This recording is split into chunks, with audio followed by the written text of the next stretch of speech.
Good evening. It's Friday, and I'm the Crown DM. Welcome to episode 19 of Cometh the Fall, A New Dawn. Go ahead and relax. You've made it to the weekend. Hello, everybody. Hello, Zemus, Octal, Luna, ProStar, Sparks, Sizzle, AA Killer, CPO. Hello, Ines. I hope everybody's had, if nothing else, a good day, but hopefully a good week. Hello, Mr. Pylon. They call me Jammin'. Hello.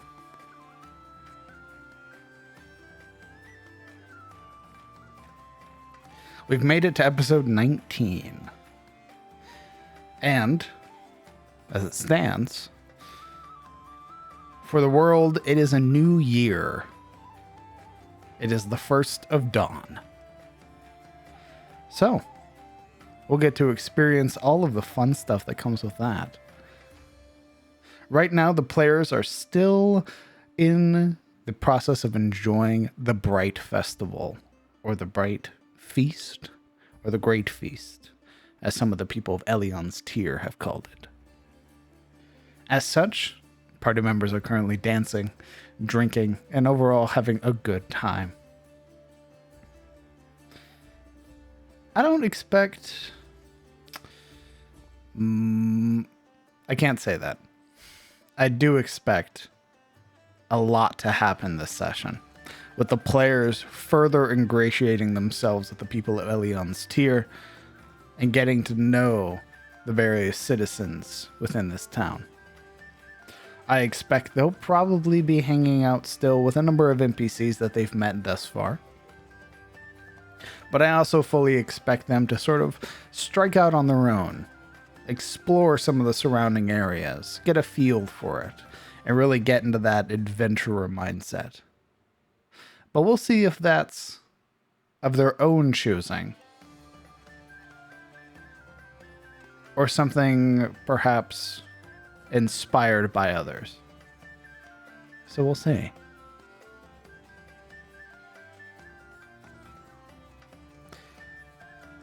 As it stands currently, we're just waiting for the players to get themselves situated before we fully transition over and meet them. Hello, Lord Conan? Words. Apologies. And hello, Guido Sarducci. Hello, Ace. I'm doing great. I have been planning a number of encounters, which may or may not even show up. So, I've been writing lore. I've been doing basically a lot of prep. And I'm excited to see if it pays off or not. Hello, Chris. I'll say one thing, Finn will be very strong in the future. I hope so. I hope that Finn continues to grow and be a strong lad, as we all know he can be.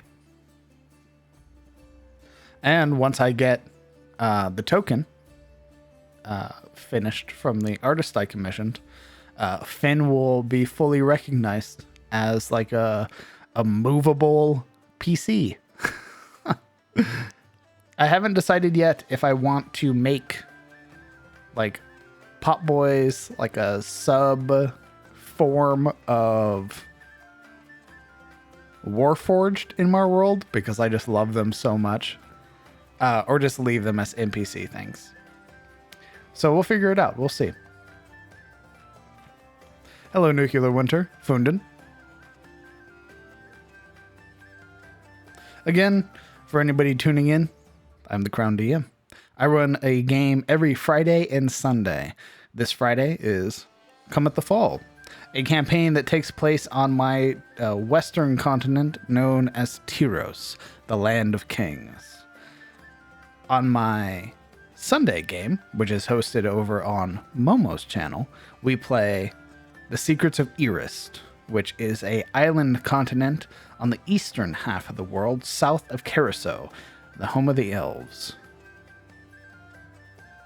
This one you are currently watching is a flagstone campaign, of which the player's entire intent is to go from level 1 to 20 and fully explore and realize themselves. Excellent. How did the Wednesday prep stream go? Ooh, it was it was fun, as in I got to use stream to help me build a town that's close to Elion's tier. But I felt it felt a little odd to me,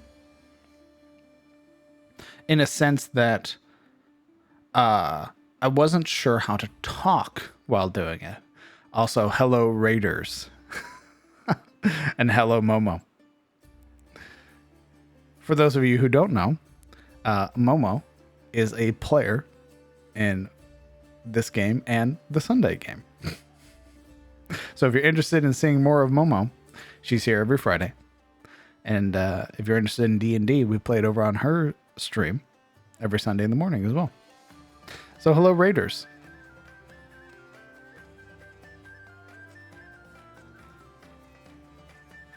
Hopefully your stream was a good one. An enjoyable one.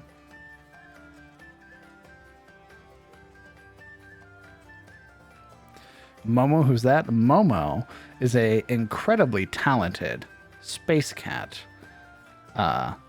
She has an amazing singing voice and is incredibly generous. So if you're looking for a comfortable time, want to hang out with some good folks and listen to some good music, I would highly recommend checking out Momo. Also, Jesus, Guido, thank you very much for 20 gifted subs to the community. That's incredibly kind of you. And Wolfmaster, thank you for 5 gifted subs to the community as well. That is also incredibly generous of you. Thank you guys very much. For those of you who are new or have no idea who I am, hello, I'm the Crown DM. I am a dungeon master for the 5th edition of Dungeons & Dragons.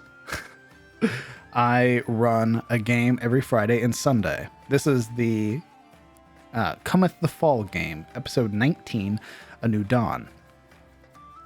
If you're interested in Dungeons & Dragons and like what you see here, I stream every Monday, Wednesday, and Friday. If you'd like to learn more about the creation that goes into this, map making, or anything like, feel free to join. On top of that, as Zivas has been so kind to show, we have a Discord as well. Feel free to join the community. Good news, got myself an electric bike coming in June. I'm excited. Hell yeah. Electric bikes sound awesome. Idis, thank you very much for the 10 gifted subs to the community. That's very kind of you.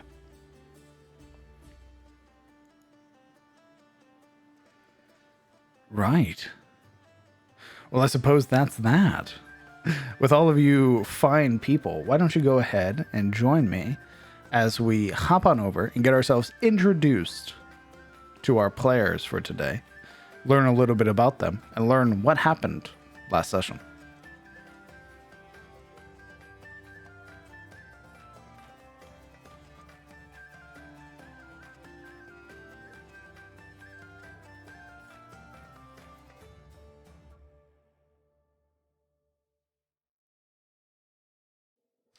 Ooh, before that, Javathian. Thank you very much for 5 gifted subs to the community. And Jacob, thank you very much for the bits. Octal, thank you very much for the gifted sub to Embers. 12 months, Jesus. Your generosity is insane. We haven't even started yet, so I appreciate every single one of you. Thank you very much.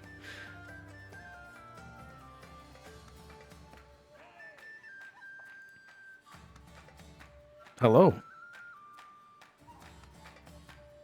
Hello. Hi. we're still missing one. Hello. How? Welcome to the players, such as they are. Hello, everyone. Hopefully, you guys are having a good day today. You know, I was pretty much exhausted all day today, and then it hit 8 o'clock, and now I'm hitting my second win, so... Nice. Yeah, I like that. Yeah. Me, I'm just having some loss.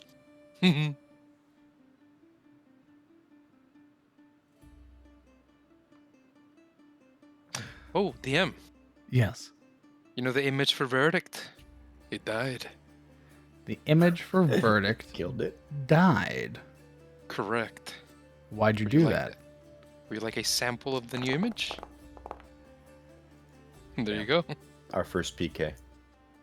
What did you do? I did nothing. I just came back. I just showed up.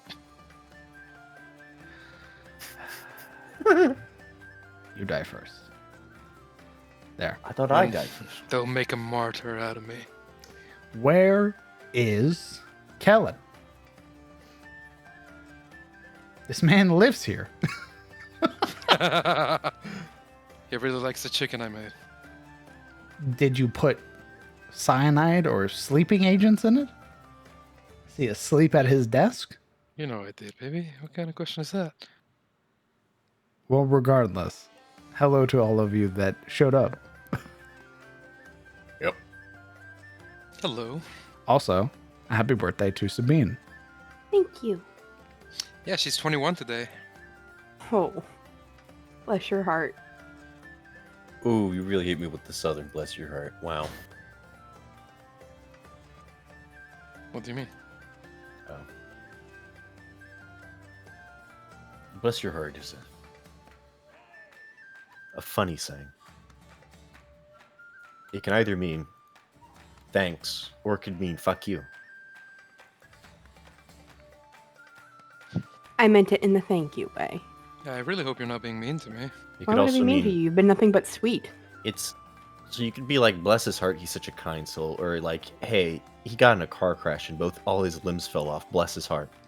Right. It could be used either way. My limbs are fine. That's good. Well, while we're waiting for our our ranger who decided to stay hidden during the He's still start of the scared. game, let's go ahead and get ourselves introduced to the players. I would like to know who you are, what you're playing, and then a little bit about your character. So let's start with Alaric.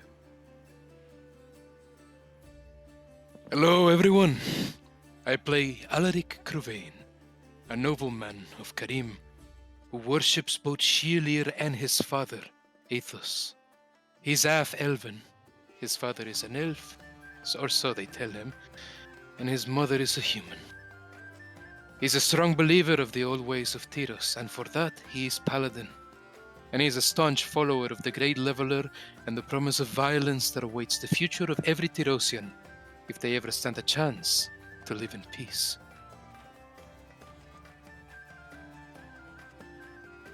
Thank you very much. Kellen. I play Kellen Aldane, is a variant human ranger, member of the Grey Watch who fights to keep the land safe from outside threats like Morlings and other monstrosities in the wilderness.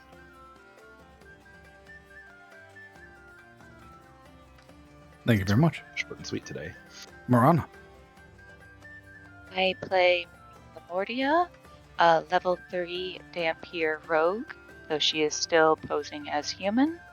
Marana hails from Malgrove in the distant lands of Vinheim to a family of monster hunters, ironically enough.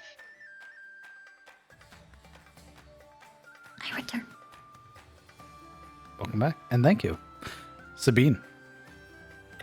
I play Sabine Lillian Rousser, female protector ASMR paladin, member of the Order of the Rose. She is a member of the order who goes around and worships Sariel, the fire hare, and currently finds herself here in Elion's tier. Thank you. So, Laurel. Greetings. I am Cyril de Katarina, ward of House Ettenmore, the Swanblades. I am a level 3, high-elf fighter who finds beauty in every battle, and I would lay my life on the line for house and home. I endeavor to seek the truth of the hidden malicious rot that finds itself squirming through my family. I will stop at nothing to find why all of this has happened to me. Thank you. And finally, Yuria. I am Yuria Zairi, the level 3 Hexblade human. I am the daughter of Shademore, its heir. And currently, I am a refugee and escaped prisoner of Haynes Keep, much like my party.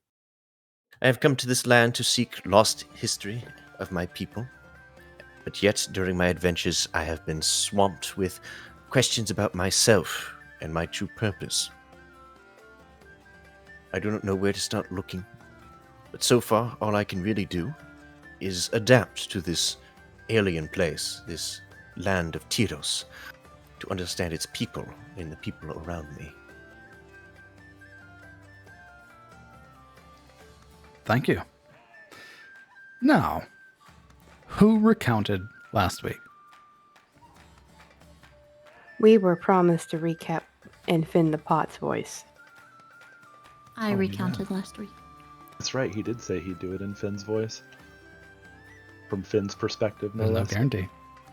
You said. There's no guarantee. You said! So, Laurel, please pick somebody for the recount. Liar who lies about lying. Let's see. Last week's episode.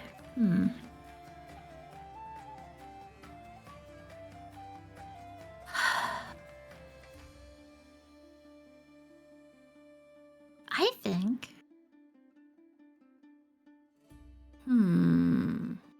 There are two people that I think I would like to hear recount last week.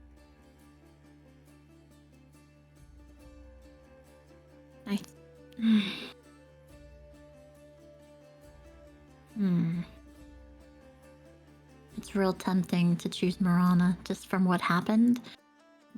But I will choose Elric. No, you won't. I just did. You said Morana, right? I said I think I would She- choose the two of you, and I've chosen Elric. She wouldn't be able to pick Marana because Marana picked her. Uh, No takesy backsies. okay. I just think Marana was a unique point of view last week. Yeah. Okay.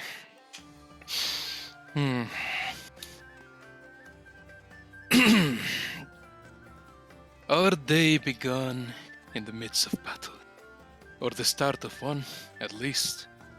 The wise Stroll and his infirm companion having finally agreed to grant us a chance to not simply prove ourselves, but to liberate their sleeping boars from their slumber. For I knew they were sleeping.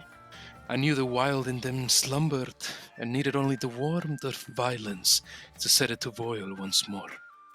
And once it did, and I heard their squeals in unison, I knew my task here was done. They had forgotten the old ways, but the old ways had not forgotten them. And as they lunged at my colleagues and I saw the roaring one for survival in their every stroke and cut. The fight that ensued was a brutal stretch of gouging, cutting, charging, and bashing, until finally we were able to cut down every boar to the last, much to the ogre and his boar friends' glee. They enjoyed the spectacle, it seemed, to see us battle in such a way, testing the children of the forest, and in doing so, testing each other at these times of primal need, where it matters the most. Even those detractors who'd have us walk off with the boar still muffled mentally by the magic of the witch showed great excitement once the combat was over. And I sense why. Even in a cowardly man, the heart is wild.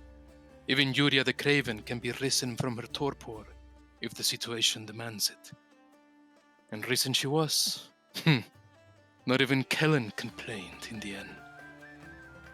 Either way, after a brief apology to Muruk from myself and some questions by Kellen to the talking ogre, we grabbed the boars and happily left.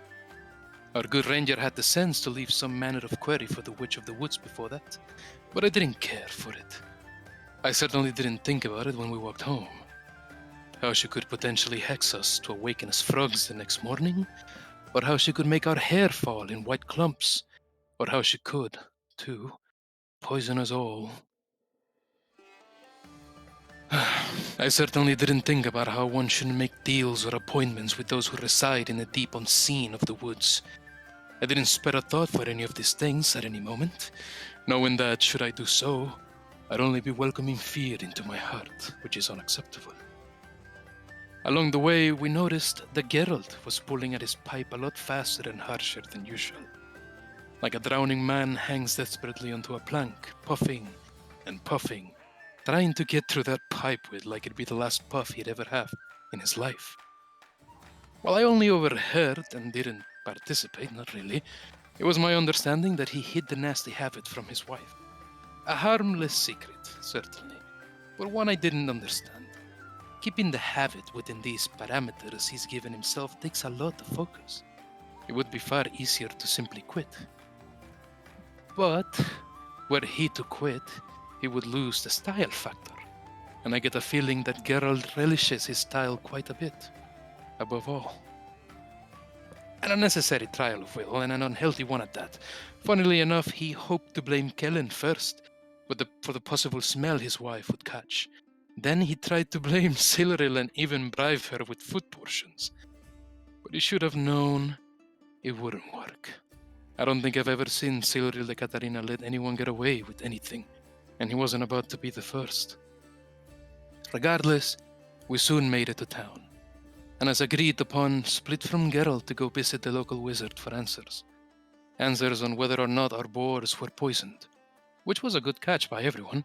The only apple witches do part with tend to be poisoned, after all. And we soon arrived to that great blue tower, apart and out of the town's way, which is a good choice. You don't want to be in the way as a wizard when the commoners are looking for something to blame. When we got to the door and I took it upon myself to knock, a little pod creature named Finn answered. At the time I wasn't aware he was even alive. I took the whole thing for parlor tricks, and so I laughed. Laughed at him, at the circumstances, but my friends didn't share in with the humor. No, they called me insensible and indifferent to the life of this little creature, Finn. And that is when I realized that perhaps he was alive indeed. And as we entered, and as the wizard with his silly hat arrived and he had us sit down, the more I saw how Finn acted and behaved around us, the more humane he looked, the more aware. As a child, sure, in his hesitations, in his apprehensions, but sapient. I had forgotten that life is beautiful, statuesque, a parody and tragedy of itself with a great democracy of creatures living under it, Finn being one of them. When I later apologized, I didn't do so to Finn, for he is a boy in this context and wouldn't understand the severity of why behind the apology. Instead, I apologized to his creator and told myself that I make it up to him by enforcing his confidence whenever I had the chance. And we did, all of us together. To be true, just watching him distracted me from much of the conversation regarding my friends, but what was being said about Lady Lamordia truly got my attention. How could they distrust her? She's nothing more than a courtier, good with a dagger and limber than most, true, but she was raised in court.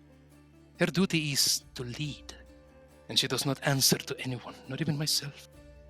I stood up for her as I could, quickly arguing down any attempts at abasement or questioning of her roots. It does not matter how much Silmaril wishes to know. She can mistrust all she wants, but we all deserve some secrets, even Morana. Then, when the conversation died down, the man with the long hat looked at me and said that I was far from home. I thought he meant Karim at first, but I was wrong. I believe he meant something else, something deeper. He spoke of a time long past, of an ancient motif by which Tyros no longer goes. He reminded me that the old ways of the Allfather no longer reign in this land, that the wild has been taken out of man, and only civilization remains. I understand. What he doesn't understand is that so long as battle roars in my blood, Shelir lives and the wild remains. And it will remain forevermore, long after I'm gone. And with some luck, it will even inspire others to look to their instincts for guidance from time to time. We were soon finished with the long talk, where many points were addressed. Points I personally did not participate in. It didn't feel right. Yuria's questions were many, and the heritage of Kellen was brought up to the fore, something I'd like to discuss with him at a later time. I was reminded once more, too, that Silmaril is my aunt, and my mother's youngest foster sister. Did not like this. I had chosen to forget. All sorts of things were discussed, but then we left. And finally, with boars surprisingly not packed to the brim with poison, we delivered the damn things and arrived at Geralt's home just in time to wash and get properly dressed for the festival. He lent me some clothes from his younger days, and I think I wore them well. Dark outlines, silvered filigree, muted colors of black and platinum. It all tapered wonderfully. Even made me look skinny a bit. Hid my horrid gut, all the hair. A beautiful composition, if only it had a better body to work with. As I came out to see if Kellen was dressed, I arrived just in time to hear him tell Geralt that he'll not be going to the festival. That instead, he will be scouting. That is right. Scouting when instead he could be partying and having fun, and perhaps meeting some local man or woman that'll make him forget the horrible shit we've gone through. If only for one night. But no, he's stubborn as only a ranger can be, and refused. Under a caveat, of course, that in 2 hours he must be back and enjoy the later end of the festival. Geralt said so. Then he slipped off, and a bit later I did too, but to the festival. As soon as the music started, I was in bliss. All the beautiful faces around me, the big smiles, the smell of drink and excess in the air. Would have taken Silmaril out to dance if she hadn't had that date with the boy.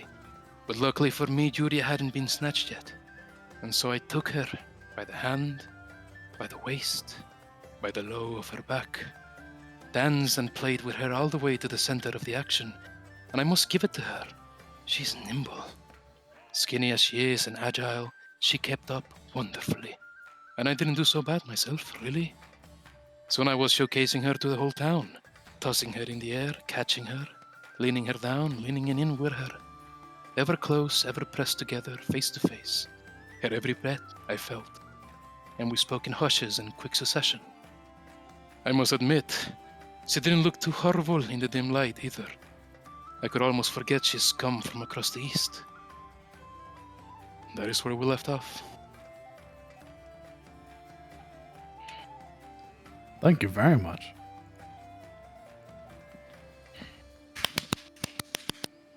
Yay! Now, I said, no more inspiration for recaps, but that was very good. So, I've marked an inspiration on your sheet. Thank you. Why do you sound so defeated, DM? Not defeated. How dare you do good? God, stupid.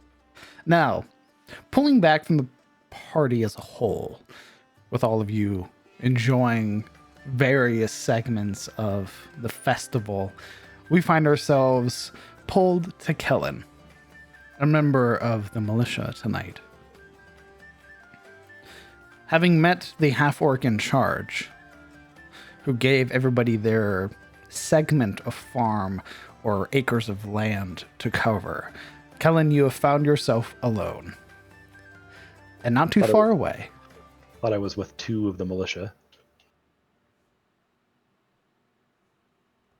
You find yourself alone. I don't ever remember saying there were any militia nearby, so if I did, apologies. You met up with 2 of them originally. Oh, no. Yeah, you met with the militia as a whole. You met with the half-orc and the other militiamen, but the half-orc designated watch areas to all of you, and you all split up. Ew. I suppose they were passing out, like, signals of any kind, were they?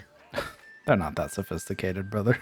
Damn it! They gave you, like, a torch, and we're like, if anything happens, yell. Like, that's what you were told. There's no Grey Watch, like, training here. It's a bunch of country bumpkins who were have been pretending to be militia at this point. who've been effectively spooked by these adventurers coming in and saying, "Hey, there's weird shit in your forest. Keep your eyes open." So, you traveling near the northwestern segment of the farms, you would watch is in the woods or just at the border of the woods where the acres meet. You would see a distant light. It was wasn't it? Correct. Yes. That's what I have in my notes that I actually took. How far away? I would say given it was a very high perception. It's a fair distance away. You would see it maybe no more than like a mile away. So within a mile, roughly? Yeah. And you would watch as the way that it sort of flickers and moves. That's definitely like a bonfire or like a very large campfire of some sort. But it's shielded from like the further town? Eventually past the distance, it just becomes muted and effectively missable with all of the other lights and fires burning in the town proper. It could easily be mistaken as like a torch off in the distance. Okay. Well, I'm going to... Kellen will stalk a little closer. Change the music. Continue. Kind of stretching all of his senses and everything to see if there's any sounds or any smells or anything like that. His mind, obviously, is wary specifically of Morlings, naturally, so he's looking for that, like, animal, sweaty man musk that they seem to have, and that, the sounds of braying and chanting or whatever it is they do. And... Oh, sorry, go ahead. I would say if you're sort of stalking up, I'd like a stealth roll, please. Sure, yeah, I expected that.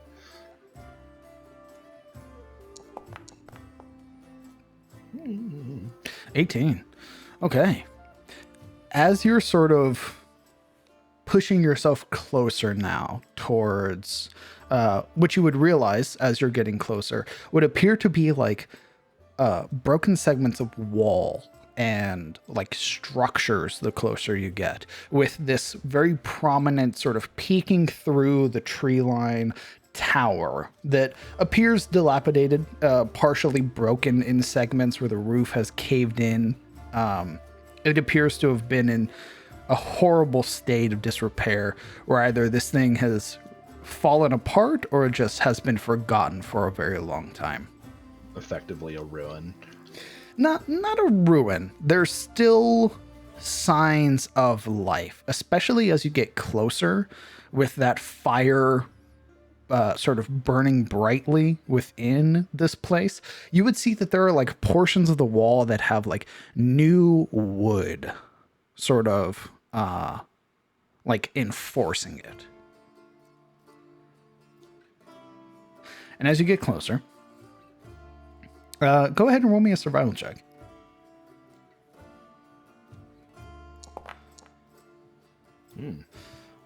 also need to roll.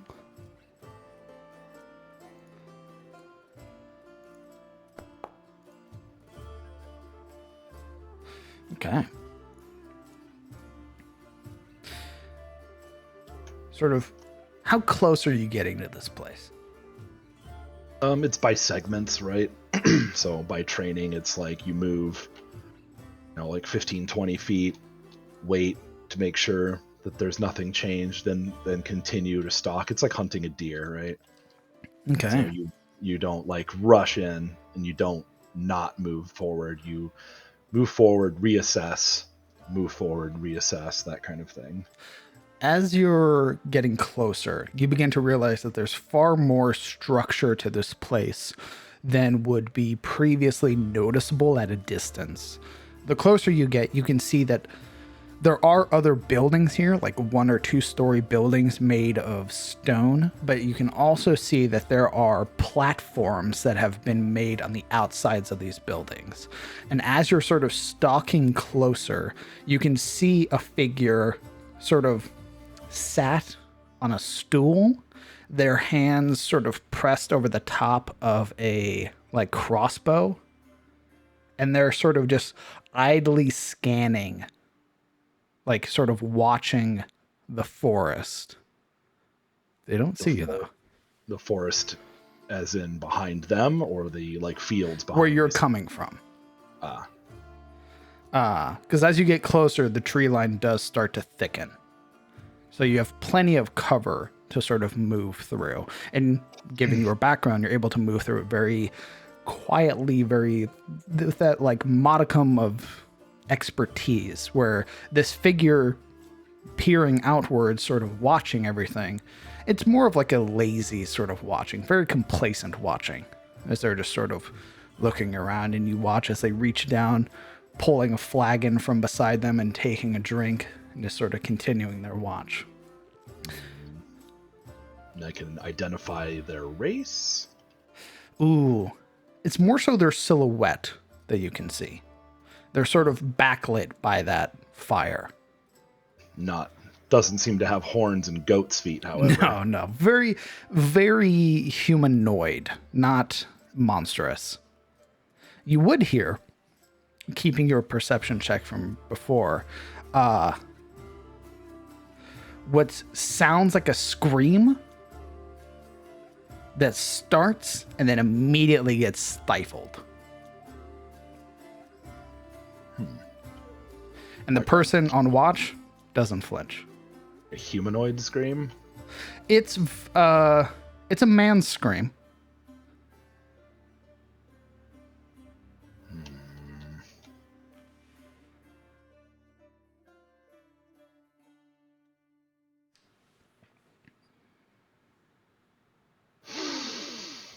Oh, this is difficult.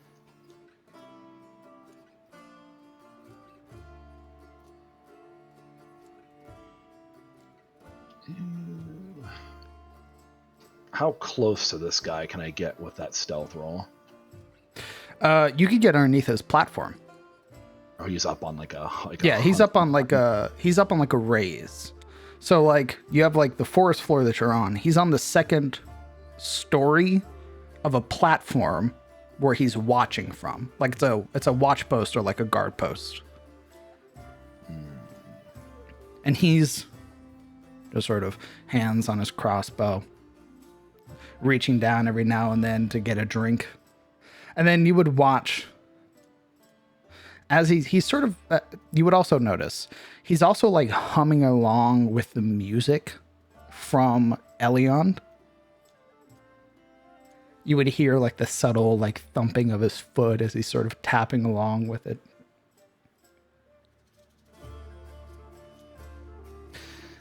And after about, how long are you staying here watching this man?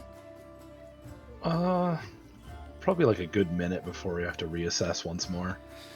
It's thankfully it's within that minute that you watch this guy who's sort of been like just chugging his drink, sort of pull it back up to his lips and find that it's empty. And you would hear his sort of grunt as he pushes himself up to stand fully. And you hear the like creaking of the boards on the platform he's standing on as he begins to move. Sort of rounding the right side, which is beyond your vision. Is he climbing down? Is that what he's up to? You're not sure, but you do hear the creaking of the boards. I'll continue to like get closer and see if he's going to pop down or if he's staying up. Sure. You would notice beyond this... Actually, hold on. We can do a map transition. Let's see. Let me make sure that I have the map uploaded. I don't. One moment.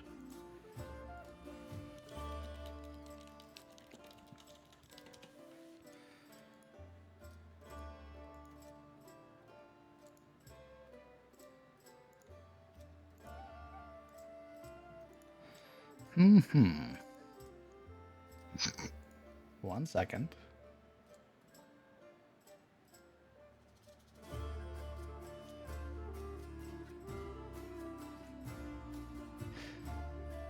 I realized that it would be much easier for me to just visually show you. Because I've had the map made for a while.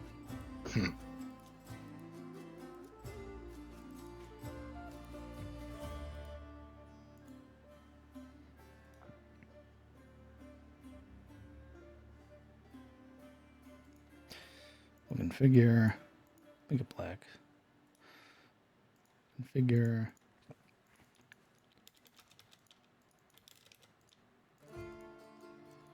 Reduce the padding, put on the grid. And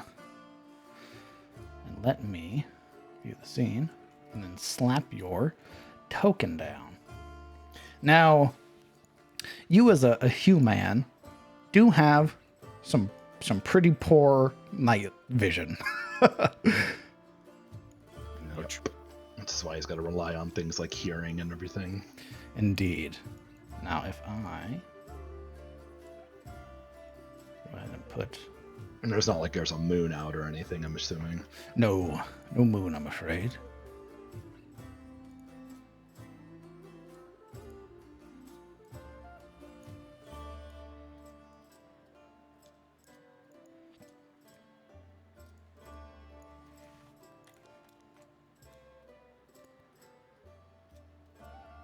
Let's see. Give me one moment, sorry. Setting up the scene for you so that way you know what you're looking at. Fair enough.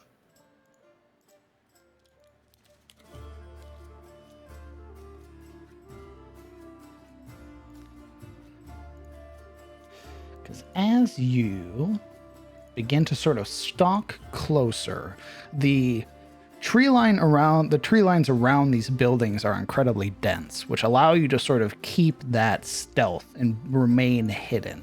But there are the buildings that you see, which have like large breaks in them and everything like that, which also allow you to sort of peek through and look through, because there are various sort of segments of light that are here.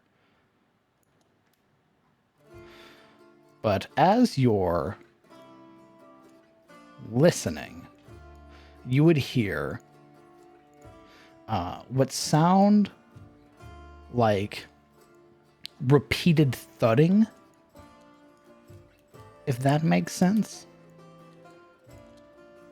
Like hammer on wood? Like fist against flesh and bone. Oh, that kind of some thudding. Indeed.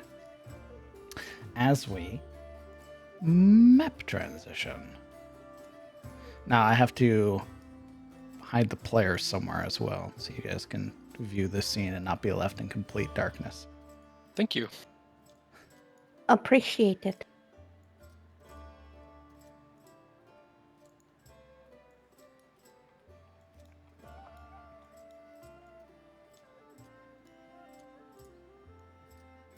Zooming way out.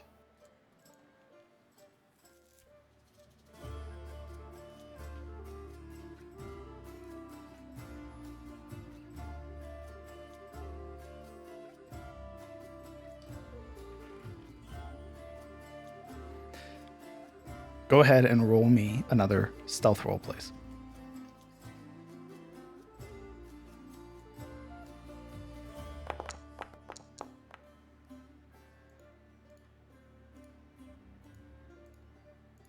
Okay. Give me one moment.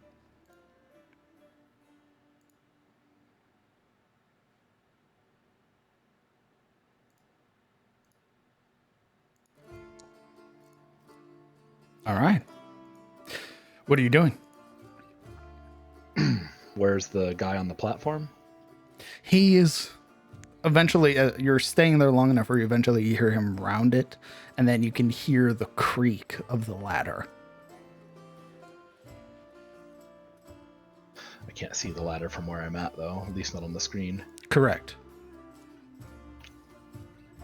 Means it's probably on the other side of the building you're on. Which building? This one? Correct. That one?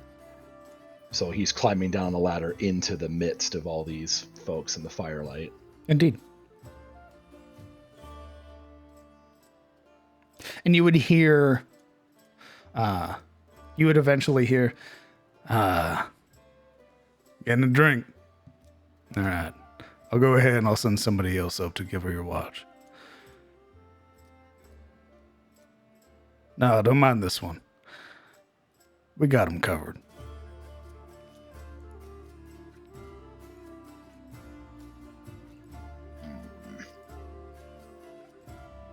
He's going to start prowling this way to get a better look at the firelight, at who's gathered. What about there? Sort of peering around the corner, you would see a man standing at about 6'3", 6'4", his arms crossed, clad in these sort of dark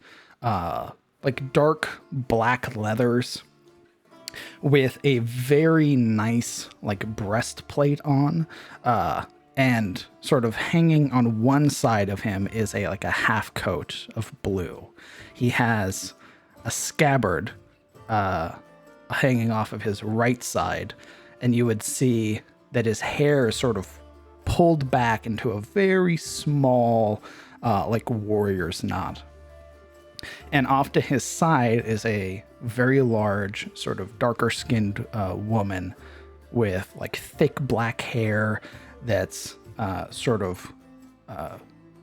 very sort of bunched together, that rests over her shoulders. And she has very similar black and blue garb on. You would see at his side a strange creature. Probably. Let's actually roll for it. Go ahead and roll me. One moment.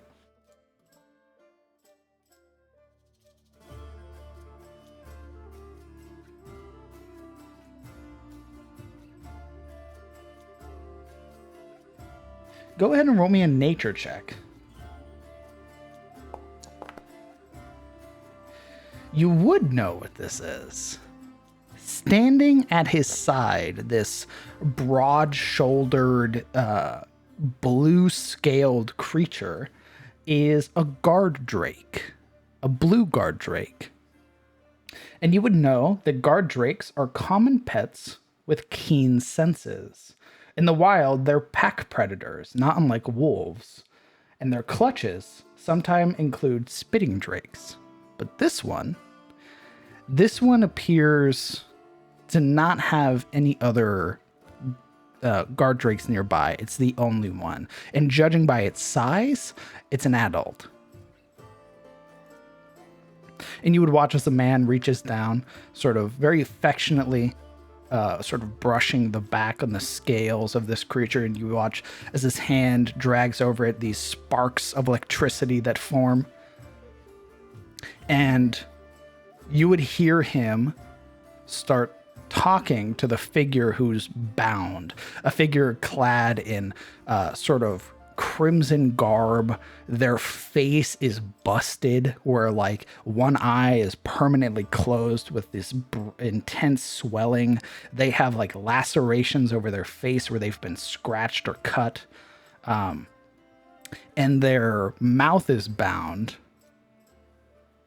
even though it's like muffled is what they're trying to say. And he's sort of, it sounds like he's like sort of agreeing with whatever they're saying, but it's very obviously they can't talk. Right. Okay, sorry, go ahead. No, I get what you're saying. I don't very much care for it, but I understand. So why don't you go ahead and tell us where the rest of your folks are at? No harm will come to them.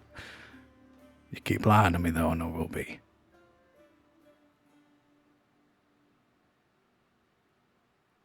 What are you doing? And there's no recognition for the bound individual. Roll me a religion check. Oh. Nope. Not at all. But that's the one who's doing the talking, right? Correct. I think he's going to stand here and wait and not want to advance anymore, especially with that lizard with the keen senses. Doesn't want to get any attention. Indeed.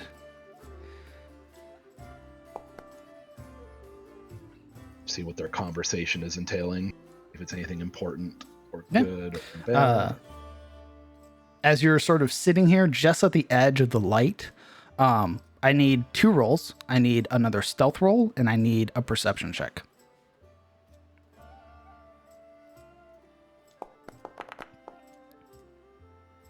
Stealth and perception.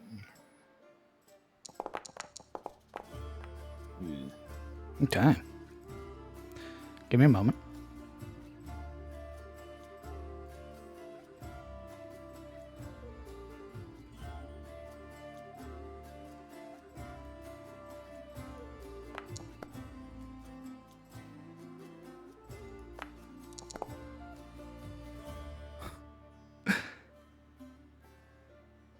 You would hear, as you're sat there, sort of pressed up against the wall, sort of just idly peering, you would hear a like rustling above you as a figure faintly illuminated by the light sort of passes over and is sort of shifting on their feet as they're sort of getting into position. Another person on watch that you had missed previously. Like no more than maybe 10 feet from you up on this platform. You would hear, though, as this figure's talking, you would hear this very quizzical sound that comes from the drake, that its head sort of lifts up, and you would hear the and its head sort of turning not fully at you, but in your in your direction. And as this figure is talking, it sort of breaks away, and you can watch as it presses its snout sort of to the ground and then up to the air, and a sort of, it seems to have picked up a scent.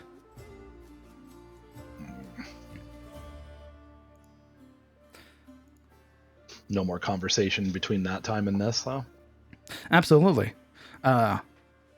With his arms crossed, you would hear, "Now, why would you go ahead and make trouble for us?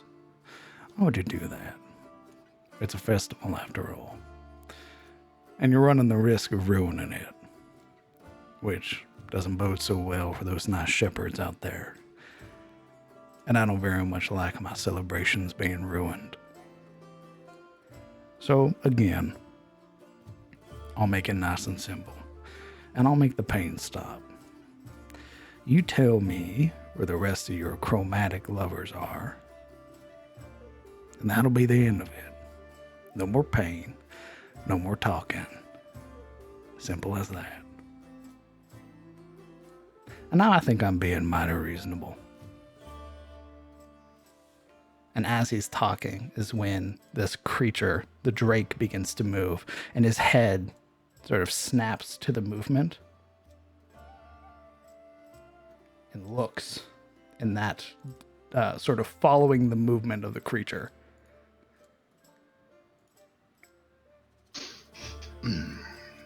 Well, so at this point, and there's no recognition of this guy at all. Ooh. Roll me. You know, I'm going to say no. Never met him, essentially. I'm going to say with your background and where you're from, nah. What is it, girl? We got any more guests joining us? I think with that, it'll be full-on training time takes over. Don't want to move in jerky motions if you think you're being looked at or towards. Slow motions are better, so it's a very slow slip from the corner and making his way back this way. Okay. I'm going to need one more final stealth roll versus the guard drake, who appears to have picked up your scent and is looking for you.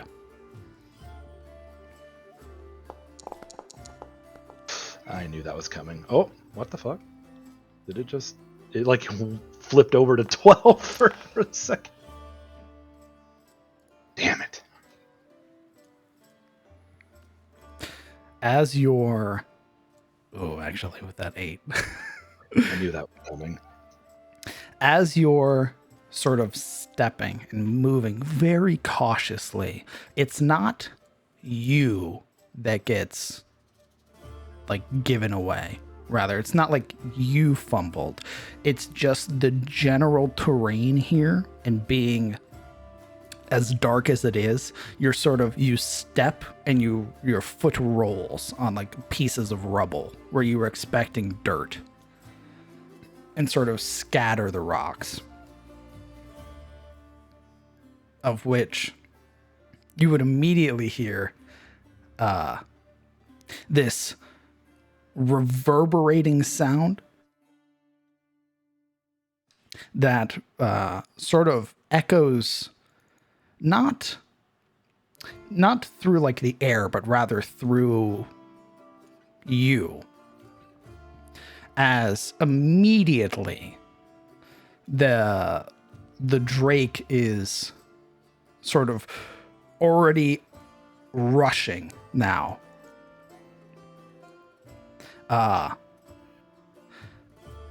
Ooh.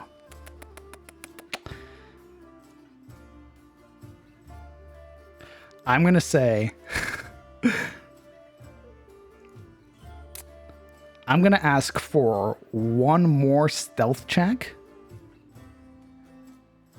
And this is versus the Drake and versus the Watch. And this is like your basically your final chance before it's getting caught, if that makes sense. Right. All right. So go ahead and roll me your stealth check. 16. Oh.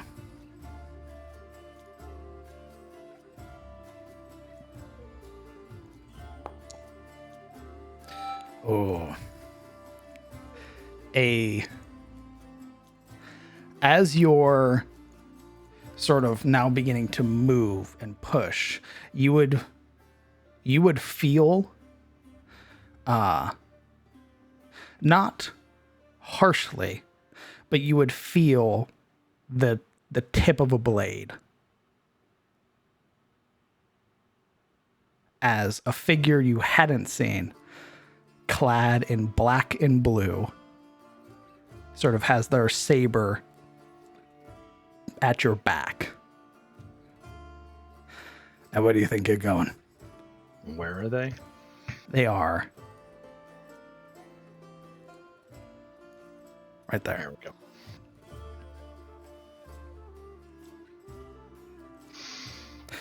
No sudden movements.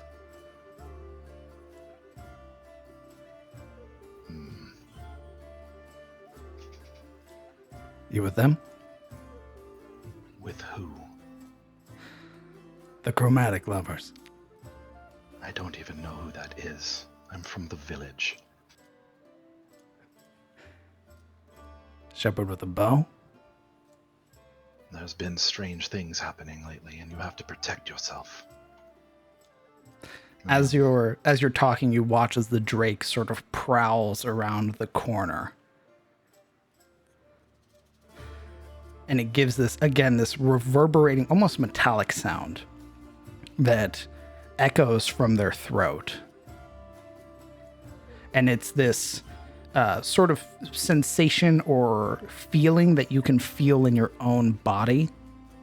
Like when being too close to a train track, that vibration that you get, that's what sort of courses through Kellen's frame. A bit unsettling, I'm sure.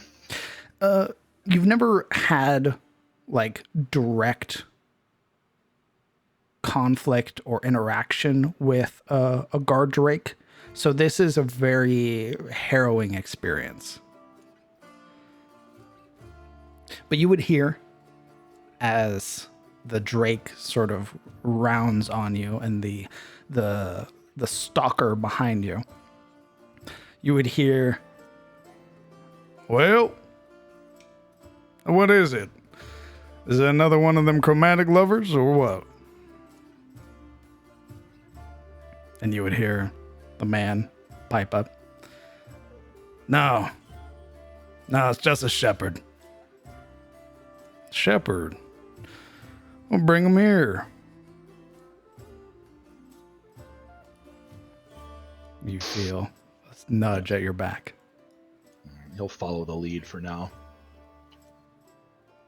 The drake sort of standing there for a moment as if not intent on letting you pass. You would hear the figure whistle. This Drake is here, right? correct. Sorry, forgot to move him. Oh, you're fine. Just making sure I've got positions right. You would hear a whistle that comes, this very two-tone, sharp whistle, and the creature immediately rears its head and almost excitedly makes their way back to the figure as you are being pushed out into the light. Where should I be pushed to? You're pushed to about here. If it would let me, it's not letting me ping. There you go, right there. I have to like hold it for like 2 seconds, it seems like, for ping to work. Weird. I probably have to refresh. That's fine. Oh, it went faster that time. That's weird. Now the figure sort of turning, you would see a very like pleading look from the figure in red, but a very amused look from the, as you see them now, a much older looking man, probably in their like late 40s. He sort of rests a hand not on the pommel of his blade, but near the pommel of his blade, like on his belt, as he sort of eyes you up and down. "Well, what's a shepherd doing all the way out here? You lost?" Scouting security. The Oh, town is pretty vulnerable while the festivities going on. ain't that the right of it? Yeah, no, we're fully aware. This fine fellow over my shoulder was kind enough to test that, but my men saw to him and some of his others before anything bad could happen. So you're protecting the town. What can I say? I like shepherds. What's your This name, son?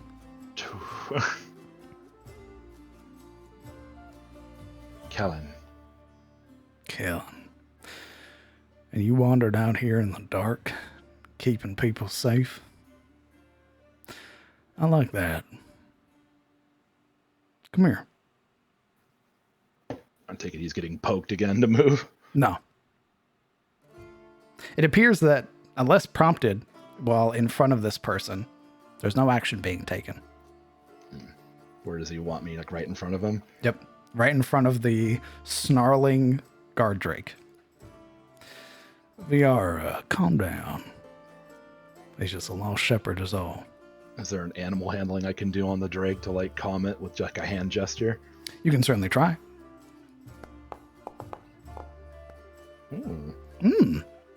Just kind of pushes a hand out flat and then curls his fingers under his knuckles to like, present it underhanded so it can sniff. There's this almost immediate reaction, as if like a gut reaction of the creature, where like its mouth opens and you can see these faint crackles of electricity that curl around those gnarled teeth. But after like a moment where you don't pull back, that intimidation sort of falters and they sort of relax themselves, sort of taking in like the scent again and realizing, well, my owner hasn't told me to kill you, so you're okay for now. Yeah. And you would watch as the figure sort of reaches a hand over to sort of stroke behind the creature's head. Is there no touching allowed? Like if it's not attacking, I can't like pat it. It doesn't let you. Yeah. It seems calm enough now with your action that it's not going to lash out at any sudden movements, but if you try to pet it, it sort of pulls itself back. Of which he's sort of stroking behind its head. Viara be nice. He's our guest. Ain't that right, Shepherd? It seems so, doesn't it? Indeed. He asked me if I was with a chromatic lover, and I don't know what that is. Apologies. That's a term we use for lovers of Tiamat. You know, chromatic dragons and the like. VR notwithstanding. Naturally. Well, I have no great love for the chromatic dragons myself. I always understood them to be evil. Most are. Unless you raise them right. And then he sort of gives a very affectionate scritch behind Viara, who this like very deep, like throaty rumble sounds from them. Dragon purr. Indeed. I love it. I want one. Now, I like you wandering around at night when you should be celebrating the Bride Festival, but instead you're keeping your people safe. I like that about you. But what brought you all the way over here? I was checking the perimeter of the farms and I saw the firelight. And honestly, as you are not beastmen, I don't feel that it's improper to share this with you. Hunting in the south of here, I did come across the tracks of Morlings. I had to be sure. Yep. No, that tracks. We've been following their movements as well through the Southlands.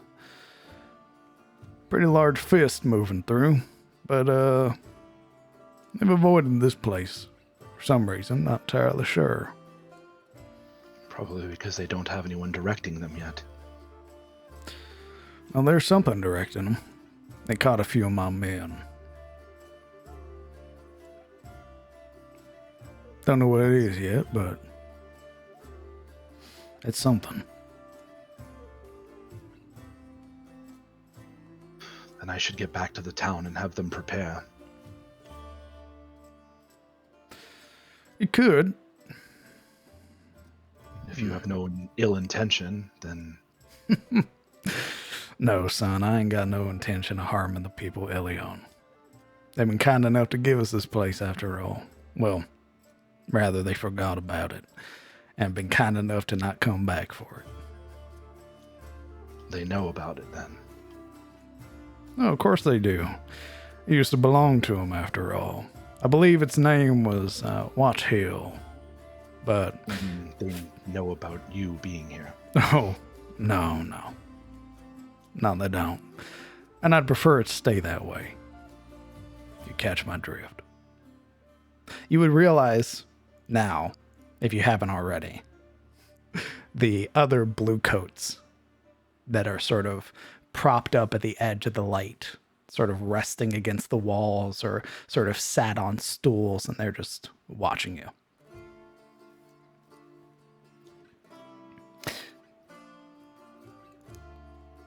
I'm going to roll something real quick to see if she would recognize your face. Luckily, I was very far back if that was the case. Indeed, which is why I'm rolling. Nah, She also had a very big Alaric trying to she bash her doesn't. head in. Sort of, she's watching you very intently. Just, you can see there's like bandages over her. And she's sort of has like bruises on her face and stuff, but she holds this very like venomous stare. Compared to the man you're talking to, the woman behind him is far more like aggressive. But the man you're talking to seems much more welcoming. Well, if you are going to tell him anything, I'd prefer you tell him that, well, Brave Shepherd went ahead and stopped some cultists of Tiamat from ruining their festival. If you have no ill intention to Elion, then I don't see why this even matters. Well, I don't really need no one. I'm here to find Morlings and things that would directly harm them. And if there's nothing like that here, then why did this ever happen? I like you, son. Say, you're from the town.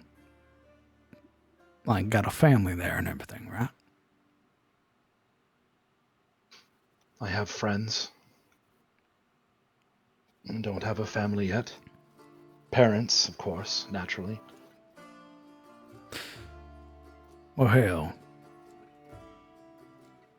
If you were capable enough to sneak on up to Viara and get past some of my most keenly eyed men, there's always a place for you here. But how about this? Got any money on you? A few silvers. I'll trade you some knowledge for a silver piece. How's that sound? Very well. That's a cheap price at that. I like you. Slowly, just so he doesn't alarm Viara. Oh, she's content with you here because there hasn't been any like command from this individual. Yeah, but you know, one's money pouch being positioned close to one's dual blades is a little, you know. Indeed. Yeah, so he kind of like two fingers, like opens the pouch and pulls out a silver and offers it on his palm.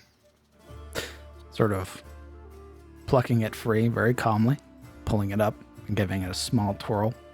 Gives a nod. Well, if you're from Elion's, then you probably care where those merchants went. I assume, at least. That has been a concern. Right. You'll find about half a day's travel west.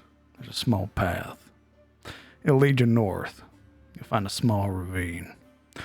Generally, that's where most merchants like to go when they're avoiding brigands, trying to stay off the road. Also runs the risk of running into the terror of the Southlands. So, What's the terror of the Southlands? you don't know?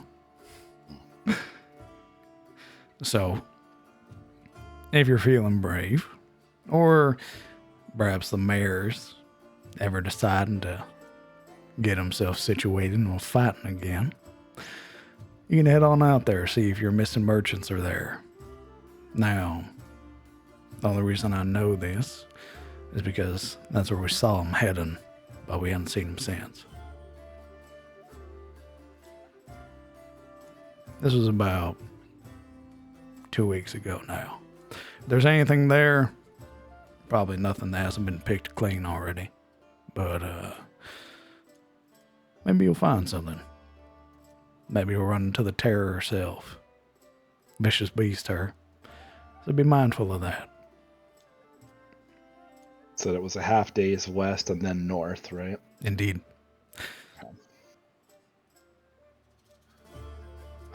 And what is it that your group does? I can't say that I've heard of you.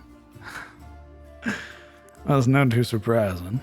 We generally stick to the Southlands and prefer only really our enemies know who we are. But because I like you.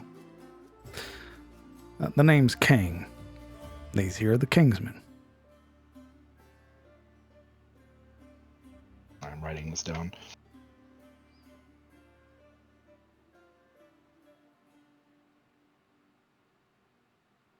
Slow ass handwriting. Kingsmen. Do you serve the Lord of the land then? No, nothing like that, I'm afraid. That's the very reason we're the way we are, is because of the lords of the lands. You ever find yourself in the barony of Rosewood, do me a favor and spit on one Lord Edmund Rather for me. Round the eye. Ammon Rather? Edmund Rather.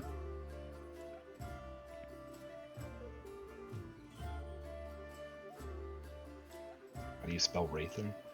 I'll put it in Discord for you. Thank you. And what did this lord do to earn your ire? How much time you got? Apparently all night. Well, all right then. As long as I'm your guest. And since you're not threatening the town and you're not Morlings, I have no animosity towards you and yours. There's a nod. And pulling back from this, we get back to the party. Very well.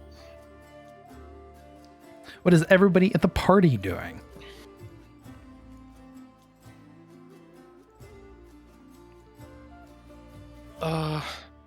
I'd say that at this point, Alaric has probably traded Juria with some other of the people dancing in there. No. I mean, they dance, but you eventually. Just the turn, just the phrase. I traded her. Just made me Traded laugh. like Pokemon cards. He traded her off to another guy who wanted to dance with her, or another girl, it doesn't matter. And he danced for a bit, and I'd say that he eventually notices that Siluriel is not dancing at all. She's seated off to the side still, right? She's left the table and is with what seemingly is a small crowd around the band that is playing. She's swaying happily, watching them play.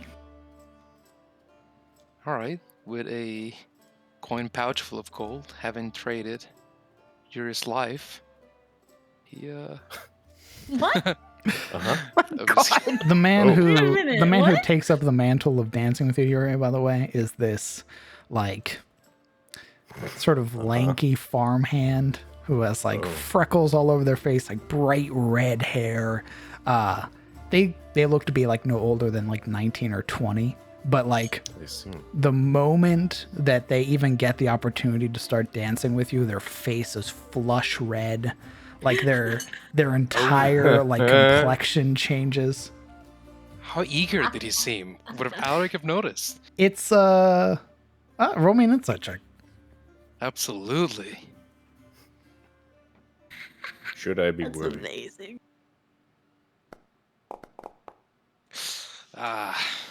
Nope, he's a simple lad. You'd have watched him sort of wringing his hat.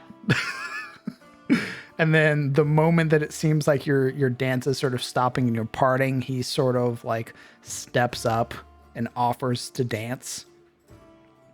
Of which Yeah. Seeing his intent, Alaric reaches up, gives him a heavy pat on the back full of encouragement. his entire sort of- body rattles. He steadies him on the shoulder. Go ahead. He offers Juria and her hand like a father would a daughter. Uria's face goes from sort of this pleasant smile, somewhat rare, to this very thin, polite smile as she takes this young buck's hand. And he begins dancing there. It's very, very clear that he's compared to like you, Yuri, he's a very bad dancer. So you very much have the lead. And lead she will. She will do her best to make her look good. Tyler? Oh, are you finished, Juria? Yeah, it's fine. Okay. Alaric will creep up on Siluriel. Easy, given the noise and all that. And hovering from the side, look down at her. What are you watching? She would kind of like look backward at him with a very small startle. Is that a true question? She like holds up her left hand, pointing at the band. You're watching them instead of dancing? What, are you shy? No. I am just enjoying the way they play. Ah, you're a soldier, so you don't know how to dance. I can dance just fine. She kind of puts her... she puts each hand on the, like, top part of the puffiness of her skirt and the... where it meets, like, the corset. And she kind of just, like, puts her hands on her hip. Oh. Well, Alaric offers Siluriel his left hand, its palm, upwards, fingers steeped together in a delicate kind of offer.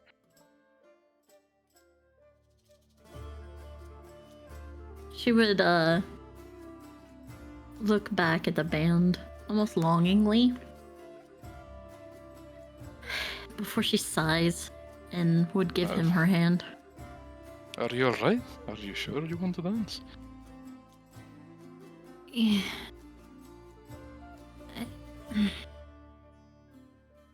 I was... feel like I've better terms. Forced to dance a lot at court gatherings.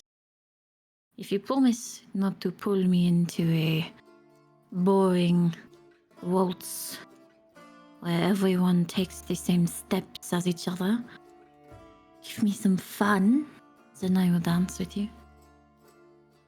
But if you dare to twist me around like some kind of trophy, she'd look over to Yuria, who's now Square dancing with this dude. politely square dancing 1, 2, with 3, this guy. step. 1, 2, 3, step. We haven't even stepped in, and you're already coming at me with conditions. But if guilt is not life this way. And she would grin.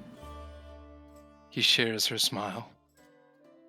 And when she took his hand, he begins to pull her, leading her, even, rather than being demanding.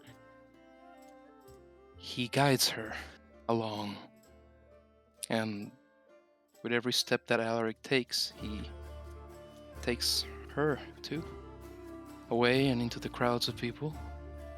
And as the festivities roar all around them, and people come and go, push and saddle by them, he never loses sight of her, maintaining eye contact against all odds, creating a kind of tunnel of vision between the two that for him eventually I'd say muffles the sound of all sheer around them, surrounding him in a world whose atmosphere consists of only Siluriel.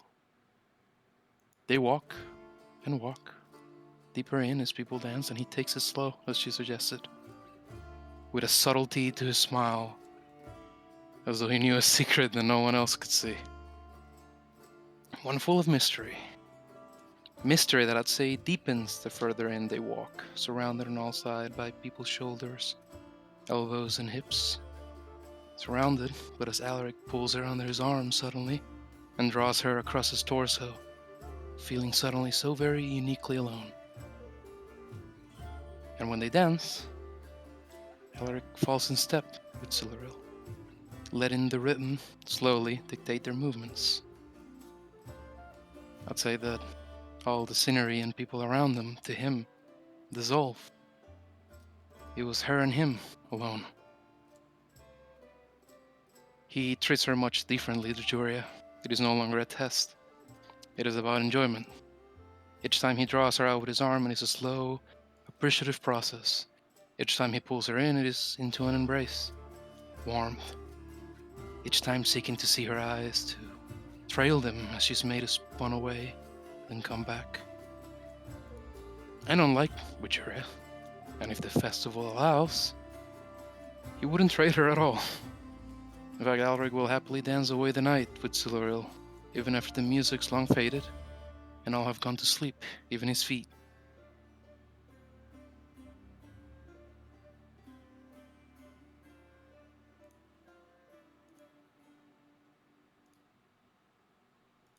Yeah, Silveril would dance.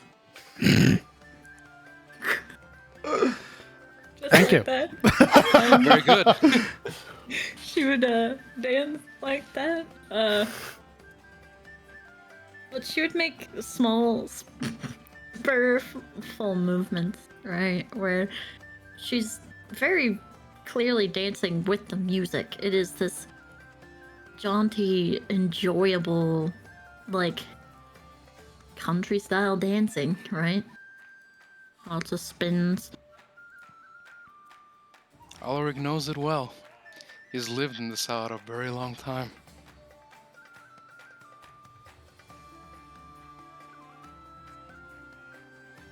All right. She wouldn't stay dancing the whole night though. She would definitely want to break after, a good amount of time. When she does, Alaric will, as she had been before, eventually settle somewhere where they can chill and look off towards the band. There are a number of women who, the moment Yuria and Siluriel are gone, or the moment they present themselves to dance. I never said she would break off from Alaric. Oh, all right. You said eventually stop dancing. That's what Yeah, she just didn't want to dance the whole night away. Gotcha. Then in the wings, very obviously in the crowd, a number of women wait their turn, however long that may be.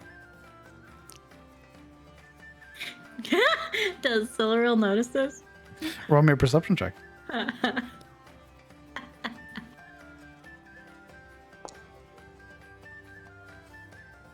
You're enraptured by the music, the sort of freedom that you're given. No, notice. Alaric And is they're beneath unaware. her anyway.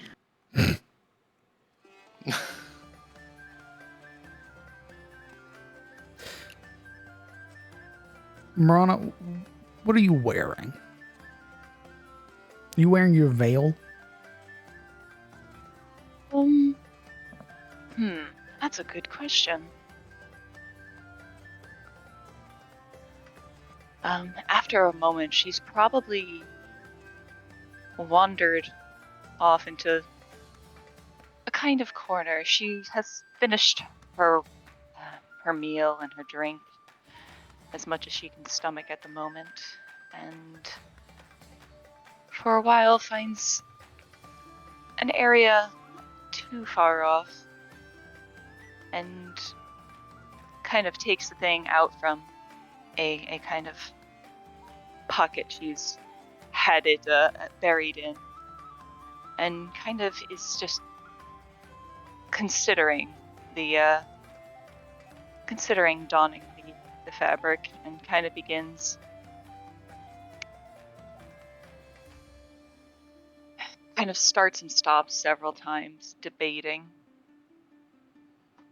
internally with herself whether to wear the damned thing or maybe continue. It depends. Has she gotten any stranger looks from some of the townsfolk during this whole festival? Let me roll for that, actually.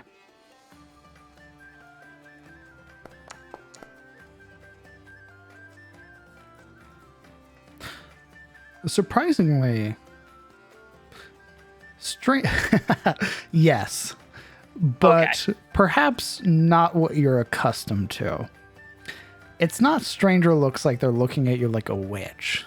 It's as you're sort of eventually sort of pulling yourself away, there is a young man who sort of deigns to approach. Like, he has both of his hands have these wine glasses in them, and he's sort of very bashfully like trying to build up the confidence to approach you.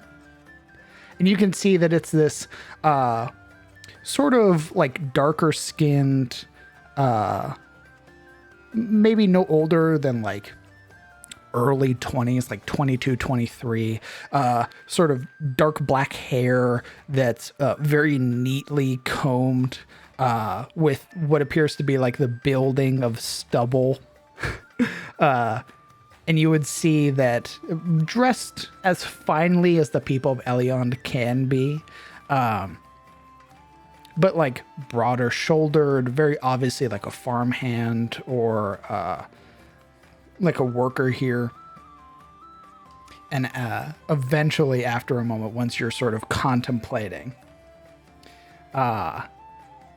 they sort of build up the confidence to sort of push themselves closer to you, not like encroaching on your personal space, but you would see them offer the drink first. I saw you were standing by yourself, so I thought, well, maybe you could use some company. Marana really didn't see the poor boy and kind of does a short little gasp as he approaches, and she begins fumbling with the veil, attempting to fold it back into its... I'm sorry, I didn't mean to interrupt or anything like that. I just... No, it's fine. I was just... and she fumbles again with the squares until eventually, getting fed up, she kind of just shoves it back into a pocket, attempting to compose herself. Oh yes, I'm so terribly sorry. And she kind of does like the shortest apology curtsy. It's awkward. She did not see this poor boy approach her. He doesn't really know how to react to a curtsy. So as you curtsy, he sort of like half bows and then is sort of gauging your reaction to see if that was correct or not.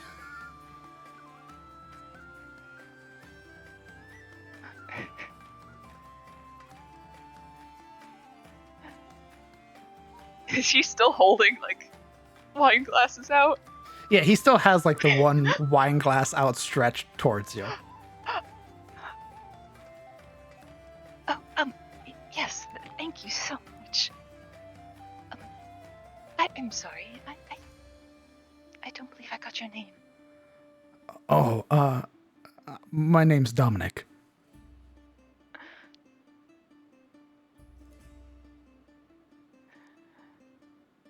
A pleasure to make your acquaintance, Dominic.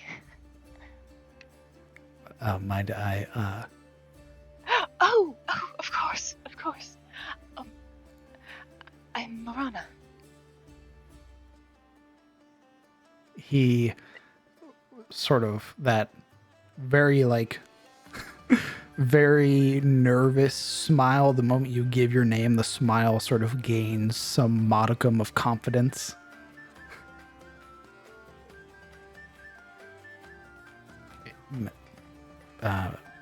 May I join you?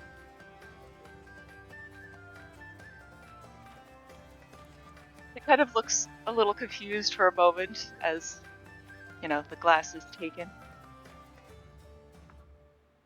And she looks from him to the large group of people.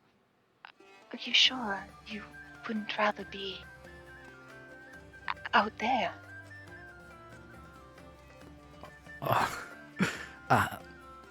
I mean, festivals aren't really like my thing. I'm only here because of my dad.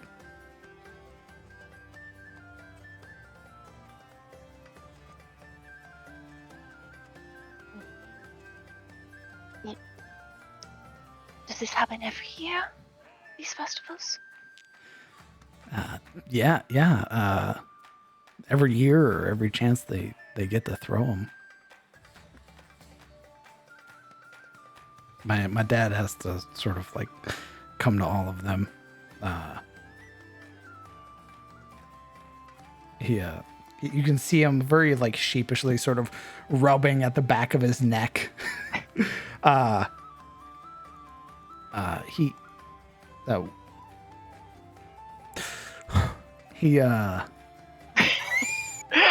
to play an awkward young man.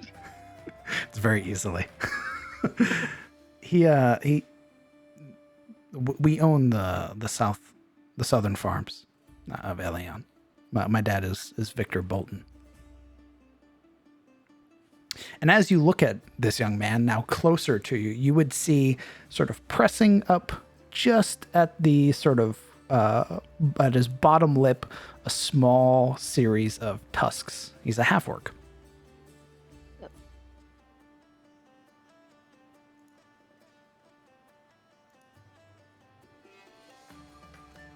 I didn't notice that before.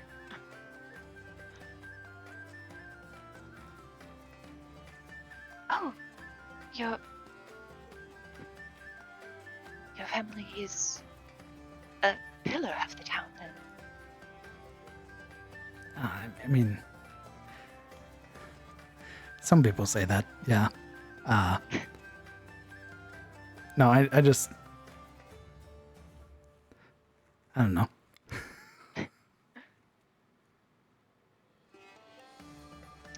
She kind of just watches him for a moment, kind of fumble a little bit, and takes a small sip. Festivals aren't my thing either.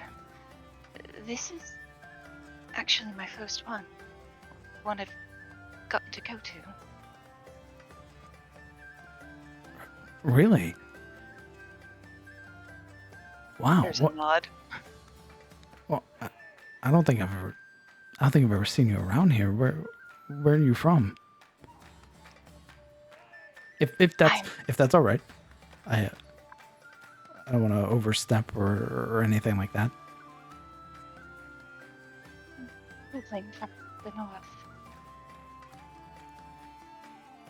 Have you ever heard of a place called Vinheim? I'm gonna roll. Hey. Probably not. Have you ever heard of a place This boy called- better read his books while he was at home. There's Nope. a momentary blank look where he sort of shakes his head. No. The farthest I've ever been is to the Aram Ferry, well, west of here. Oh, it's very far away. I'm afraid Really? I'm just. She kind of gives a bit of a nod. Back where I'm from, we never had too many festivals. Not like this anyway.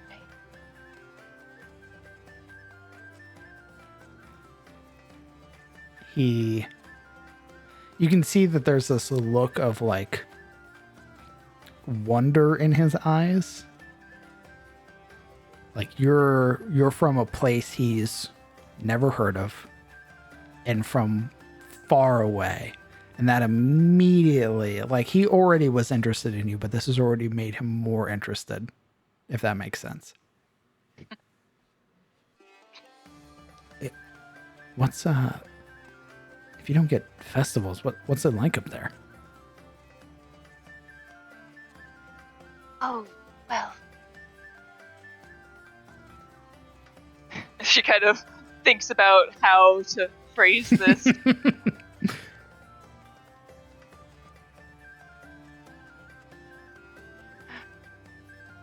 my hometown, it's very different.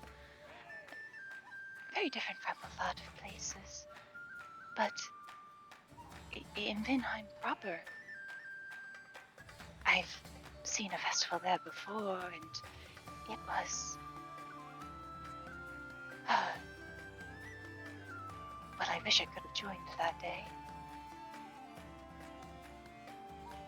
In Vinheim, there are many sorcerers, the dragon sorcerers, in fact, and when I last visited, I could see that they were preparing them for one of their grand celebrations. It's something to do with the arcane. I'm afraid I don't recall what. But the streets there were hung up with ribbons held aloft by magic, and she kind of goes on from a time where she saw a festival being prepared in Vinheim and how it was so unlike where she was from. Again, ribbons and decorations held aloft by dimly glowing teal lights, with street lamps in amber and brightly colored rooftops that kind of glimmered. Almost, it was hard to tell if it was magic or if there was some sort of trick of the eye from the masonry. And she kind of describes to this this young orcish man, basically her one-time trip to Vinheim, to the capital proper, and what she had briefly seen there.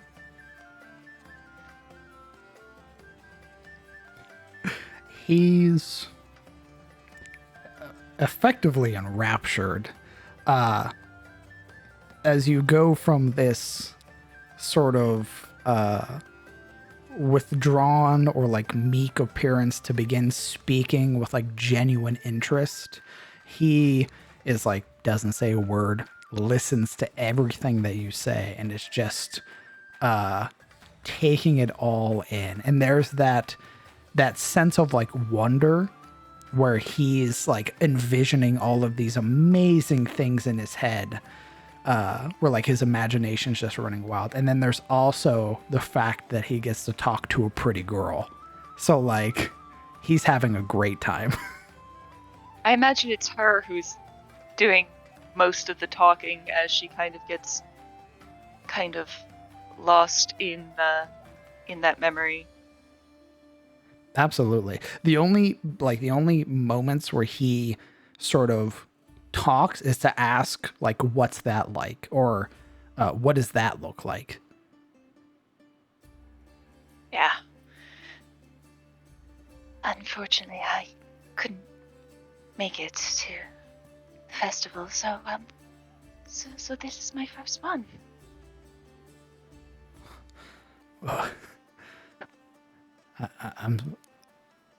Hopefully it's nice.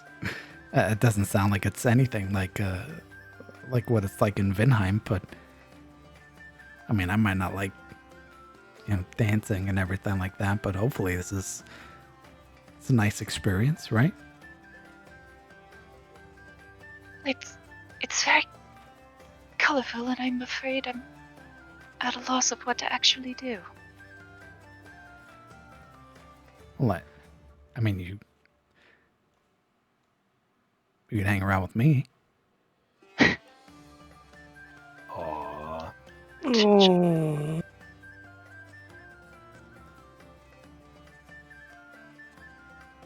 She kind of just gives a little bit of a smirk. Yeah, I think I'll do that. You can see already there's this sort of deepened color to his face where he had been sort of expecting like rejection, but is like super psyched now that there's that you've accepted. And he outstretches his hand for yours and sort of gestures to like basically walk with you. This guy's a half-orc. Yeah. How fucking tall is he? Even as young as he is, he's already pushing like 6'6". God, you come up to his fucking solar plexus, probably. God. So her hand is Tiny. Oh, Tiny. dwarfed. in comparison. She's holding like maybe the last 2.5 of his finger. He like you can feel as well like compared to like the hands of like nobles, this young man's hands are very calloused, right? I don't think she would, because I feel like even in her attire, she would be kind of gloved. Ooh, Sorry. very well. Then yeah, he Yes. sort of holding his hand out for yours. It's in that moment as well where he also realizes, holy shit, she's really small. And I think kind of Murata would get curious, and as they're kind of floating around the festival, kind of point at some of like the more notable figures, like, who are they? What are they doing? Oh yeah. Kind of get the scuttlebutt. Yeah, if there's like people that you want to know about, like he's like, oh, that's Lloyd Craw. That's the people who own the North Farms. And that's Susan Ludford, and he sort of points at a halfling. They own the West Farms. And then it's basically just going through and introducing you to all of these basically notable NPCs. So if you'd like, I'll have you roll me a history check, and we'll see how well you retain names and faces. Okay, let me find my sheet.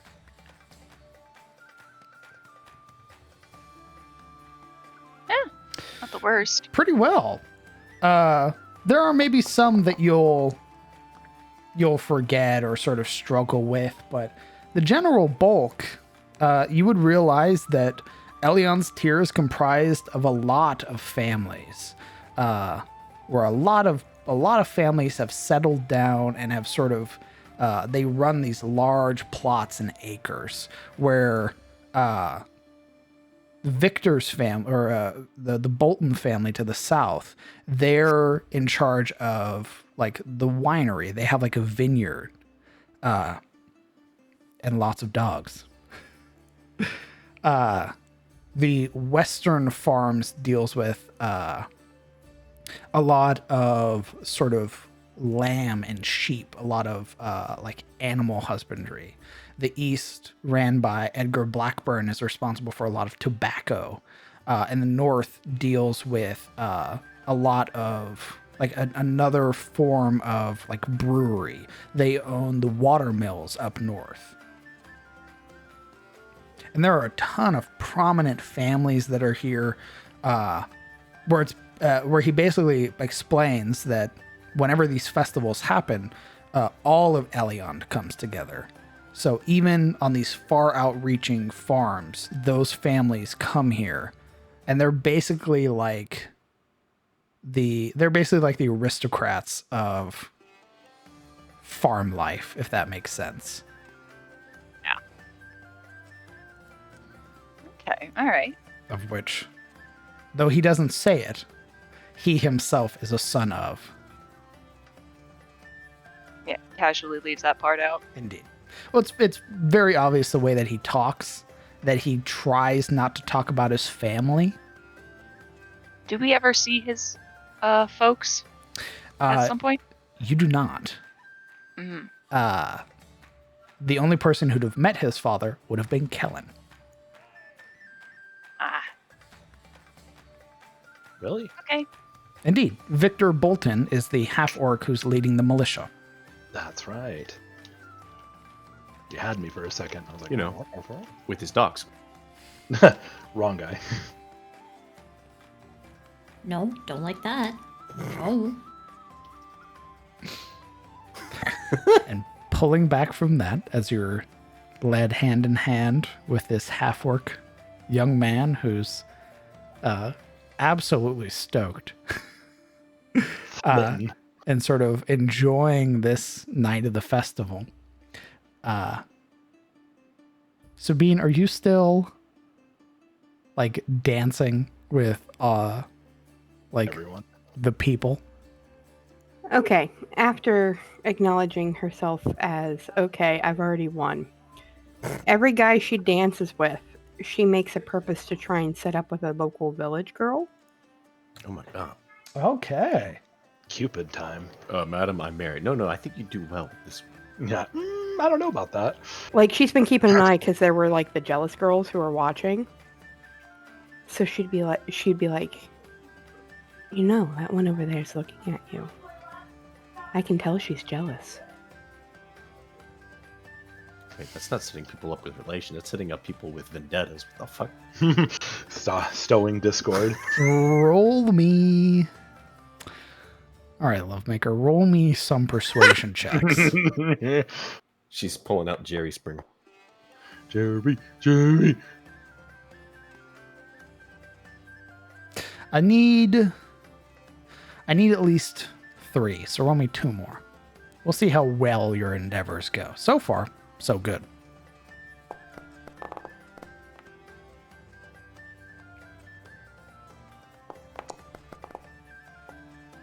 Okay. There's only the first like bunch that you're sort of pairing up almost seem like reluctant at first.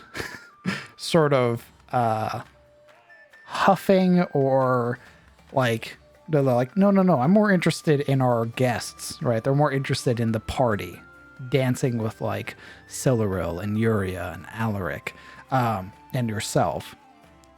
And then it's like through some talking, through this very persuasive sort of discussion with these young men and women, you eventually begin connecting these people, and these people who were sort of hesitant or like reluctant at first eventually begin to fold and they start dancing. And it's in that moment where they're dancing, they sort of realize this great time that they're having, where apprehension fades away and it's this excitement and this sort of joy and jubilation that sort of begins to fill through the people.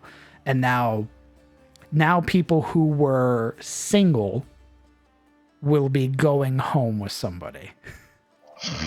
I've done God's work.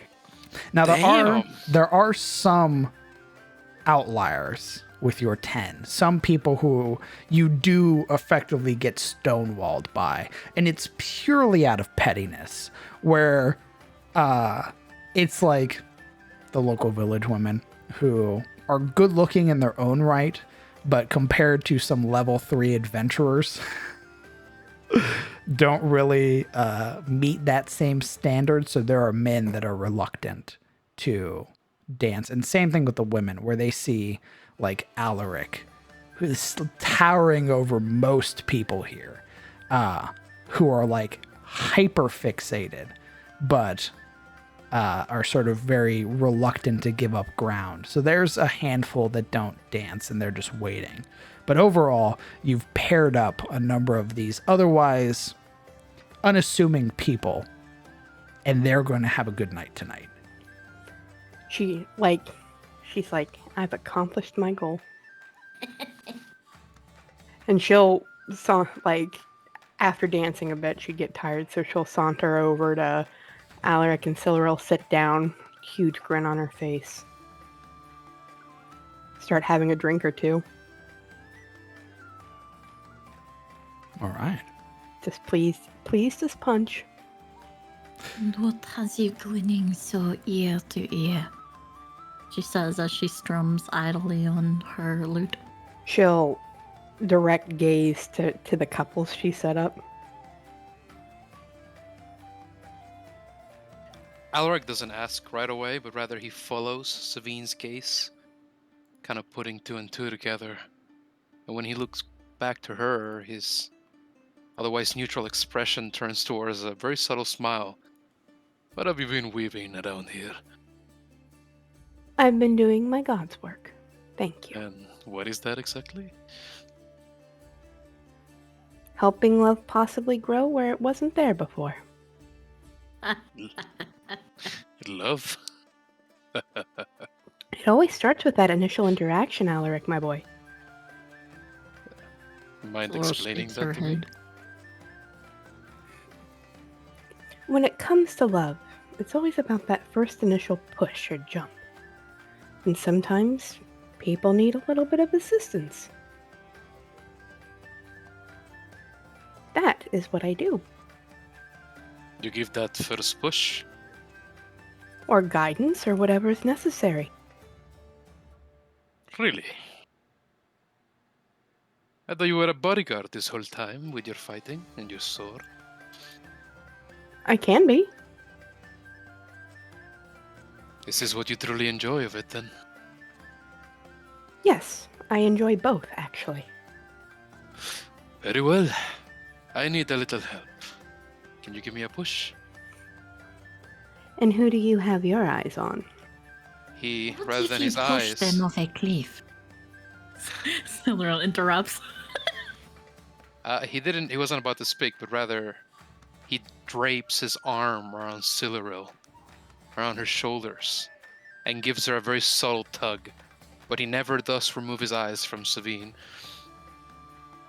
What I'm if not you sure. push them off a cliff? Hmm? What if this love you are pushing them to causes them to not be able to return? Why would you say that? She It's a grins as festival. she plays her lute. If this love... I couldn't hear you. You were really low. I'm gonna have to turn you up in Discord. Give me 1 sec. Who, me or... Momo. Okay.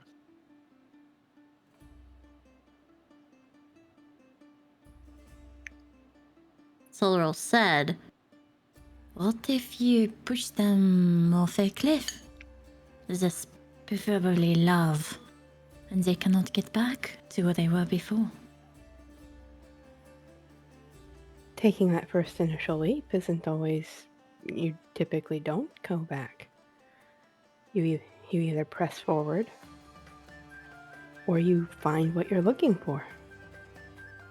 But sometimes that first initial interaction, some people have trouble introducing themselves, or how to appropriately greet someone or take a lady's hand. No, I think Siluril is onto something. She speaks for that ruin your god is known for. Silveril rears her head back. She giggles. Sometimes to be transformed, something has to be broken down first. What if folk just want to be left alone, Savine? They were eager to dance with me. I'm sure. Look at you. Who wouldn't be? She gestures a hand, her strumming hand out to Sabine before I pulling know, it back but to continue playing. I unfortunately cannot give them what they are looking for. Ah, that's right. You are married to your god, no? Essentially. Must be a rather hollow marriage. I find it quite fulfilling. Because he's not here? Ever? No. Watching love blossom is a beautiful thing. Sometimes it can wilt, but like a plant, sometimes you have to take care of it, nurture it appropriately. But what about hugs, kisses, that type of thing? That How is do you choice. receive such things from your god? You kind of see her eyes kind of glass over, and she thinks about back to the initiation. Yes. She Solar answers would very look- quickly. Solar would look up at Alaric with such a confused brow. He shrugs too. He's confounded just as much.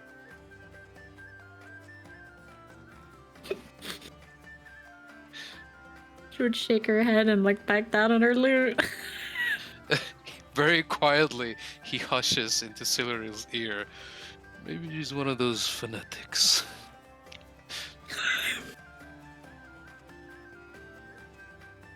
Got perception that. Putting a pause there. Yuria, Mm. what are you doing? Eventually, she would try to put this eager boy back in line as politely as she can get away with before fleeing before other youthful and energetic men attempt to do the same. She would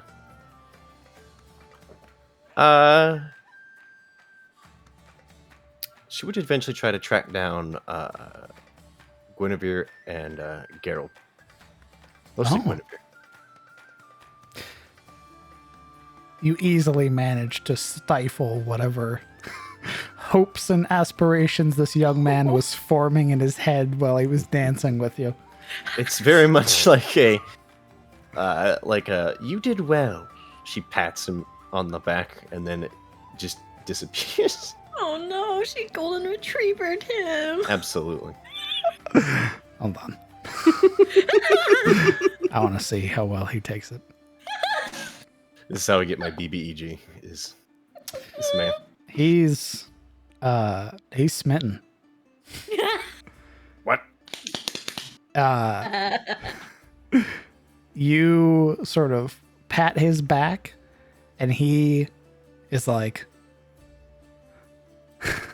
you wouldn't hear this as you're walking away and sort of making your way from the crowd. He just sort of stands there for a moment as the rest of the crowd dances around and the music sort of melding, and he's just very quietly, I'm gonna marry that woman.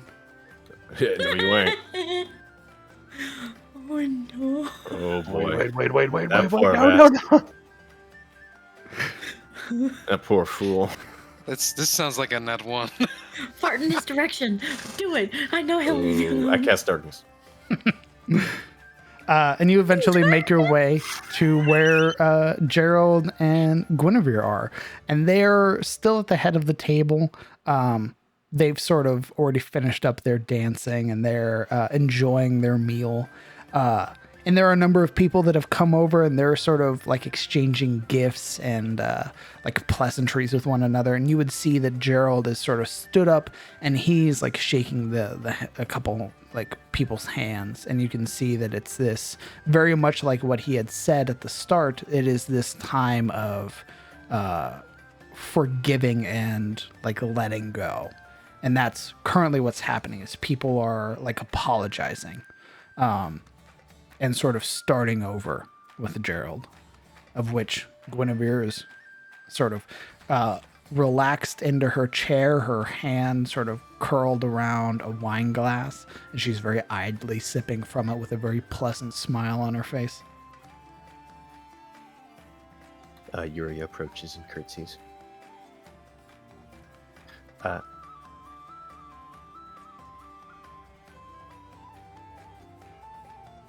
Yes, my dear. I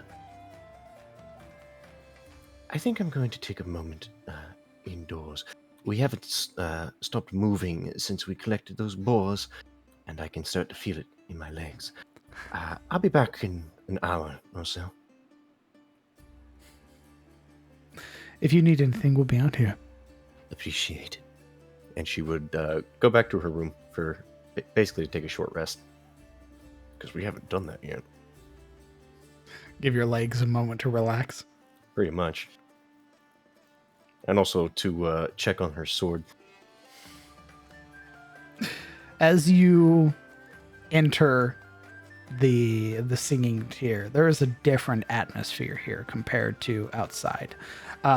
There is that like that sort of that darkness, like when you're walking through your house at night, all the lights are off. You can hear like the subtle creaks of the house as you're walking through it. But there's this muffled sort of music outside that fades the further in you get. And as you ascend the steps and sort of round and make your way towards your bedroom, you would see there's almost no noise up here. It is eerily quiet.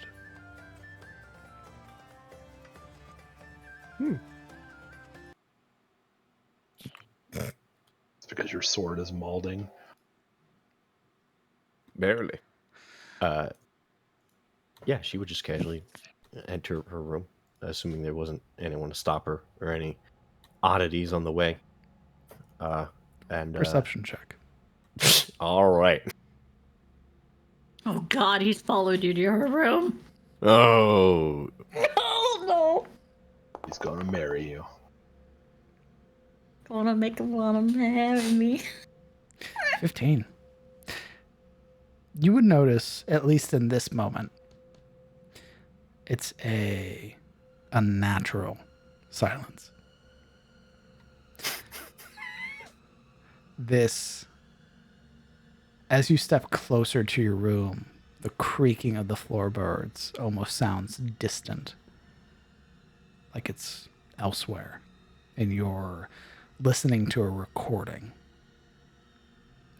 As you breathe this sigh of relief, you would watch as cold mist sort of curls around the edges of your lips and outward. There's a stillness in the air.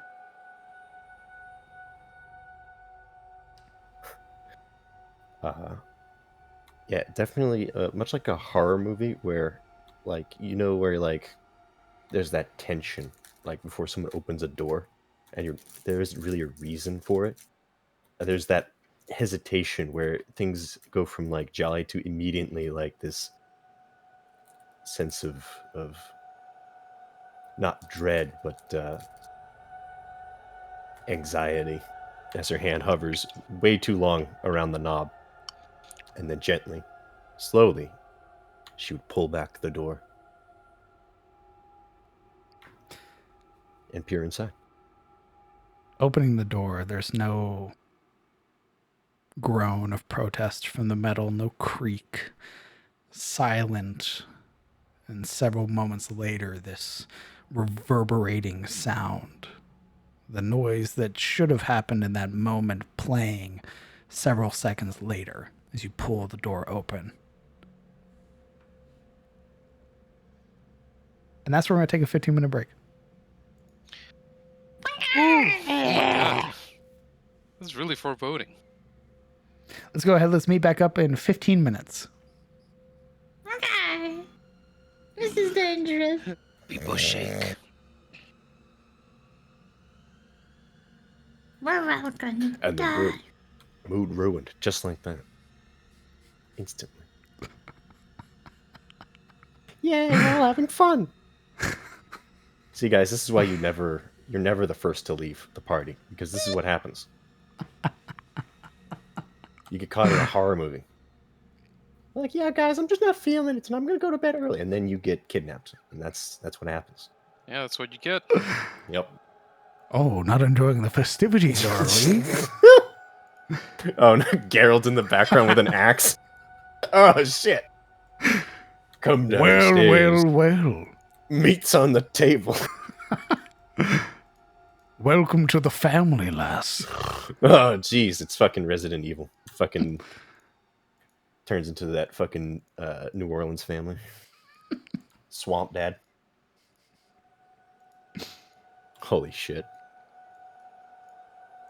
Why aren't you having a good time? I am having it. Well, I was. It's great, though. Oh my god. Anxiety. Took you out to dance and everything, and you're just leaving? Fall. Power word killed. Out here and you're fucking lonesome. Everyone looking at you. You cringe, and then she just dies. Hex. You know how you get to have like a dying breath word? Yours is just a fucking hex. Sugma. What? What? All right, I'll be right back. Alright. So, back in the early days of my youth, I actually did ballroom dancing a lot. So it's kind of a blast from the past to I even taught it to like younger children. So it's kind of a blast from the past to experience the awkward shuffle all over again in roleplay.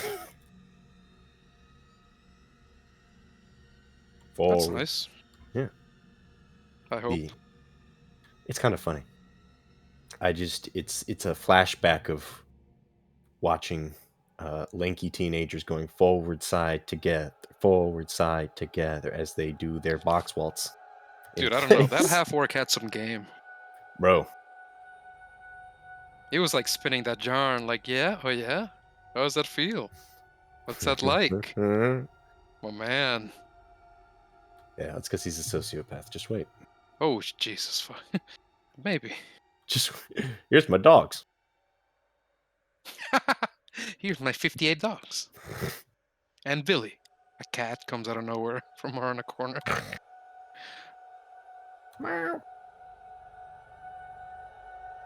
He owns the place.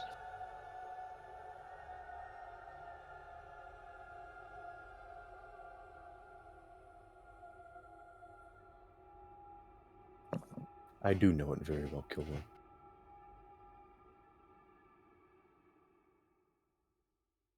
The old bronze waltz. At least that's what we called it.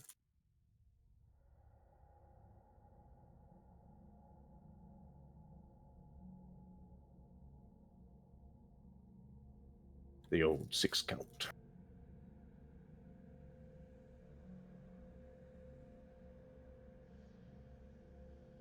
I return. Welcome back. There ain't no more Welcome chicken back. upstairs. Shame. It's because Talanos ate it all. That's why he was late. What? What? He's got chicken in his mouth right now.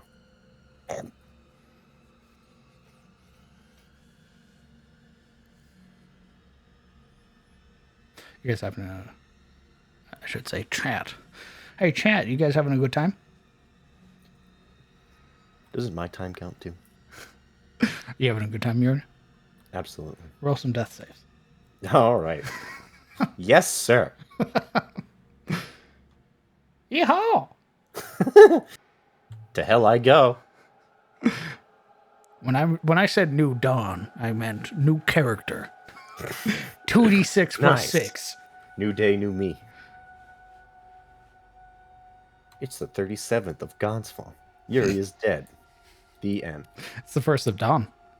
Oh, shit. Months only go up to 35 days. Yeah, I'll be honest. I didn't know what you meant by God's Fall. So I was today years old when God's Fall I realized was the month. Yeah, God's Night is the month.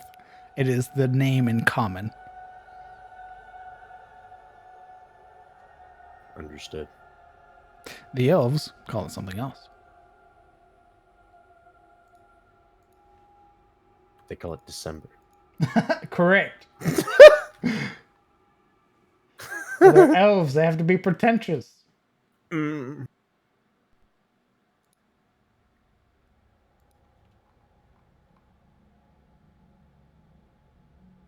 They call it Enve.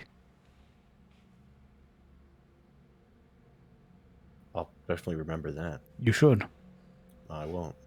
You're from the elf place. Not for long. I'm from here now. I'll be dead soon. It won't matter.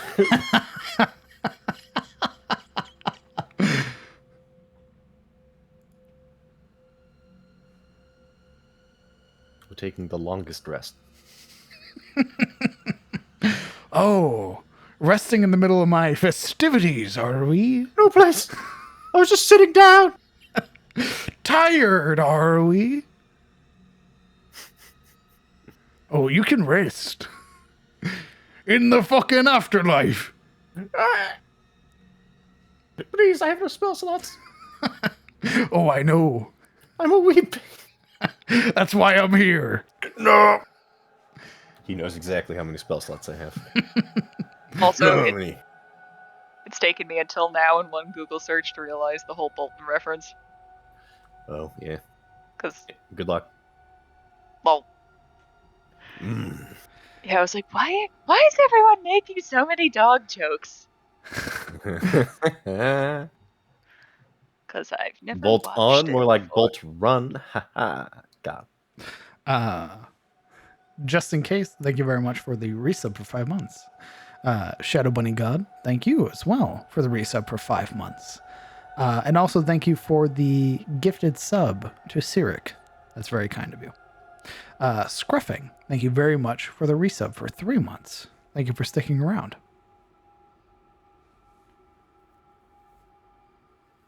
Going to return your bones to the forest with the pigs.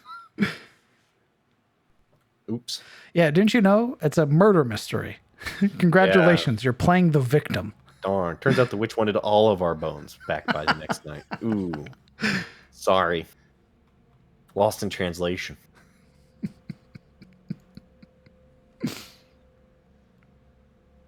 Oopsie doodle. Oh, ate the boar, did you? Puke it out. Vines begin sprouting out of the walls. Where do you think new pigs come from? Wait! Get turned into Wilbur. Where do you think the sunflowers come from? Oh, the carrots. Turned into Wilbur and immediately magic missiled. You don't know where the missiles come from. They just do. I'm about to play Animal Crossing with your corpse.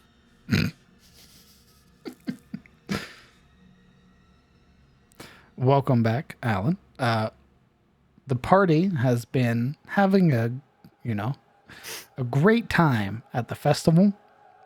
Kellen's meeting some new friends, and Yuria decided she was tired, and God decided, oh, if you're tired, you can sleep Yes, forever. God. Me. I decided. Short rests are boring, the DM says. You should have left your weapons. Guinevere shows up. Oh, is this what you came back for? Runs you through with a kitchen knife. I hate it here. I want to leave Alien's tier now. What's the matter? Stabs you with the steak knife from Haynes Keep. Yeah, no, see, these guys, they're cannibals. All right, I'm calling them that. The boars were people in disguise that we just heard it off. Yeah, it's all an illusion, gang. Wouldn't that be fucky? The ultimate bait is you all eventually fall out of this trance that you've been in, and you realize that you've been eating people. Delicious. Well, I mean, I guess that's just the natural progression from drinking blood, so, you know. Yeah, Morana just keeps eating. Can I get pauses. seconds? She's like, wait, you guys didn't know? You guys gonna eat that? She has to like stop when the rest of the party stops because she realizes this is actually like what you're not supposed to do. She's like, "Oh, right," and she like gently sets down the rib. That's the Secrets of Irist ending. Yes, how horrible, Morana says, licking ribeye steak That off. would be the Secrets of Era's ending. is you've Like, it was people all along. you've been at this town for a week. You really like the NPCs here. Everybody's having a gay old time, and then suddenly, the Oberon breaks the matrix again. Oops. And realizes that half of the pig carcass in front of him is very oddly shaped like a human torso. Oh, pig man. Oh, we forgot the man part. Sorry. I forgot the man part of the pig Bring man. up. Yeah, it's literally the Swine King and his swine buds all eating people with their skin. Fucking. He's like, well, I'm not drums. going to say anything right now because I'm still hungry. Ooh, So I just didn't want to ruin the mood. It felt like an awkward time to bring it up, so I just kept it to myself. Ooh, we Drac. we can't uncook them. Come on. I like mine raw. The party makes it all the way to level 20. They just defeated whatever BBEG, whatever calamity was there. And as they're celebrating, they all wake up in Hain Keep, level 1. It's their first night in the prison. Ah, I see. Groundhog Day, the advanced edition. That's why you keep counting the time. You're like as soon as it hits like year 2, we're back at Hain's Keep. So what did you learn? To end it soon. End it now. I learned your address. You will be seeing me shortly. Murder. That explains why Marana keeps hearing Hain. He's just sitting there whispering in her ear while she's asleep. What's the matter? Hey. Scared? You know, I've always liked you over the rest. Whispers in his ear. Whispering it into herself. Oh, Hey. no. Hey, hey, Hey, little mama, let me whisper in your ear. Are you sleeping? hey, when you get out of here, do you want to, like, get lunch sometime? There's a good Gotta go out coffee for place. Like a block away from here. Oh, that's disturbing considering the reason she was sent there. Dinner? Yeah, isn't it much better that he was just trying to recruit you to the League of Evil? Yeah, The that's league. actually a relief. Like, oh, thank God. Oh, wait, you're not trying to date me? Oh, Why would I do that? What? You're, like, way younger than me. You're, like, half my age. You Half. sicko. Half would be. You sicko. You're a freak, you know that? Our experiences aren't even the same. I lived 2 lives in the time you've only been alive. I don't date criminals. Jesus Christ. What would that say about my reputation? Who do you think you are? You're a freak, not just because you drink blood. Stay in your lane. I'm a lord.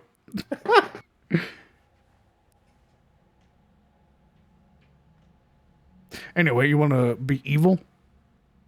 Pretty cool. maybe not today. Pretty cool, these people. I want to be my evil, though. Your evil's...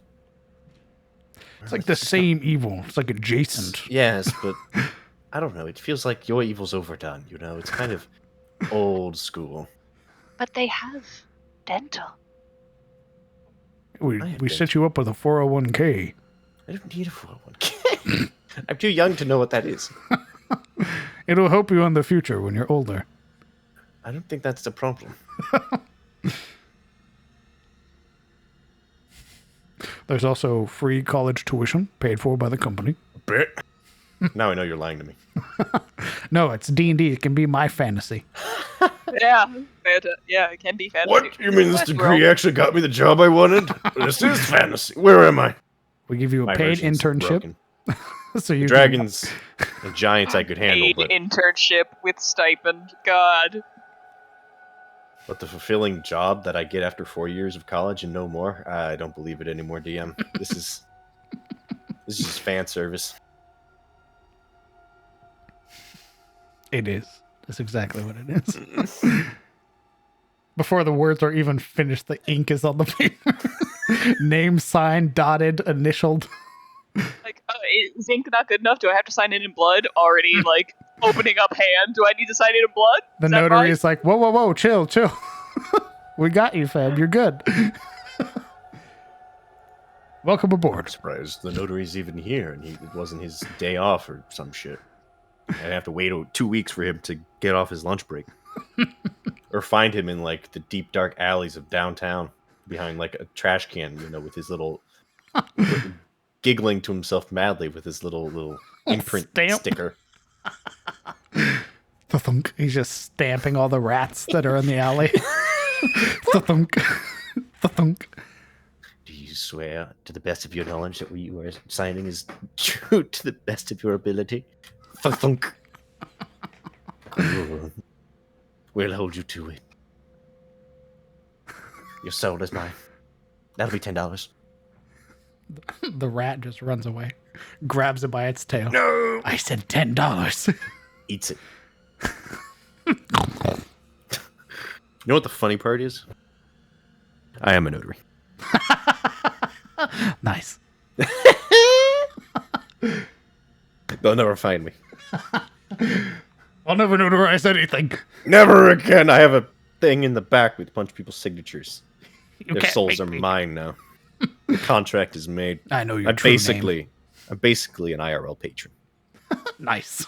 I have their addresses, their signatures. I could become them. What are you gonna do? Run away?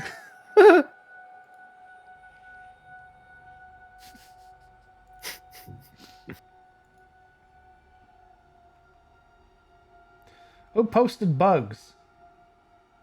Oh, Blood What? did. Blood posted bugs in the inspiration chat. Bugs.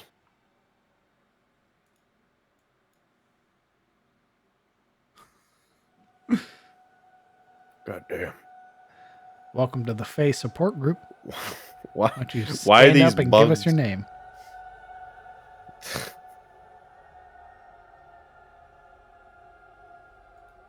I feel somewhat like all these are pretty good, except the praying mantis one. Like, you don't have to change the praying mantis for it to not be terrifying. Just make it bigger.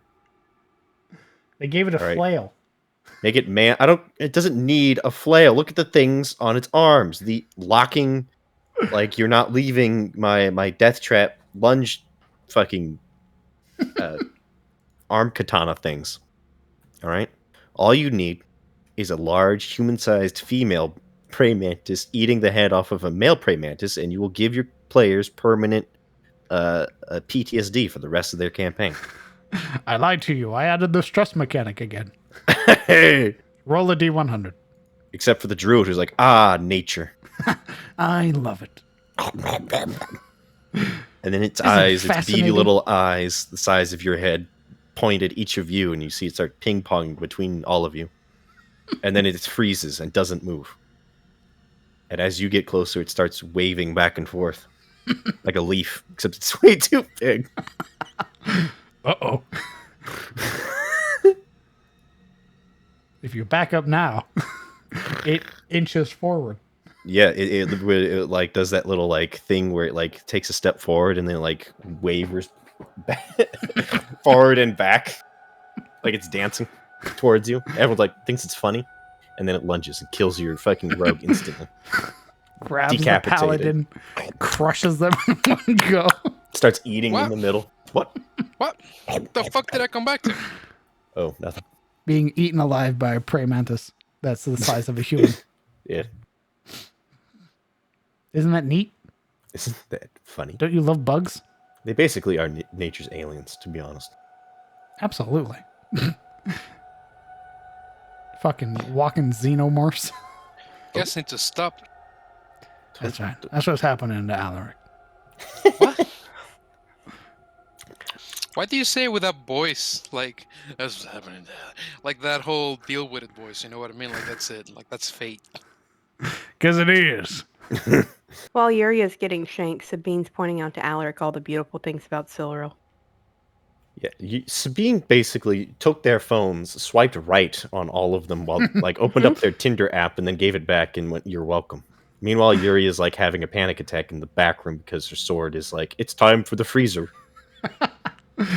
Also, I remain unconvinced. Can I hear these positives? Look at her hair. It's Can I like see spun these positives? gold. By the way, if you want further relating advice, feel free to subscribe to my Patreon for $5 a month. Word. Her hair is like spun gold. I Mm-hmm. think it's beautiful. Are you talking about yourself? No. I imagine Sabine Siluriel. saying that in a mirror. No. She does Oh. not. She knows she's pretty. That's right. She doesn't need convincing. No. It's good to have a healthy ego. Well, Adam has something to tell you, Caleb. Mm-hmm. What? Let him know. No, you have something to tell him. No, let him know. Nope, just letting him know. No, Letting let know him for know. you. What's up? You let him know. No, you told me you had something to tell him, so go for it. Either one of you tells me, or you both are rolling with disadvantage all night. I'll take the disadvantage. Oh, wow, look.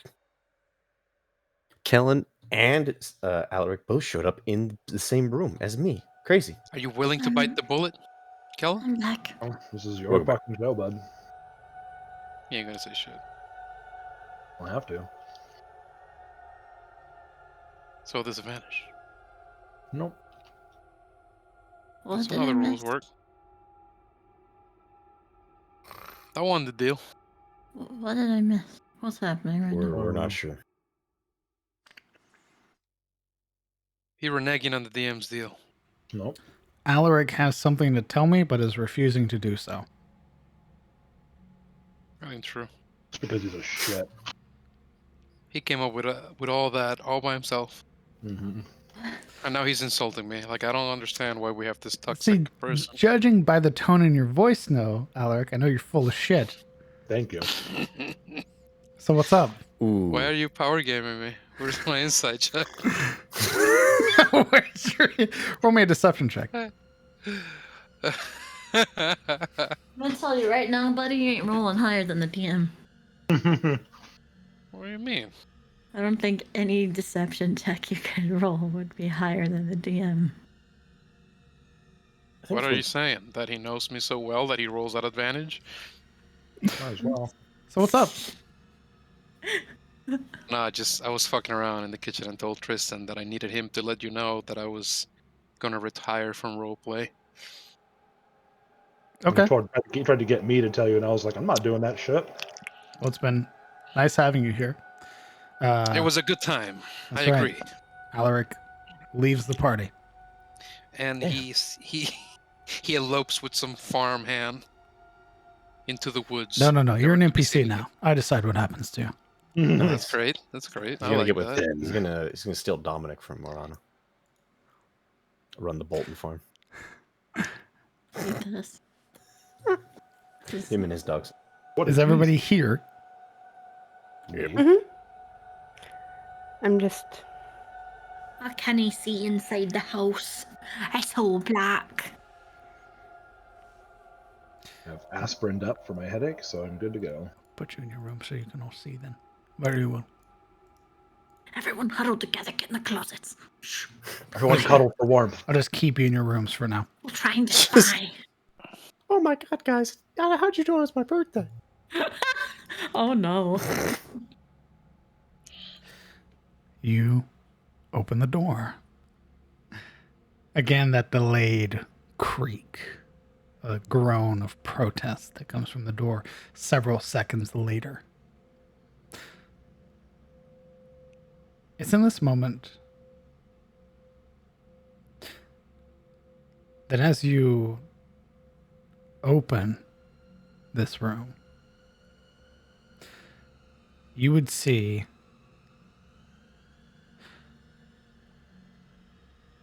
a young man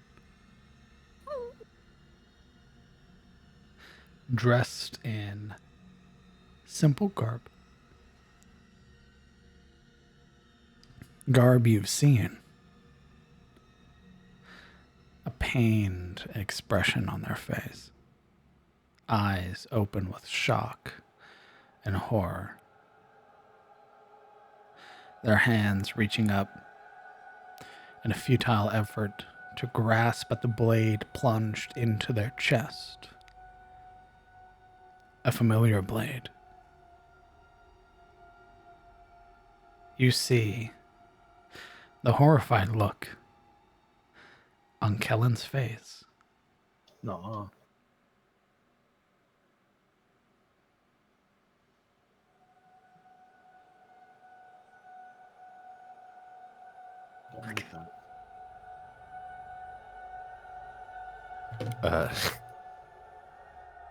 She's just frozen in shock for quite a while. Unless Kellen does something, she would stand there for probably almost a minute, just pale as can be, before she would hesitantly step inside. The moment you step, the sound is much more sudden in comparison, almost catches you off guard. You hear the creak of the floorboard. The head, Kellen's head, snaps upwards. The pained expression on their face almost exaggerated, their mouth pulling wider, unnaturally wide, where you see the flesh on their cheeks begin to stretch and peel. Their eyes growing white, rolling back into their sockets as their mouth opens impossibly wide. Consume the light.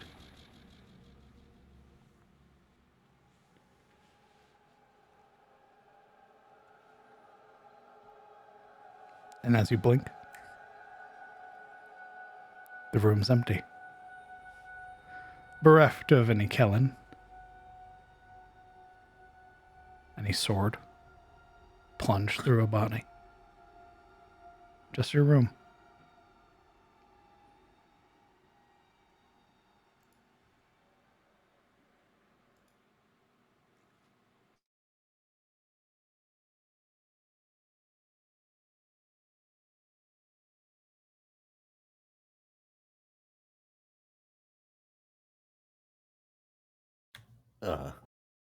She would collapse on her knees and start gasping for air.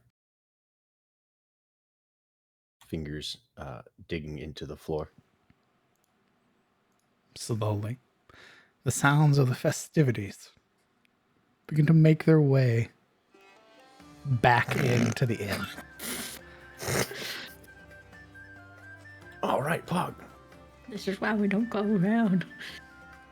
Why we don't go around. Ever. Never leave parties early. Never split the party. Ever. Even for like a bathroom break. Yuria would. As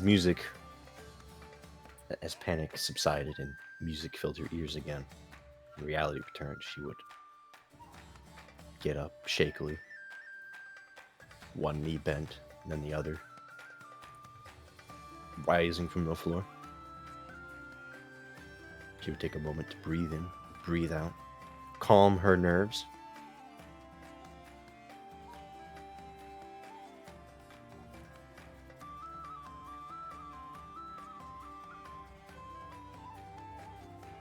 You have a lot of demands, you know, and not a lot of answers.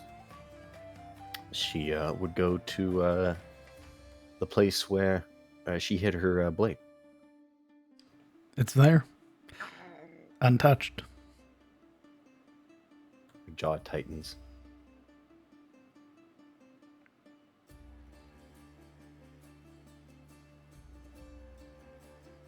She would eventually she would slam the shelf closed in frustration, get on the bed, and with her knees to her chest, arms around her knees, she would sit there,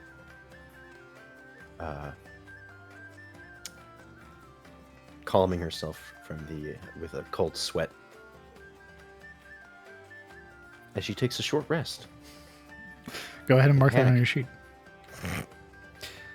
As the camera pulls back, it returns to Kellen.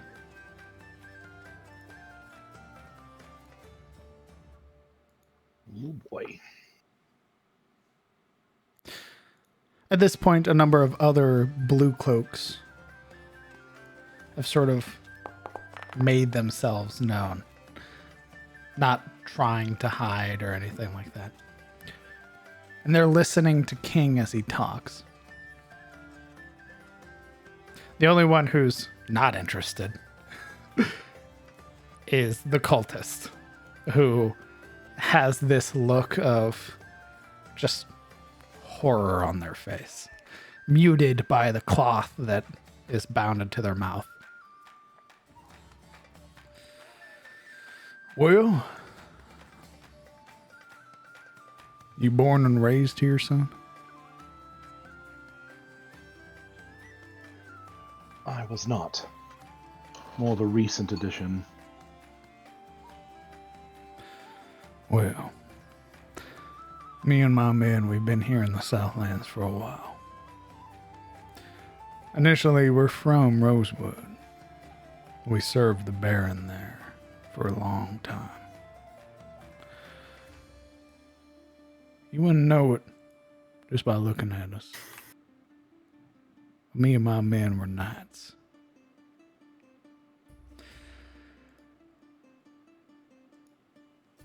Well, just so happened that House Ashford didn't take too kindly to the way that our Lord was ruling things here in the Southlands. Got rid of them. Brought in somebody more loyal, they said. Lord Edmund. Well, when the new Lord was installed, he saw fit to get rid of us. Bring up his own men. His own knights. Didn't want us anymore. And as it stood, we were owed quite a lot of money. Decent coin that was denied to us. Now I tried, for a while, to get what my men were owed. See, these are loyal men. They serve, and they fight, and they die. Nobody more loyal in the world than these men.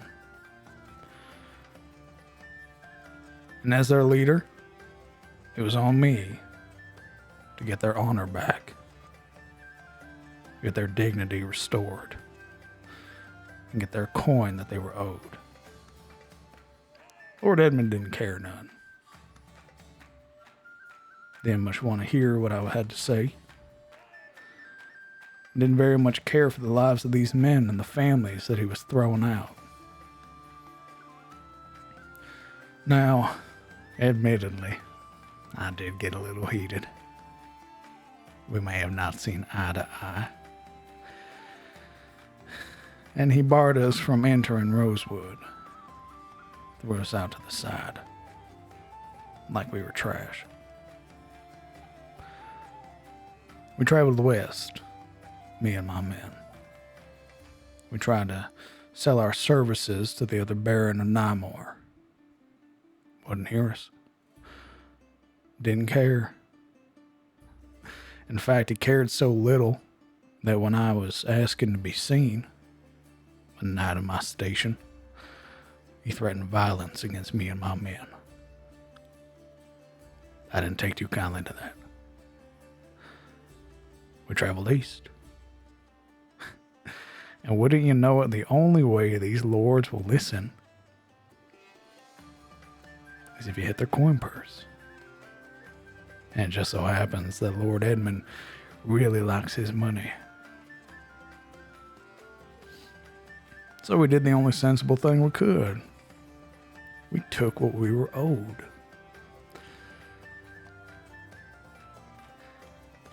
Now,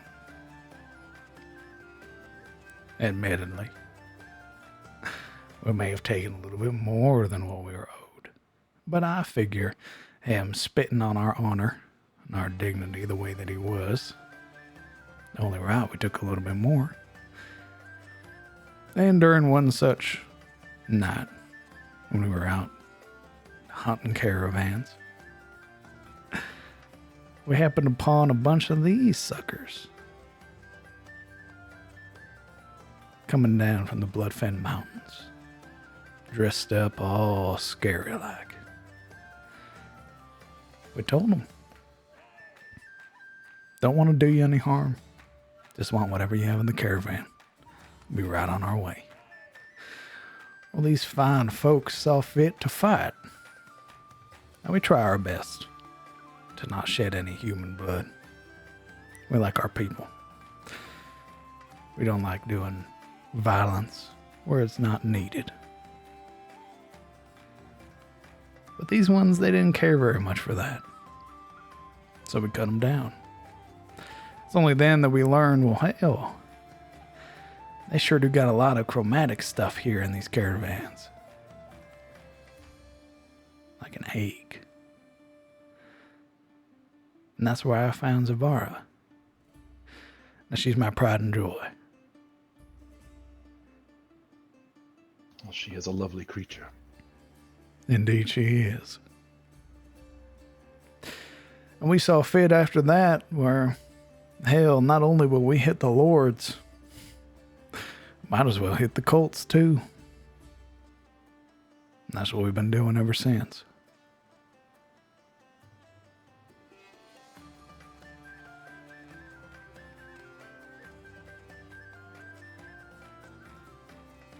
Well, it's quite the story. But I feel like I share your disdain for the way that some of the lords behave. I should have seen it coming. I served in those courts.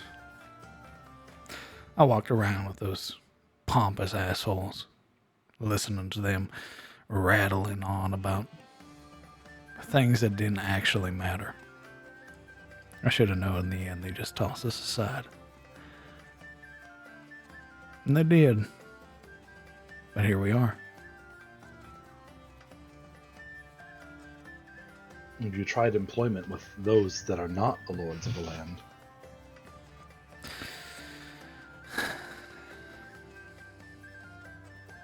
Not really, no. No, once we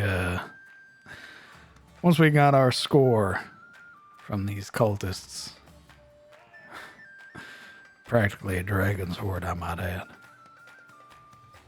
We found that we only really needed each other. My men are loyal, and I'm loyal to them. You know there are those who would use your skills for the betterment of this land. That are not the lords. Ain't none that I found that deserve them, though. Would you give them a chance if you could? Maybe. But we do already have somebody who's interested in hiring our services. And who would that be? Don't know. They pay awful good, though. No. You were a knight once, so you know that money only carries you so far. A purpose, on the other hand, can carry you for a lifetime. Very true. Do you want to see this land made safe for its people, like you watched out for this village here?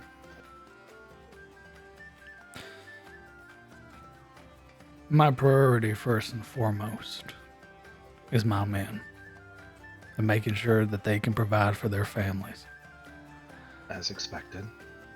After that, then I'll see if I care. These men have been through the thick of it. And they follow me everywhere. I owe them everything. And I intend on giving them everything. I do know of a group that might benefit from your skills and your loyalty. It won't be rich work, but you will be provided for. The people of Elion. I don't think they could afford your services. Perhaps, though, there might be one route you could take. They would probably have to be convinced that they would need your services, though, as I believe that some of them may not even think a Morling is real. The mayor certainly has seen his share. But they're shepherds, simple folk.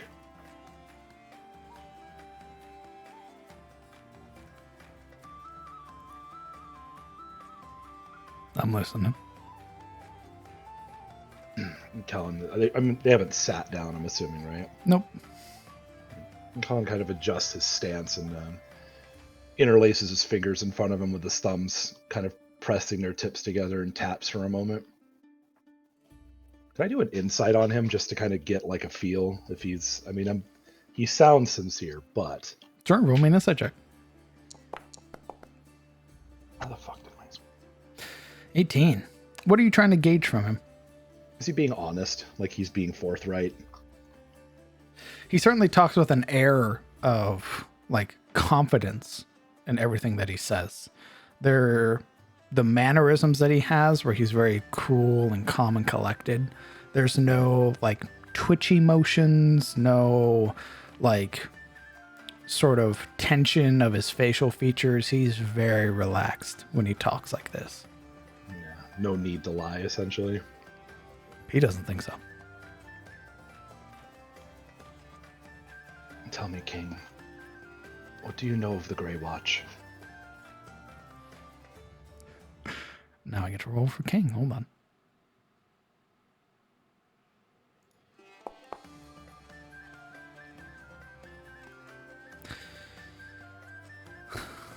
Grey Watch.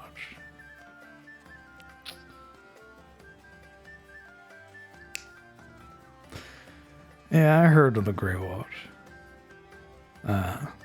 Lords never really spoke too highly of them. Naturally, we don't follow their rules. Sounds like that might be right up your alley.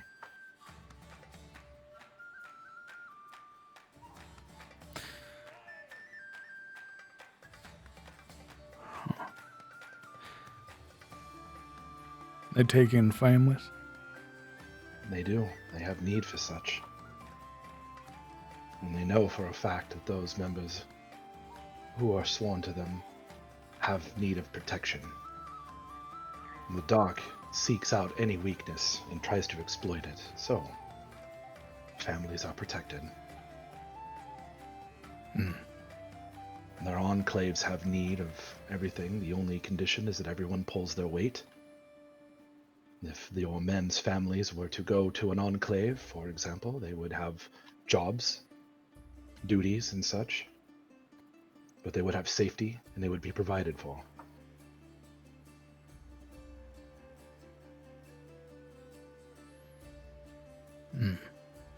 Roll me a persuasion check. Disadvantage because I'm doing so good.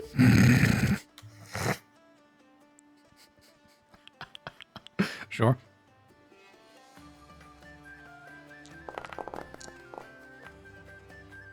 Damn. Even with advantage, it's bullshit. Where are my good rolls now? I'll talk to some of the others. See what their interest might be in all this. We got a couple more jobs to do here in the Southlands before we even consider moving on. One of our most recent quarries got nicked by somebody else, so we're going to be dealing with that. Can I ask what happened? Sure. I like you. I'll let you in on it. This individual was paying us, offering a lot of money. More money than I really thought possible. For some more unique parts for some animals. Just so happened, he told us where a certain creature might be. Well, my men are good hunters, good trackers. And they followed this creature, managed to whittle it down, get it nice and weak. Now, There was no talk about killing it. At least the man paying didn't very much care for killing it. He wanted a part of it. Easy enough to do. Carve it right off, send the creature on its way. But my friend here, well, she got jumped. About 6 or so. Traveling through the Southlands, wielding all types of crazy magic. Strange thing. Thought maybe cultists, members of the Caustic Heart getting a little jumpy, figuring they'd come back for a little revenge. But I asked this sucker right behind me and he didn't know nothing. Hell, even tried to beat it out of him and he wouldn't admit to nothing either. Which means either he's too stupid or he's telling the truth. Now, I'll give him the benefit of the doubt. They didn't kill nobody. I am pissed that they nicked our hunt, though. What was it that you were hunting? A unicorn. It sounds like whoever was paying you might have been setting you on an errand that put you in grave danger. That alone might account for the outrageous amount of coin, if that coin even exists. They've paid us for some other parts. I expected they'd pay this as well, given that they paid half up front. I imagine that hunting a unicorn is a dangerous endeavor. Indeed. A couple of my men got hurt pretty bad. Them unicorns are something fierce. But they can be chased down just like anything else. Might it not be better to just cut your losses at this point and go for a sure thing? If you'd like, I can even write a letter with my name attached so that you can be admitted into one of the enclaves. See, I would have just let bygones be bygones. They hurt my men, though. I don't like that. Well, as you said, none of them died. That's lucky. That's good. Indeed. Indeed it is. Either they were gracious enough to be sparing lives, or they just didn't get what they were wanting. But perhaps they were trying to protect the creature. Unicorns are revered as sanctified beings. it's a horse, son. It's much more than that. They are, for all intents and purposes, to my limited understanding, a sort of angel of nature. They speak, they protect realms, and they see to keeping evil from their domains.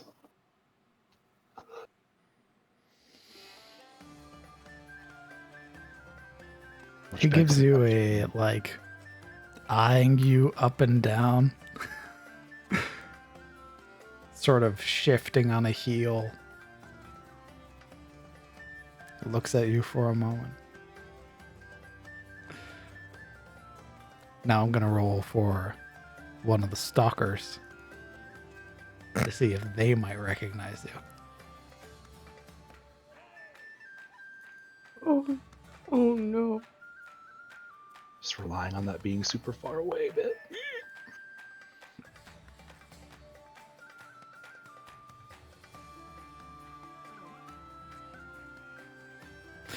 If anybody does recognize you, they're not speaking up. Of which King sort of gives a crane of his head. Your Grey Watch care about creatures like that? They would certainly respect their territory.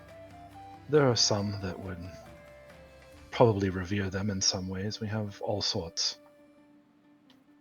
Druids and warriors and barbarians and alike. whoever gets the job done.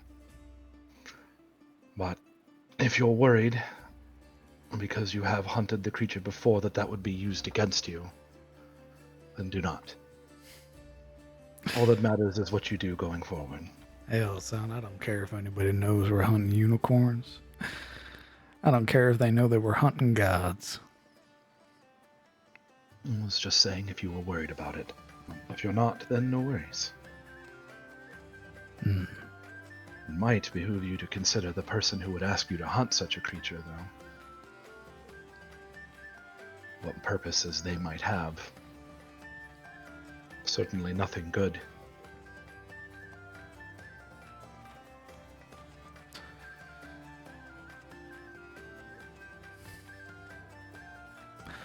Here I was, giving you the benefit of the doubt, thinking you were just some wayward shepherd out protecting his flock.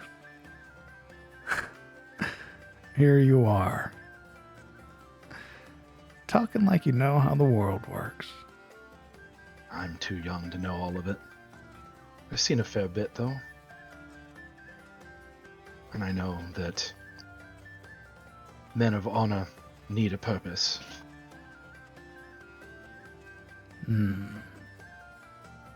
I can tell it's still within you, though. You could have charged into the town while they were celebrating and taken everything from them. Maybe not killed anybody, but instead you opted to protect it from a cult without asking for reward. You did it because you knew it was right. Son, that's very presumptuous. I don't like shitting where I sleep. Last thing I need is a bunch of shepherds getting upset, coming in with a few people that actually know how to fire a sling or shoot a bow, and making my life a living hell. He smiles back at him. It's kind of a huffed laugh. Very well and good. But I bet, deep down, you yearn for that purpose again. Without being beholden to some lord, so that you can see your men have everything they need and a glorious purpose besides. Doing exactly what you're already doing.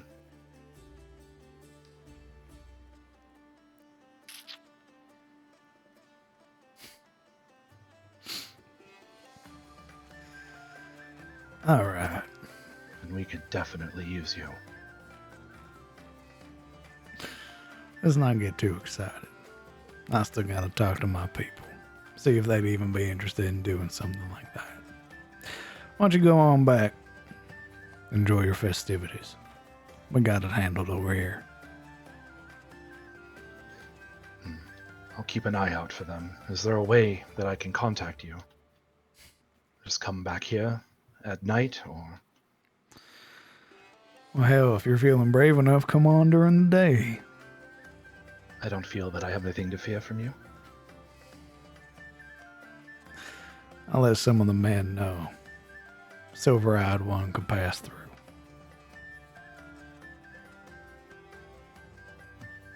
Very well. Anything else that I can do for you while I'm here?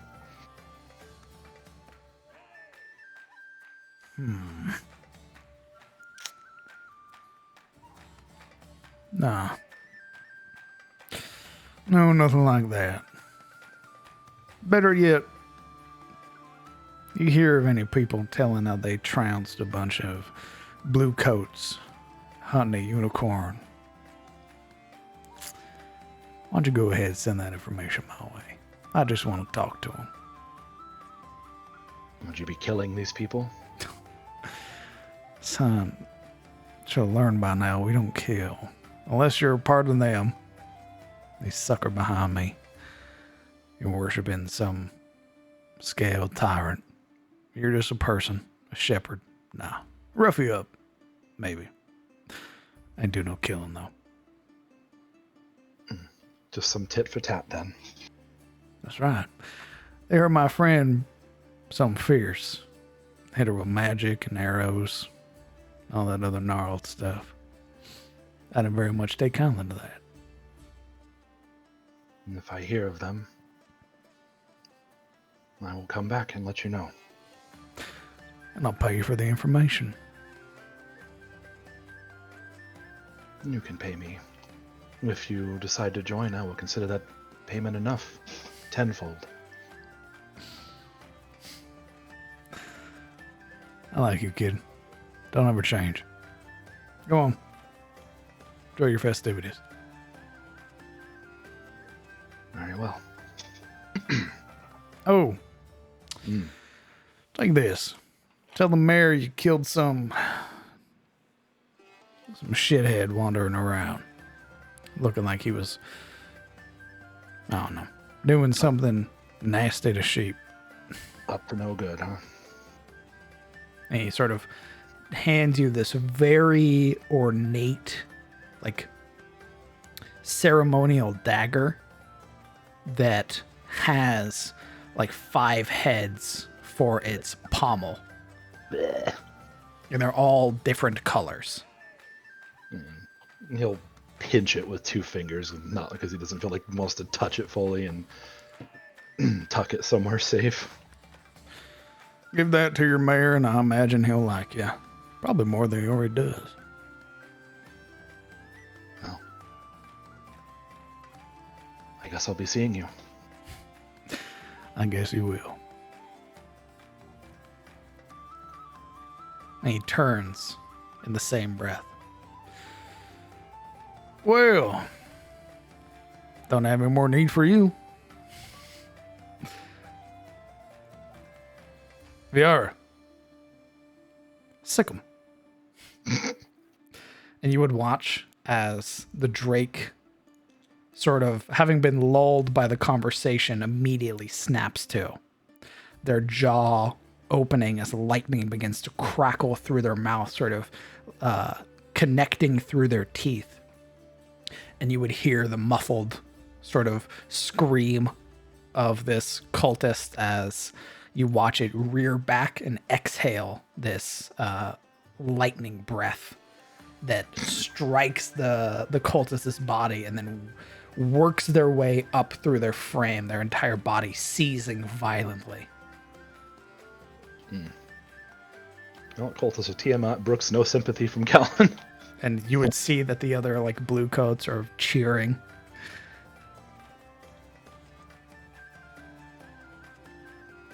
Yeah. Make my way out of that. All right. And it's probably only been like, what, an hour and a half since his shift at this point? Absolutely. It's Yeah. like it's the hour walking and then being here, sort of sneaking around, talking to King. I'd say you're pushing your 2-hour mark. Gotta hurry back so I don't get the elf I'm talking to. Oh shit. Knows what elf mom talks are like, and they're not fun.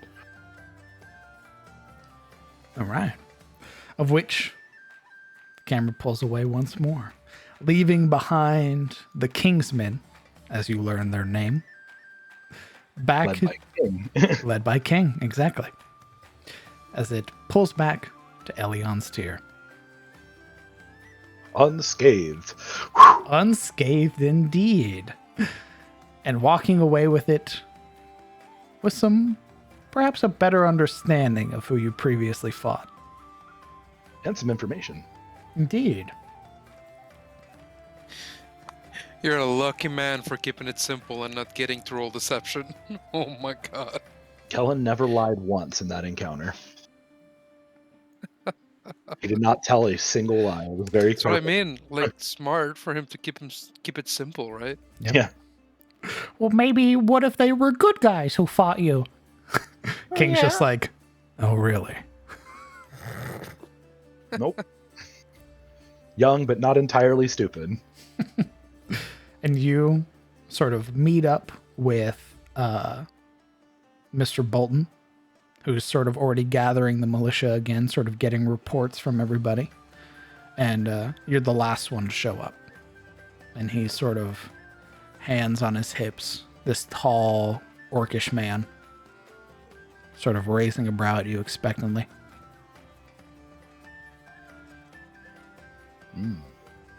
Anything?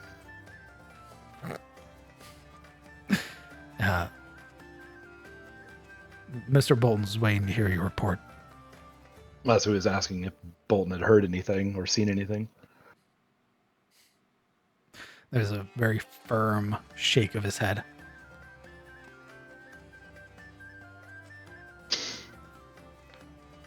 Well, for what it's worth, I did come across this. When he pulls the dagger from behind his belt and holds it out. The other three are just like, whoa. Mr. Bolton gives it a very incredulous look. And what's this? I think perhaps the mystery of your missing sheep. His brows knit together, reaching out. Sort of grabbing at it by its hilt. Sort of inspecting the blade.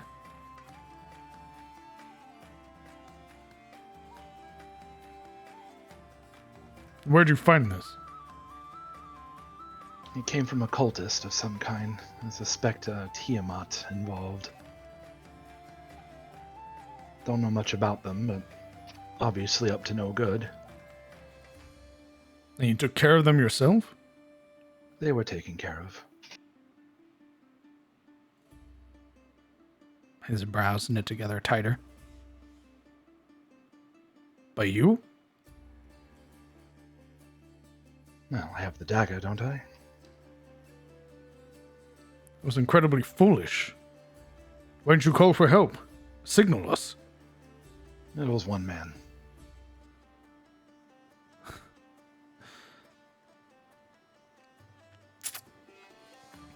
All right. Go ahead and show Bertram and get the body. Or bring it back to the mayor. It's not going anywhere for now, and it'll do where it sits for now, but we should get for our shifts and enjoy the festivities while we can, knowing that there should be no harm falling us tonight. Deception or persuasion, your choice. Ugh, I am not good at either.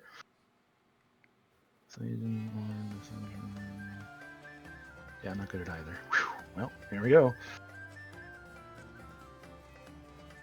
Ugh. Hold on. A roll for Mr. Bolton.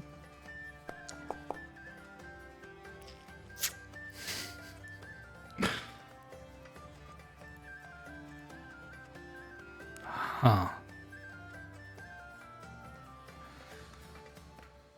Well, Gerald told me no more than 2 hours for you. So go on back. I'll get the body in the morning. Have no worry. And he sort of turns it, the dagger, handing the hilt to you. Tucks it back behind his belt. And show that to the mayor the first chance you get. Last thing you need is somebody seeing that when you're walking around and mistaking you as a cultist. That's why it's in my belt behind me under my cloak. But yeah, absolutely. When are you Okay. joining festivities then? I'll show up eventually. Show my face. I don't very much care for festivities. Well, don't keep it burning at both ends for too long.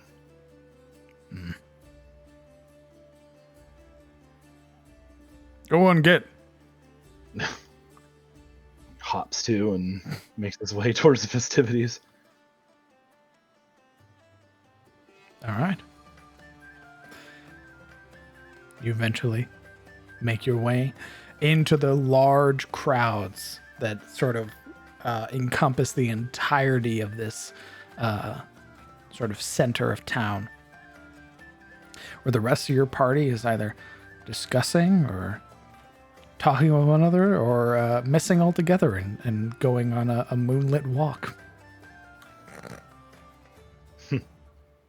And it'd be at about the 2-hour mark where the band sort of settles down, and you would hear like sort of children from the crowd exclaiming, you know, it's fireworks, fireworks. And you would watch as fireworks are now being lit off, and sort of these brilliant displays of like bright colors exploding into the air, and sort of filling and illuminating the night sky for moments.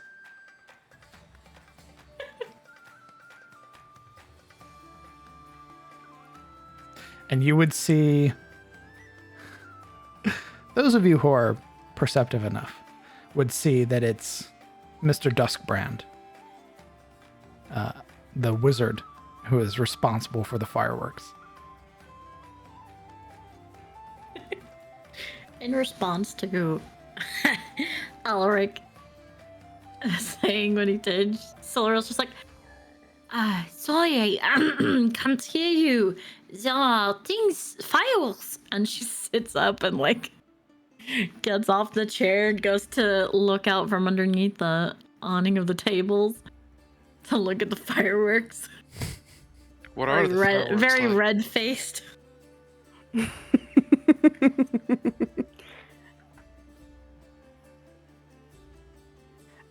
Sabine would glance over to Alaric before following Siluriel.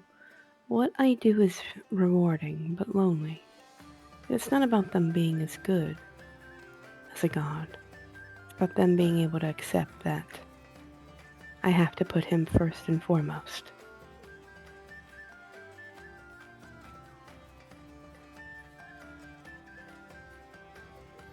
That's very strange worship, Savine. These but- fireworks are beautiful over here, away from you. And her.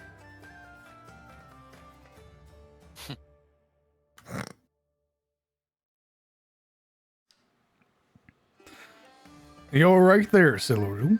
Got a bit of a blush to your face. Enjoying some drink, are we? Yes, that's exactly. Drink. And she will look down at the cup that's still in her hand and down it. the loot in her left hand, drink in her right. We serve only the finest here. Gold ale and red tears, as it's called. Some of the best wine here in the Southlands. Mm-hmm. Great.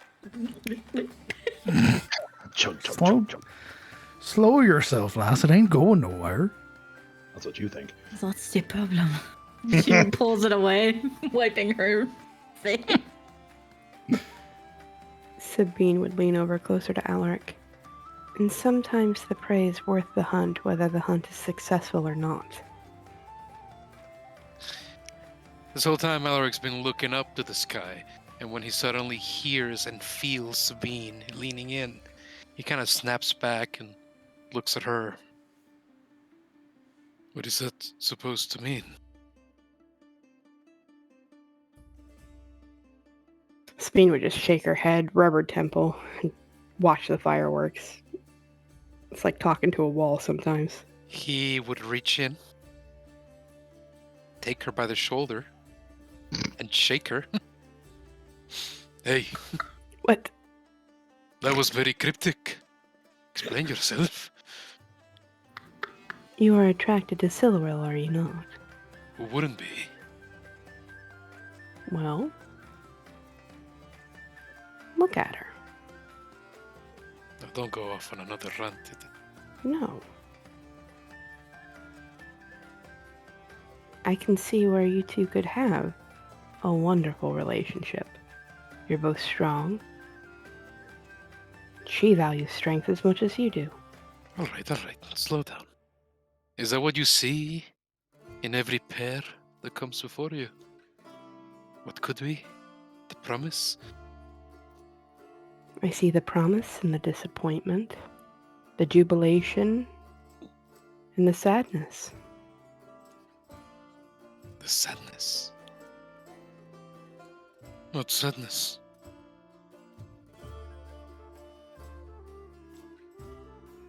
There's always sadness.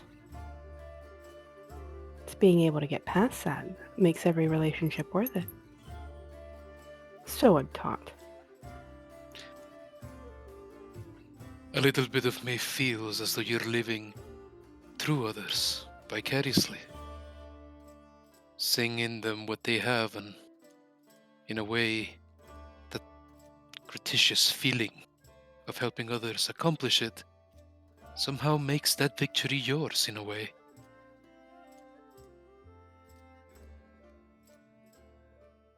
I enjoy seeing other people together, being able to feel the feelings that I feel on a regular basis. Dear God, True. it all feels very lonely to me, Savine. It's very lonely. And if Sariel wills it and I find somebody who can accept the terms that would come along with being with me, Ugh. Why don't you go worship another god that lets you see other people? Someone not so possessive, huh?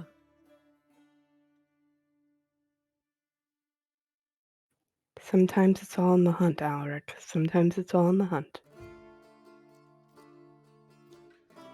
The hunt. He sort of shrugs at that. These people are all ranchers. I don't see them hunting anytime soon. I'm saying in general, Hmm. what I do is me. And if somebody can't accept me for who I am, then it's probably not going to work out. Fair enough. I suppose that applies to everyone, but more so to you. I can still love. I love my brother. I love my little sister. I am developing feelings of attachment even to you. And she kind of punches shoulder lightly. He winces. At this point, he's also forced to hold up a palm and keep the glare of fireworks from blinding him, as he means to have this serious conversation with Sabine. I understand all that, but we're not speaking about that sort of affection. Even though, and this is a secret, he leans in and brings up a huge curtain of a palm to hide his mouth from Siluril. Just kind of my aunt, you know? I can note. I see very well. What? You mean there's similarities? No. She's my foster aunt. No.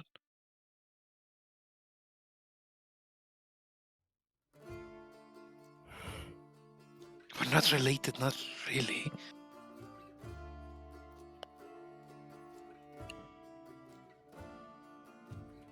If you're not related,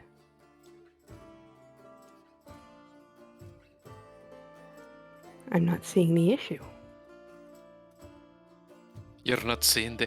Alright, this conversation is over. Let's watch the fireworks, Savine. It's really nice up in the sky.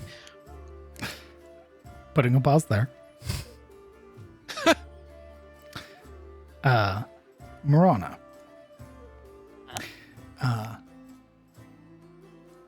The young man who you've been sort of walking with and just sort of exploring, would have eventually tried to like have you guys sit down, like on like a hill out in these long rolling fields. Oh shit, we are far away. No, not far away, but like on the outskirts. Like here-ish? Yeah. Where you can still see people. But enough where like the conversations are sort of drowned out. Can't make out actual details. But he'd have like sat down with you on these like hills and everything like that. And then as the fireworks started to go off, would be like, have you ever seen the fireworks, or do they have fireworks in Benheim?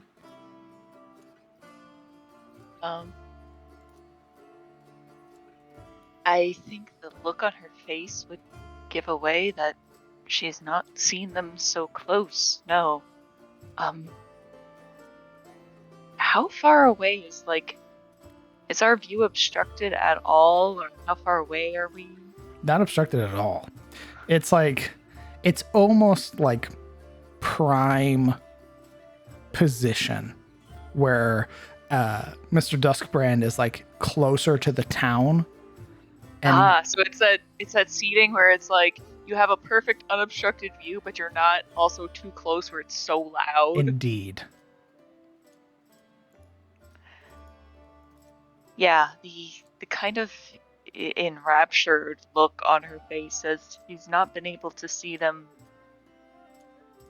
so close before, or nearly so many, and she kind of like sits up and leans forward and is just watching them, just very intently engrossed.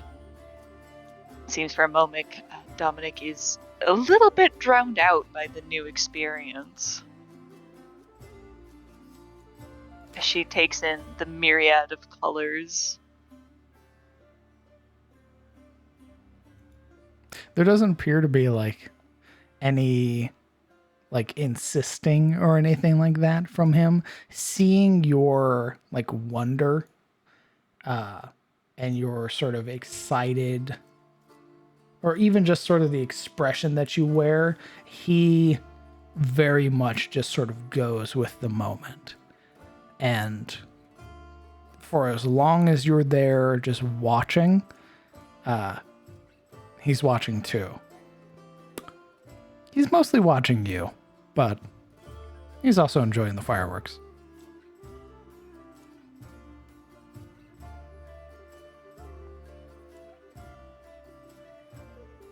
But yeah, she is by and large gobsmacked with the display.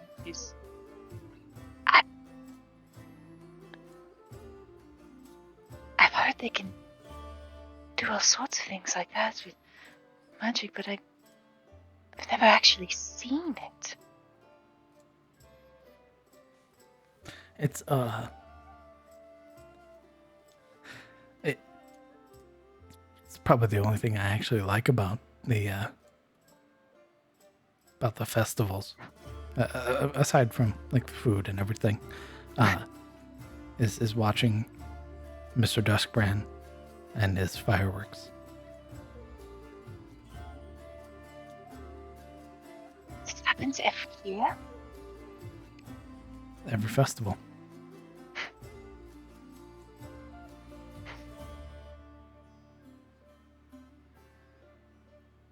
How lucky you are, she says, kind of turning back and just watching them still.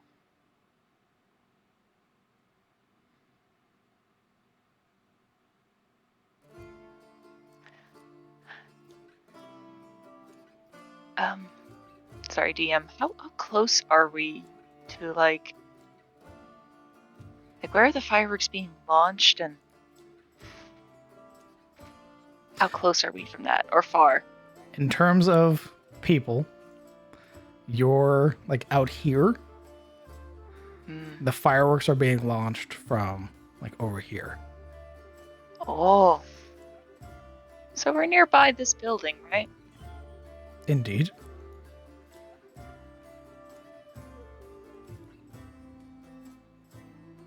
Morana kind of stands up. I want to get a closer look.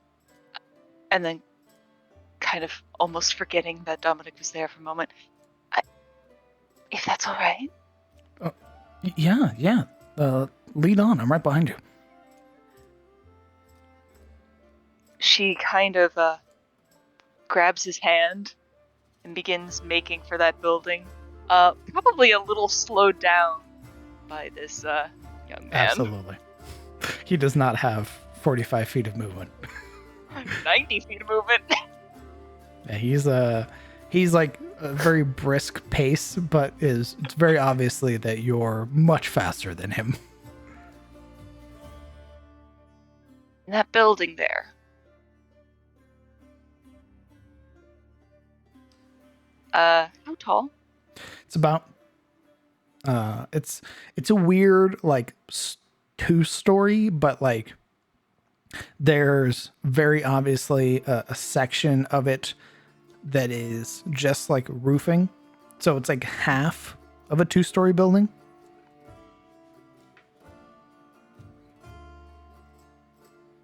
Marada is just kind of enraptured and in full tilt, just kind of heads over there, and kind of where the roof slopes low. She kind of lets go of his hand and takes a lead, and using some of the little holds that she can get, kind of almost effortlessly, like a squirrel to a tree, kind of vaults up there, skirts fluttering in the wind, onto the first story. And then waves him on, like, come on! There's this like excitement that's immediately met with like hesitation when he realizes you're starting to climb the building, and like is immediately looking around, seeing if anybody's watching, and then hearing your like, come on, he like sort of like Fine, you miscreant. takes a deep breath and then immediately starts trying to scurry up. And like though it's very obvious like he has like no real experience with climbing,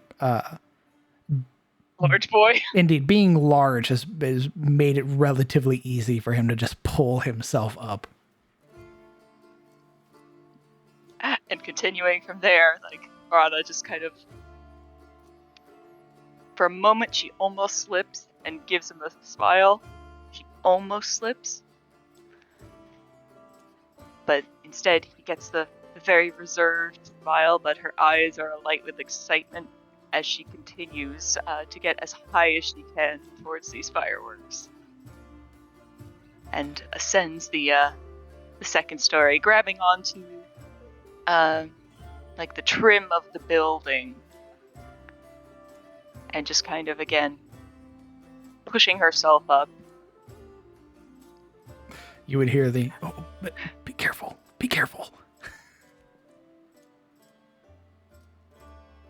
She just kind of giving him the, as she like clambers up, just the shh and a nod. And he sort of continues to wave wordlessly this time. Sort of feeding off of your energy, has sort of like rounded back to being excited in this moment, and sort of gives a glance around, and if anybody sees both of you, they're not yelling out or anything like that, and he eventually pulls himself up onto the top, and now you both are on top of the general store, much closer to the actual source of the fireworks. Yes, good.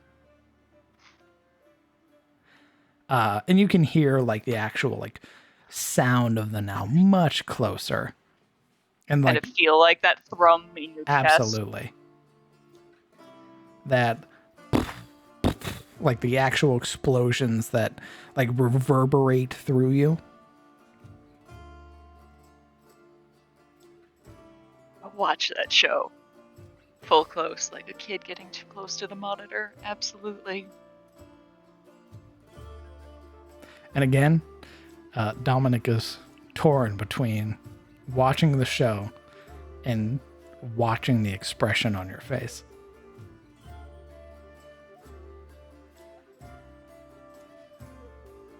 As we put a pause there. Gerald, having sat next to you, Solaro, has in his hands a Solro's big... standing. Oh. I need to read Like most out importantly, away apologies. from the...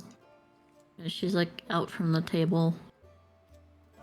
Stepped away from... Never mind, sorry. Apologies.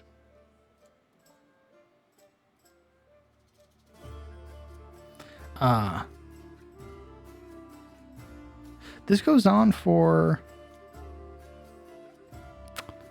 about an hour. This firework display. Where Damn. indeed. Where everybody is like enamored, right? And it's this build up where like the first set of fireworks are very simple. Simple explosions, singular detonation, nothing too extreme, like singular colors. And it isn't until it begins to build where the fireworks become more intricate and you begin to see like multicolored, delayed explosions.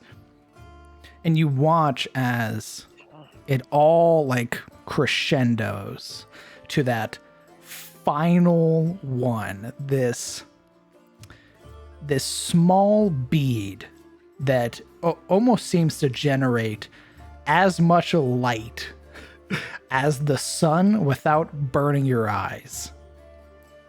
And as it fires upwards, it sort of reaches a peak to the point where it passes the clouds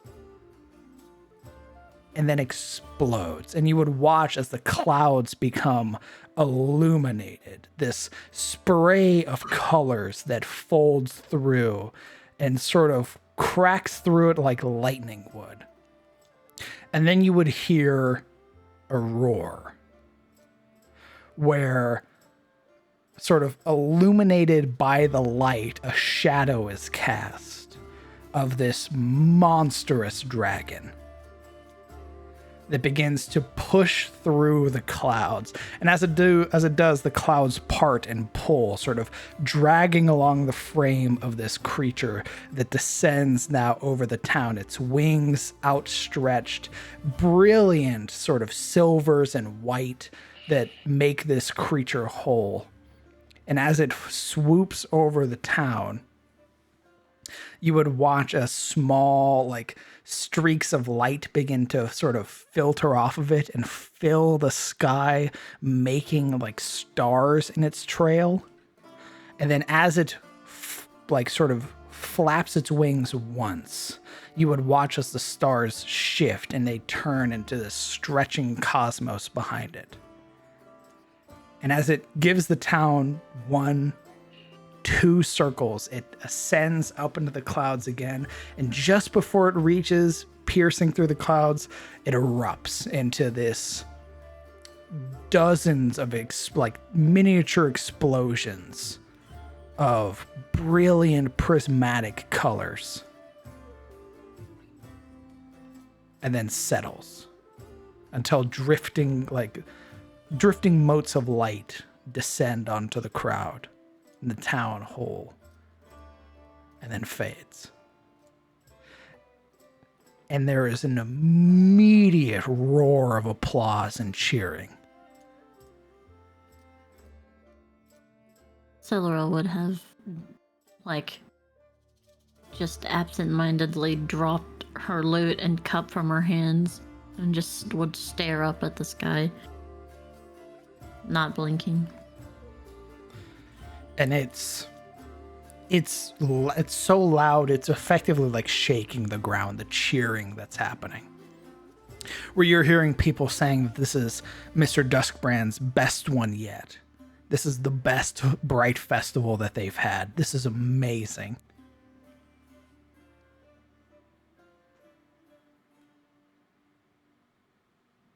And Mr. Duskbrand very calmly adjusts his hat, grabs his staff,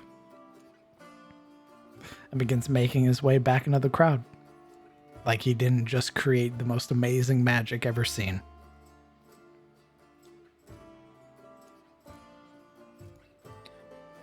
Is he anywhere near us? By the table? No. Where in this would Kellen have made it back, by the way? In the decorations on the table, are there any flowers or roses or anything like that? There's tons of displays. Kellen would have made it back at the start of the fireworks. So you could have weaved yourself back towards the main table, which is where it appears some of your compatriots are actually at. I think he would have sneakily slipped in like he was there all along and just sat down. Ulrich would have taken a garland of roses and thrown them at him on his way in. The very loud rumbling, yes! As he filters it with the crowd.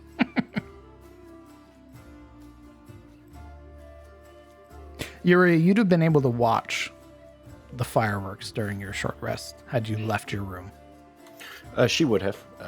Once she collected herself, she would have quickly have left the room, seeking essentially not to be alone with it for too long.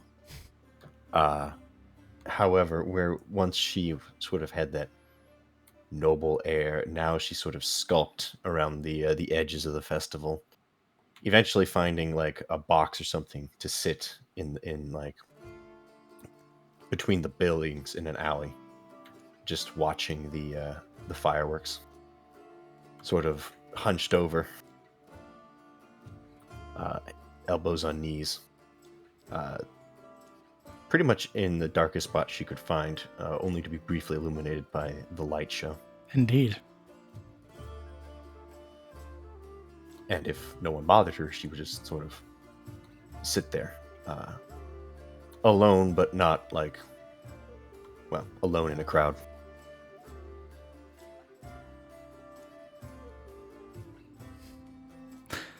Well, I'll ask this then, for the sake of brevity. Is there anything you guys want to do tonight?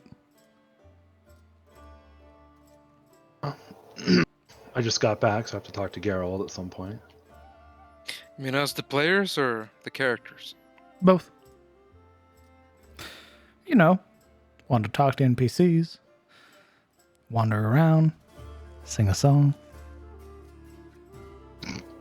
Sabine's gonna start one of them huge line dances where like they're arm in arm going in a giant line parade when the music picks up.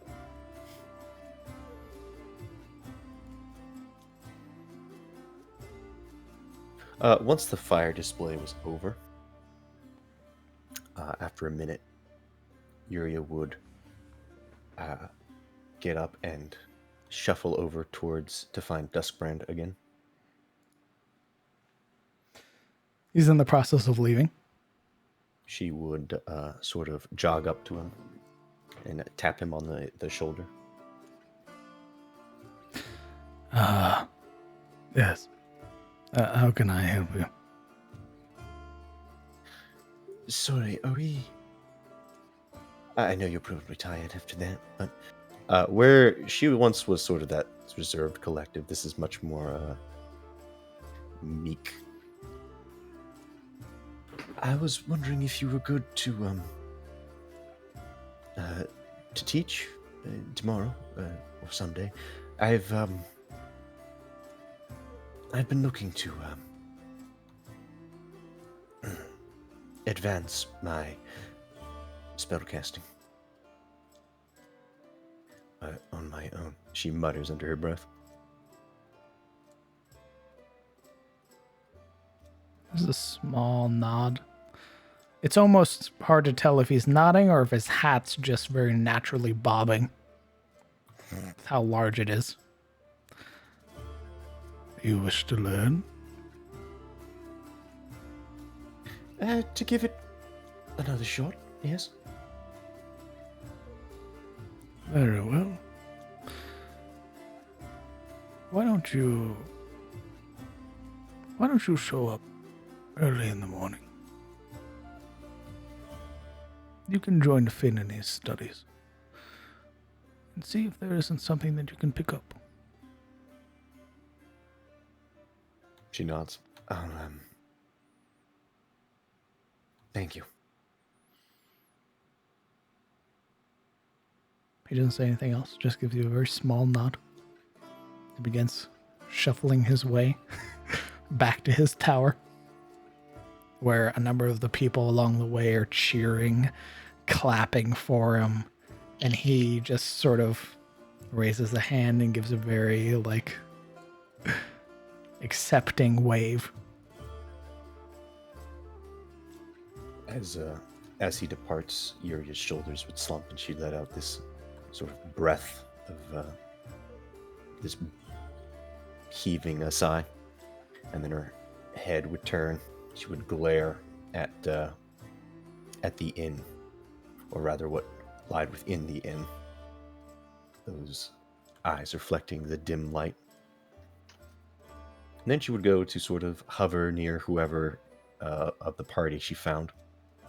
This sort of quiet wraith that just sort of hung out near the edge of whatever conversation was happening. What a good Just word. looming. Sabine doing that giant line dance would hook her arm and drag her along with. It's time to dance, Yuria. What? She Debated. blinks. She's very much sort of caught off guard, blank-faced as she stares at you dumbly. Oh no, it's one of those like fish hook your arm and one of those giant lines that go Well, with you the would be music. dragging her, and she'd sort of be just staring at you dumbly. Come on. Where, unlike Alaric, where she's like, "Oh yeah, I'm gonna show him," she'd just be kind of like it feel almost like a fresh person, like limp, like sort of definitely not paying attention to what she was doing. Have fun. Your insistence, at your insistence, she snaps back. Not so much having fun, but realizing she has to keep up, appearances, and she would, tighten her grip and follow along to whatever you led. My goal is to get everybody eventually from the party on this thing. Wait, are you doing a conga line? Ooh. Yep. Oh god. Oh no, Alaric is like, he's gotten to the point in the festival where he's sitting down and he's just drinking. He's just hard drinking, looking at everything happen. And he's sharing the table with Geralt, so they're both drinking together in that companionable silence, right? You would for a minute. It would be until he saw Celeral drop her things that he would put his drink down and push himself up to stand. On that note, should I roll Constitution or anything like that for If you would like. To see how overintelligence? fucking sloshed you get. Yes, he's been doing this since the start. Sure. Yeah, roll me a concept. I'll say Alright. for now, DC's 13. Oh, nice. No, you're good. Undefined save. I was gonna What say, the fuck does what? that mean? That is weird. What I did guess you it roll? would have been an 18. The silent 7. It's because the only token on here is the players. Ah, Uh, that's right. Mhm. After a minute, Yuria would like furrow her brows, realizing the fucking stupid dance that she was doing. Mandatory fun! Celeral, you would feel a hand on your shoulder. And the presentation of your loot. I think you dropped this, lass. Mm-hmm. You would watch him sort of brushing off the dirt that had gotten onto it. Oh, right. Should kind of like look back at the loot and then back at the sky again and back at the loot. Too much to drink, I suppose. But it was very convincing magic. That. Aye. Mr. Duskbrand's very good at what he does.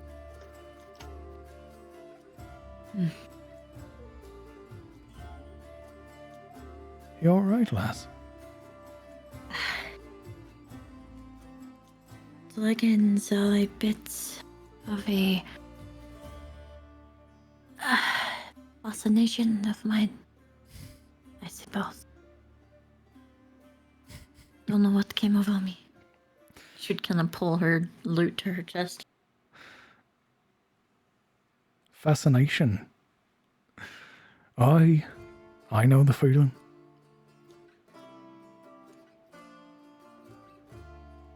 You do? Of course.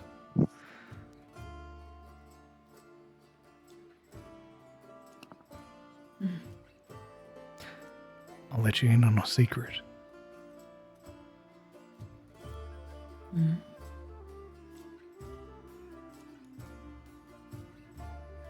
Nice.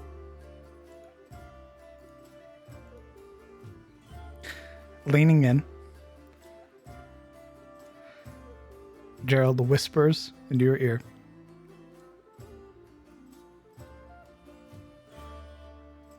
I'm married to one. And gives you a very wide grin.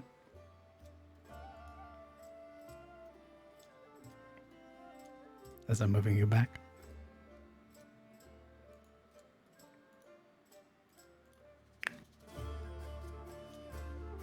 Pulling away. Gives you a pat on your shoulder. Tellerell's eyes would be the widest they've been as she just mouth slightly parted.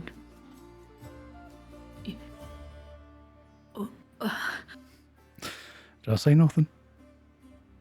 If you say anything, she'll know.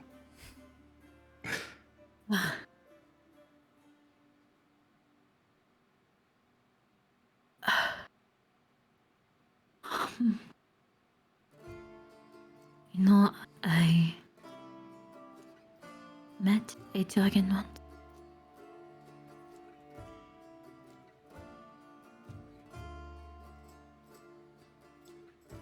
His expression softens for a moment, raising a brow. Oh?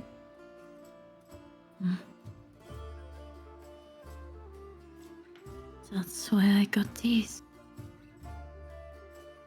She would kind of gesture to her arms as she whispers to him.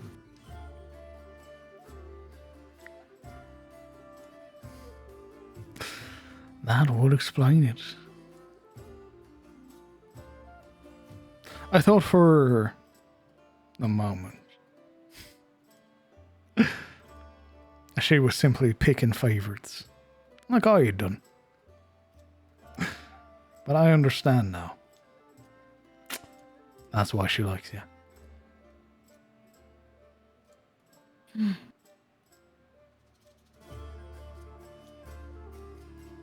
Kindred spirit, I suppose. Aye. Kindred spirits indeed.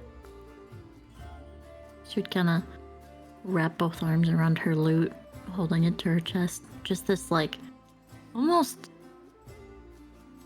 childlike, just sweet happiness, right?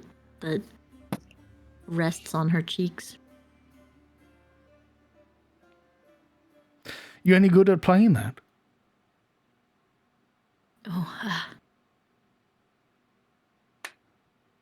possibly another fascination of mine.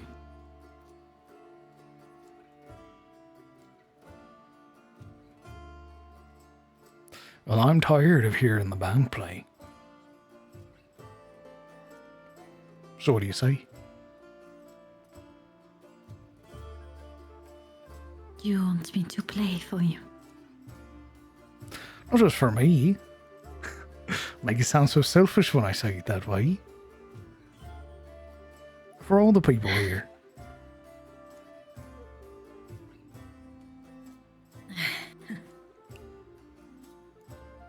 Sure.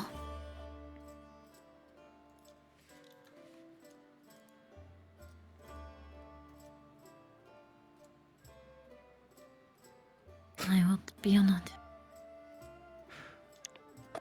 You want up on the stage, or you prefer to play from here?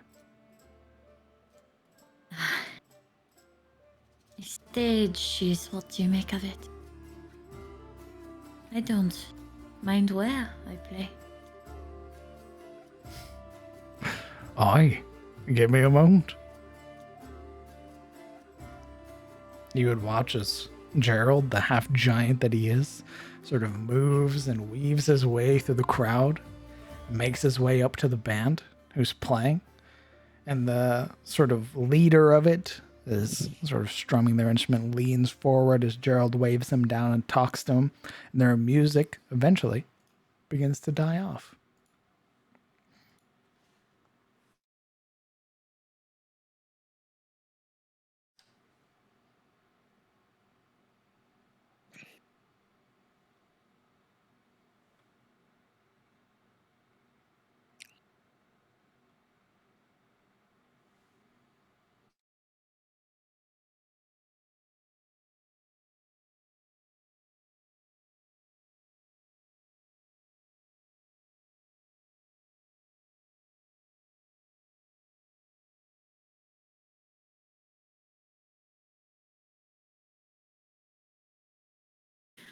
Silveril, I guess, would step up to wherever he would place her or gesture her to.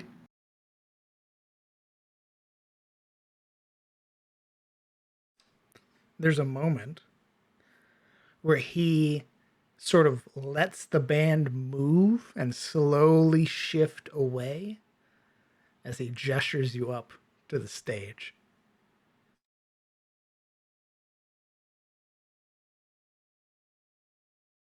Silveril would get up on the stage, and she would look nervous for a moment before just kind of closing her eyes. And as soon as she places like her fingers on the frets of her lute and her eyes open again, it's like a switch has been flipped. That this is where she's, been, where she was meant to be, that kind of entertainer, background that she has really coming through. And she would play. Oh, God. Stage is yours. Oh, of course. Yeah. Silveril may be confident, but that don't mean I am.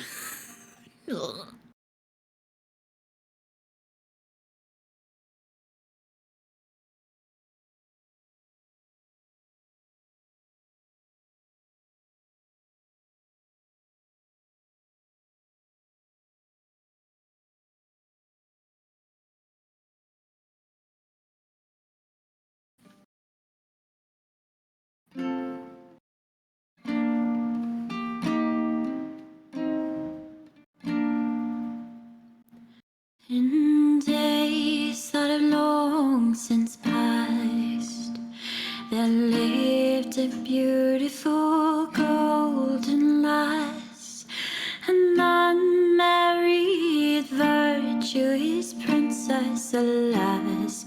She was brave, strong, and bold. One morning while riding, no guard around, armed with sword, should trouble abound. She heard the most monstrous sound, and her nose it burned of sulphur. For the sky it darkened and gave her horse a great fright, as a dragon swooped, black as night. He grabbed the princess, then out of sight, her horse ran frightened home.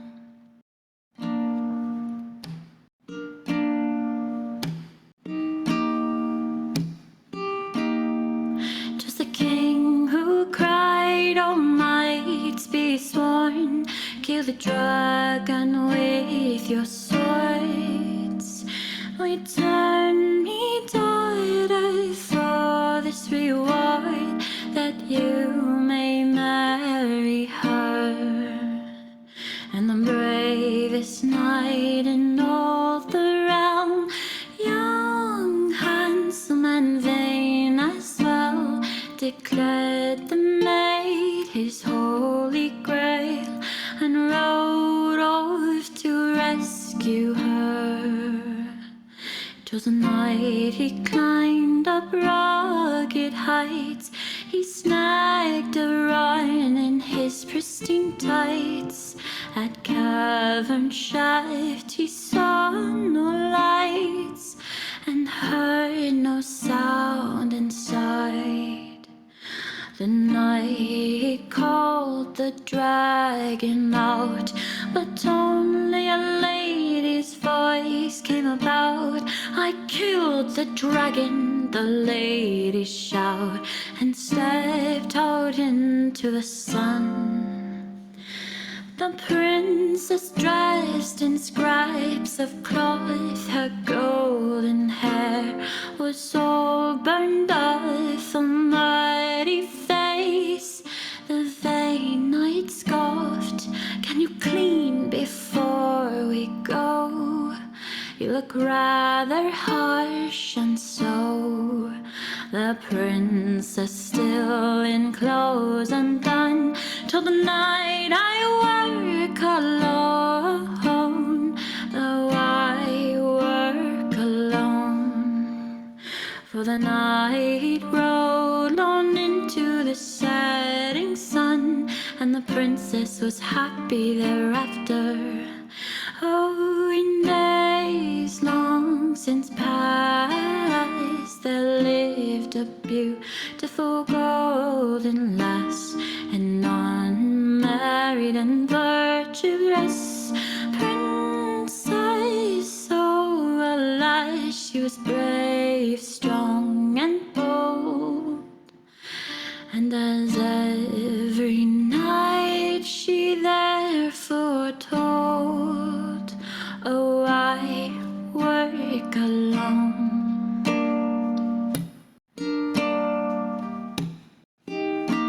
She was brave, strong, and bold.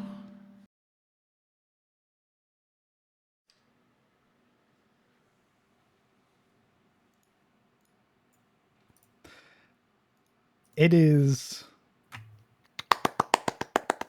almost immediate. The cheers that erupt from the crowd, where initially there had been this air of hesitation, apprehension from the crowd, their band being replaced. But the moment you sing, the moment you begin to play, you've captured all of them. And it's Gerald who stands there with this proud look on his face as you begin to play. And as you finish, he's one of the loudest who cheers. Sort of building up the crowd. And immediately it's people asking, "I didn't know that they brought a bard."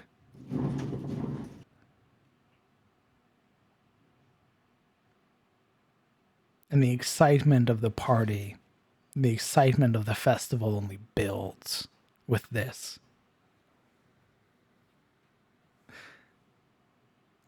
For a lovely song, I went ahead and I've marked an inspiration on your sheet.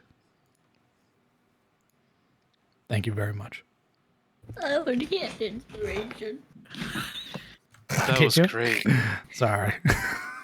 Take it back. I always Laura love would it when bow a deep bow, one of those, bard style bows where they've crossed their hand in front of them and their lute goes behind them.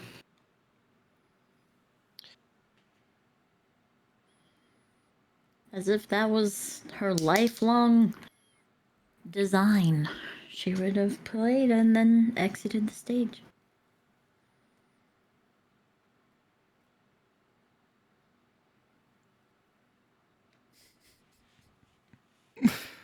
Gerald is already beaming, right? Already showing this excitement as he sort of helps you down from the stage. You're amazing, lass. Far better than any bard I could have ever hired.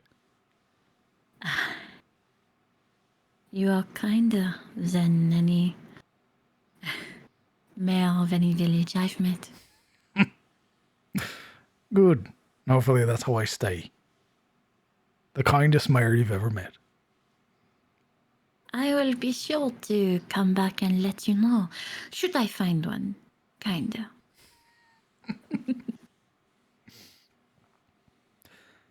Is there anything else anybody would like to do during the rest of your Bright Festival? Drink. Converse, drink, yeah. After shearing, get absolutely destroyed. Kellen will probably not be drinking because it's just not his thing. Good. He can keep an eye out on Alaric. No, Come on! he's got other stuff on his mind. So. Callan, get over here and drink with us. Oh, is she back down coaching or goading him to drink? Oh yeah, when she left the stage, she, did the thing where, like, the next act kind of thing, and she would help the band back to their positions, leave the stage, and she would nestle her lute back to where it was and would begin drinking with Alaric and Sabine at the table. Sabine would be there, tossing them back. Callan, come! I did not get up there and pour my heart out to strings for you to not celebrate. All right, one drink. Sabine in her sloppy white girl voice. Kellen, come on. Yikes. This song is about me. I just smoked the wrong end of a cigarette. Alaric just has a blank expression. He's just drinking and staring off into nothing. Promptly passes out Peter Griffin style. Yuria would Actually, quietly that's Kellen after one drink. He's just like, oh, that's one drink.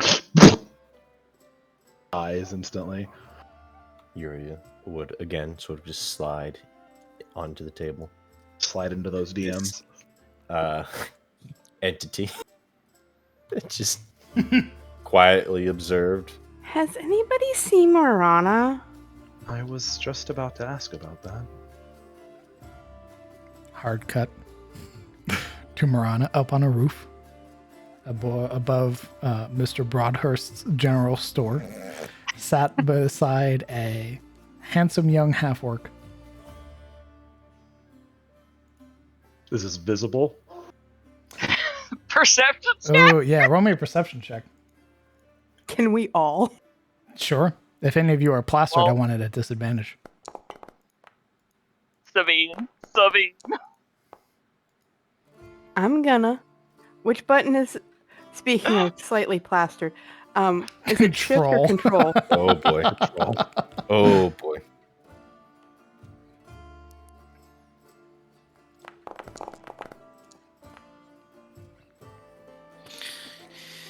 DJ, play Wonderwall. It's my favorite song. It's the best song ever. Hate that. So art imitates life. Who am I? I take your. Oh, Disadvantage. What are we rolling perception for? To see if we spot. Trying to see a dampier on the roof. It's like Fiddler on the roof, but there's We're Yeah, trying to. I wasn't going to roll, and then you paused, and I was like, "Oh no, he's waiting for me. Maybe it's mandatory." nope. I was gonna ask if you wanted to partake in the roll or not. Oh no, dude. Oh, Alaric is shit. someplace else. Do I see my sloppy drunk friends from there? Yeah. Solar's just like, so my drugging. I think the only person who would see her would be Kellen. Kellen, you would Non-drunk one. you would sort of just scanning the general horizon. It's them being on the roofs that stands out to you, and you would see Marana and a sort of Large boy. a large, sort of larger young man sat beside her on the roof.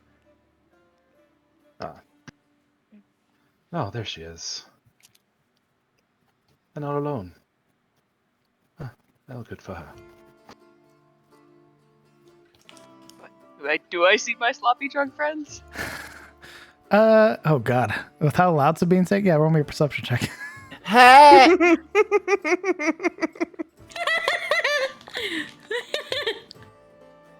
Oh No. my god! You are sort of embroiled in this conversation with Dominic, who I assume both of you are just fucking talking about the dragon firework. Oh yeah. And she probably lets it slip. Like, and it really did look like him too. I've seen the dragon. It's just absolutely just goes you know? on. Like, it just slips her mind entirely about this copper dragon that she saw. There's this like the sort of general excitement that's there, and then him sort of like you've seen a dragon? Like an actual dragon? Nodding emphatically. Where? What color was it? What type of scales did it have? How big was it? Murata goes on that, you know, it was copper. It was massive along the side of our boat, and my friends and I, we all saw it. And just kind of goes on about seeing Orvis. And just as fleeting as it was, seeing this large creature in the storm. Not exactly where they were, why they were there, but just having seen it. The details outside of the dragon aren't really They're gone. They're pertinent lost. for him. He really is just like, holy fuck, you've seen a dragon. Like, already interested in you, right? Like, showing genuine interest in everything that you talk about. But the moment you're like, hey, my life is way fucking cooler than it seems, it's like doubled down. Cooler than you. Exactly. Like, hey, not only am I from a faraway place, I've seen a fucking dragon.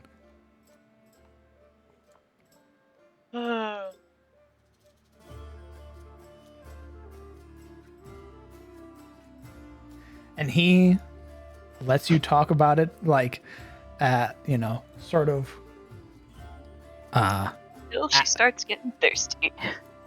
No. Whoa. Oh boy. Oh, Yeah, okay. maybe nick himself on the climb up. What's Shut up. Oh no, you You scraped your trying to? knee. You trying to No. have a Actual snack? drink. Oh, okay. Mm. All right. I was about to say this is about to get real spicy. This Oh, no.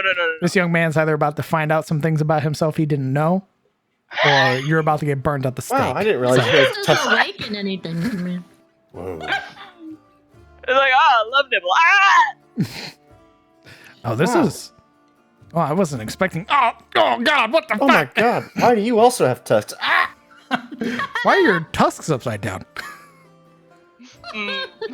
This kiss is really weird. Is this like how it is for all women? All women kiss like this, he says to himself. She bites his tongue.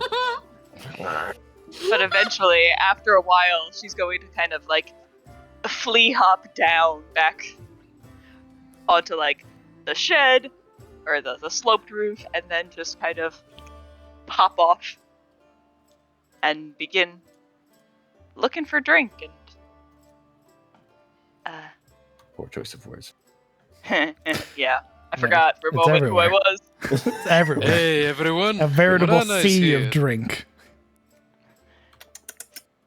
As you hop down, Dominic follows. Clambers. Yeah, basically to not think. nearly as fast as you.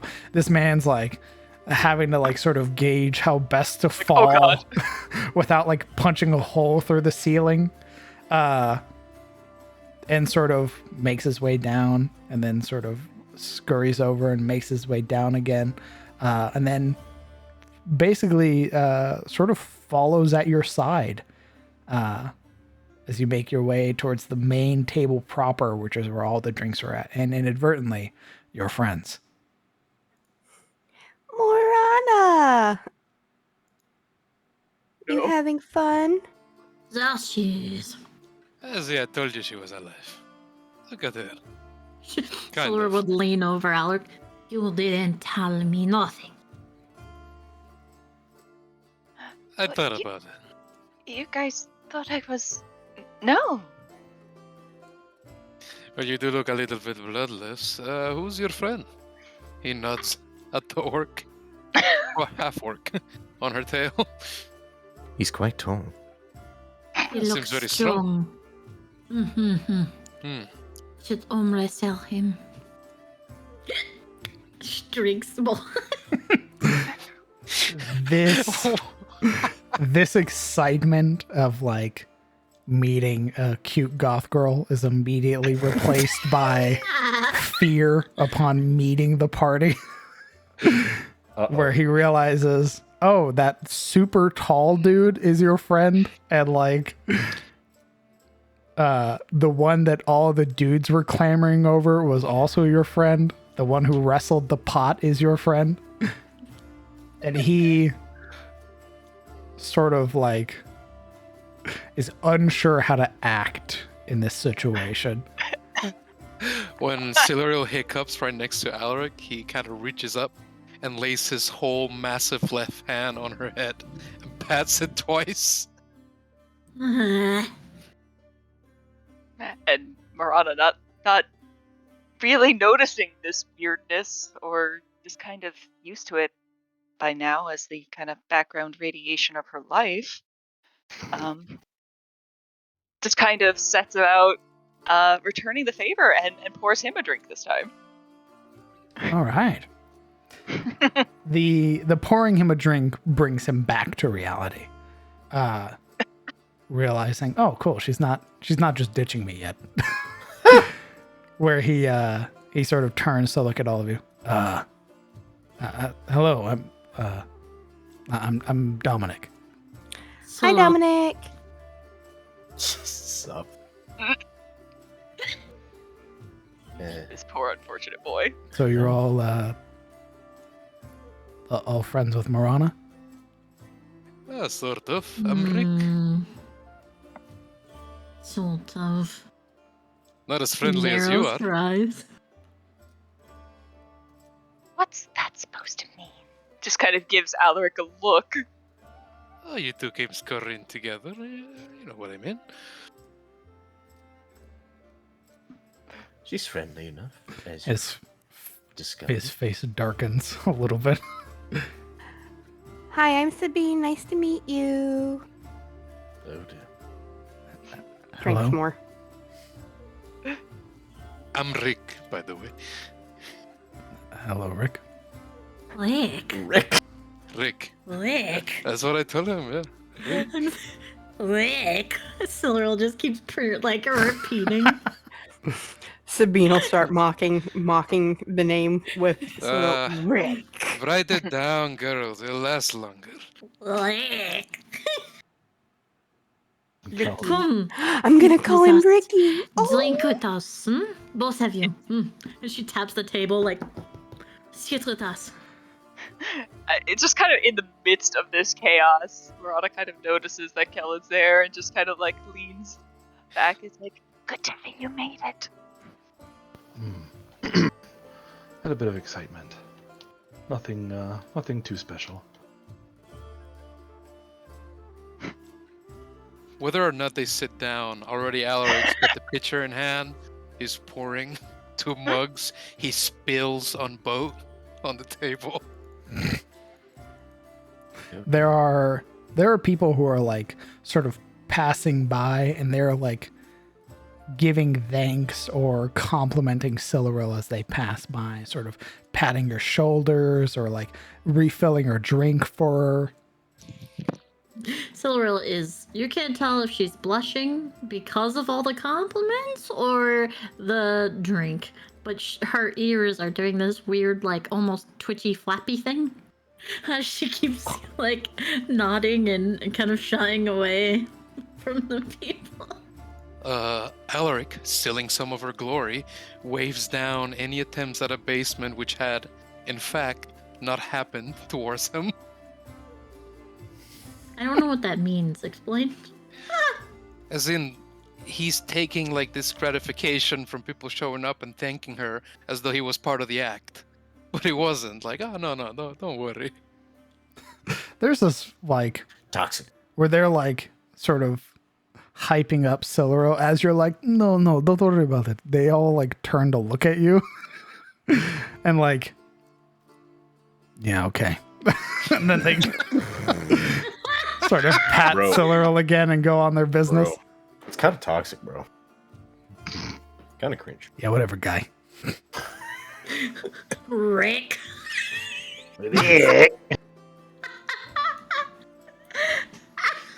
It's a good name. What? Rick. Dominic doesn't sit down until you do, Marana, or show any interest of, like, sitting down.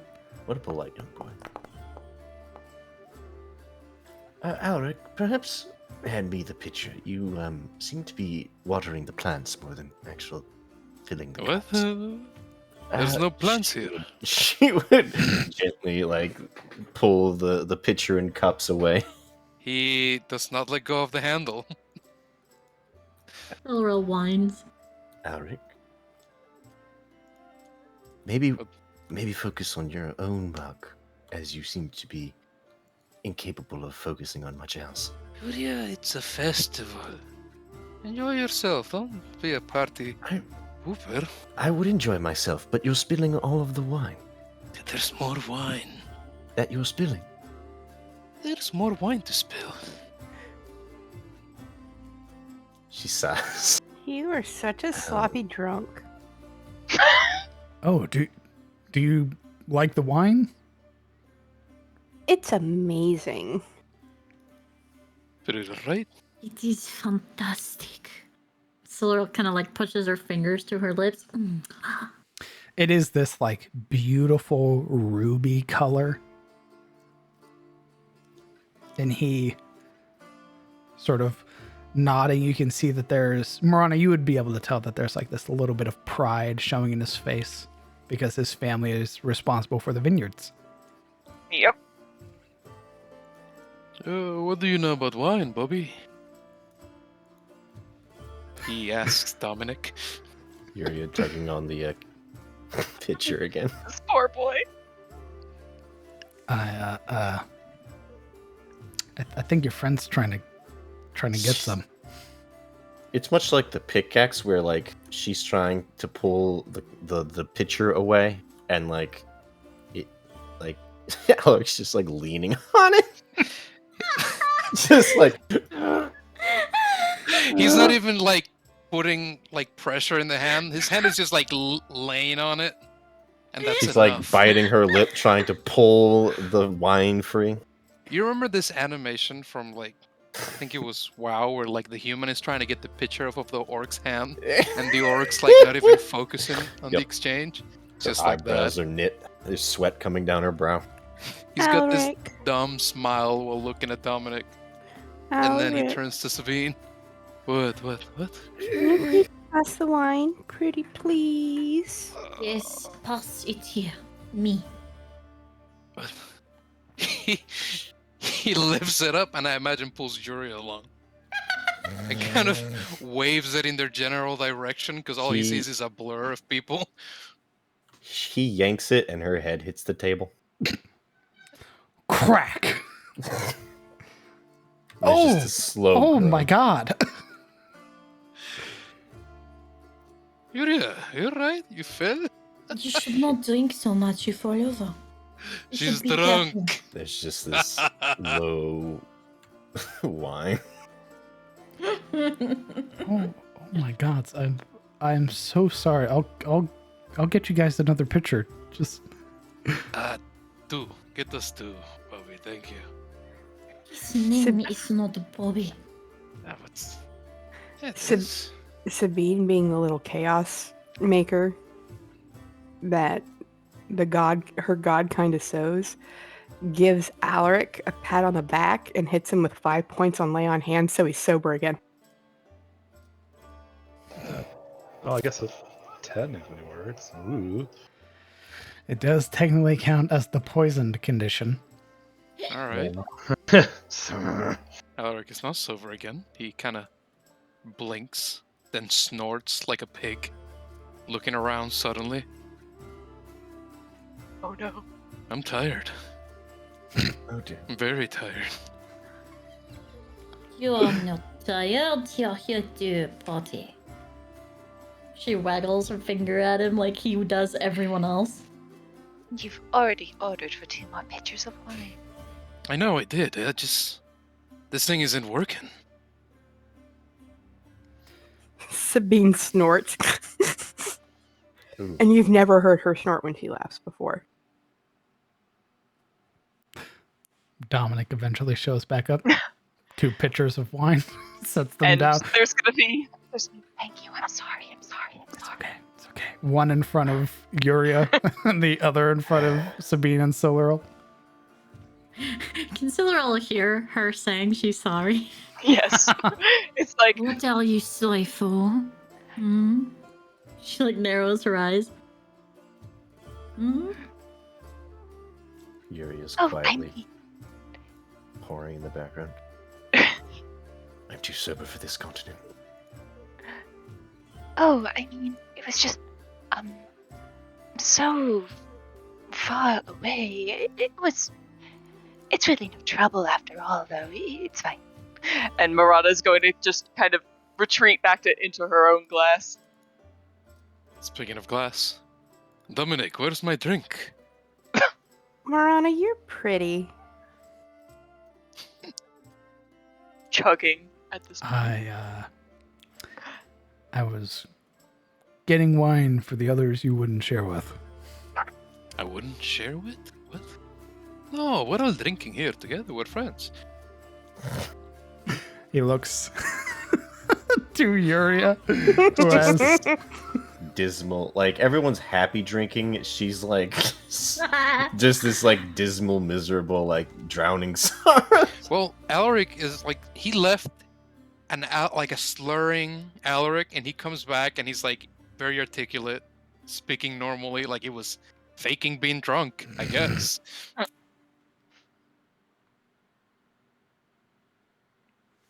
he There's just going to be a moment where Marana kind of surveys. It's like, We'll get right on that.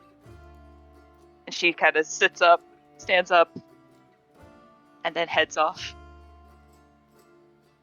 And kind of motions for Dominic to follow. Wait. Alaric But you looks. just got here. Why are you leaving so soon? Let her Oh. go. Yuri will look around and then try to follow. yeah. Pleasure meeting all of you. He pushes himself up the stairs. Whatever, go. The The drink is wine's never coming, is it? amazing. No, the drink is never coming. No, Alaric said, As per usual. Go. Have fun. He Oh, is this a... She, like, waggles a finger between the two of them. Is this like a private fetching of drinks? Oh, sorry. She sits back down. Yuria, don't make it so obvious. Come on, leave him be. Sabine trying to hold the sternest look on her face, like cracking a giggle between it. Just make sure to have our young lady home safe. She goes back to drinking. What did that even mean? You better have good intentions too. He wags a finger at him. Walking faster. His face darkens. And enjoy the wine. I know your name, boy. Group stealth check as we Does that try to one lose hate us? them. Maybe I should sing for that one. He seems upset. She like lays over the table, looking after them. And he, Dominic follows after you, Marana.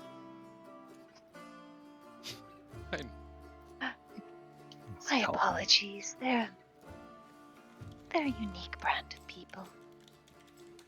Oh no, your friends are neat. That's certainly a descriptor, yes. I'm sure they mean well. just a little.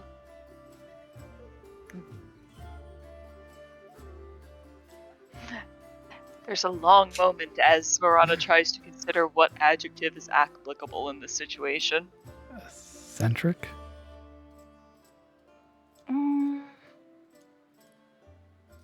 That too, but no, there's something else. Either way, I do think they really enjoyed the wine at the very least. And she just kind of like offers that smile, that kind of like complimentary smile, like, I don't know what to tell you, they're strange. It's all right. The compliment of the wine is like a boost to the ego after being called Bobby several times by strangers. One stranger. He where are you going? Oh, good question.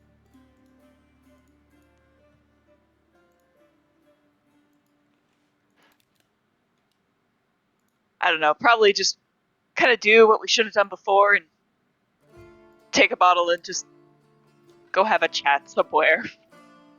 All right. God. Ugh. We just got everybody back together. If you're not rude, gotta stop being rude to the guests. Don't treat them like help.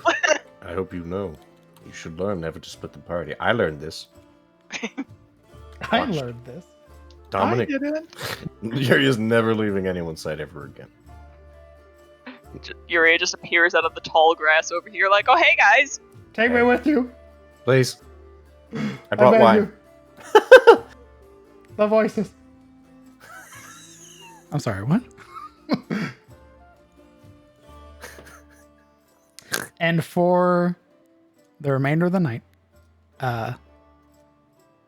for as long as you're willing to entertain this young half-orc man, effectively like trying to court you, Morana.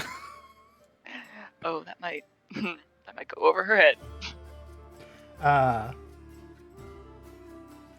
It's there.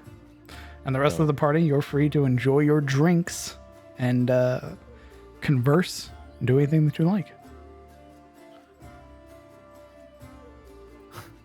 Sabine would eventually stagger back to the tavern as the night wound down. Yuria eyes the others. She's probably, besides Kellen, who I'm assuming hasn't taken any sips of wine. Maybe one. Ooh, Roman that's a conflict. slippery slope. That's a slippery Nah, I'm slope. fucking with you.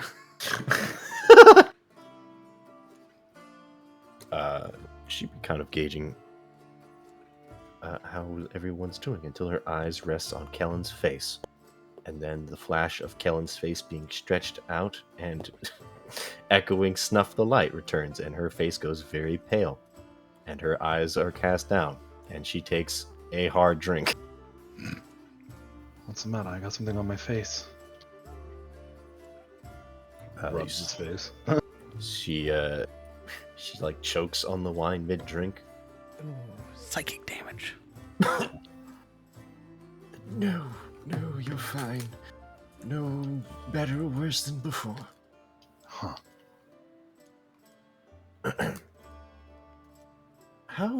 Where did you run off to, by the way? I needed some time to think, and I went and scouted around the perimeter of the village. They let you. It took some negotiation, but yes.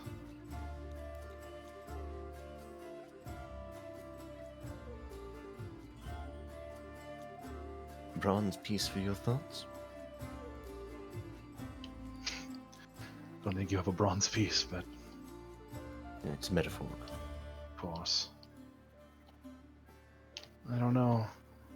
I'm still working through this whole some wizard just told me I'm not human thing.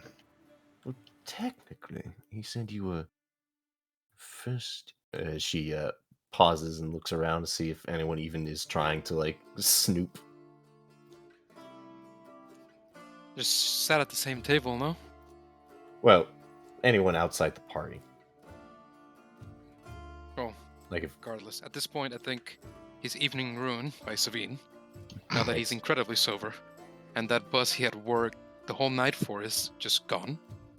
Alaric just sort of stands up, looks around, sees everybody having fun and he's not, and he just walk off to the tavern. Where are you going? I'm going to sleep, Cyril. I'm tired. Thus it begin. What? Thus turns- it begin.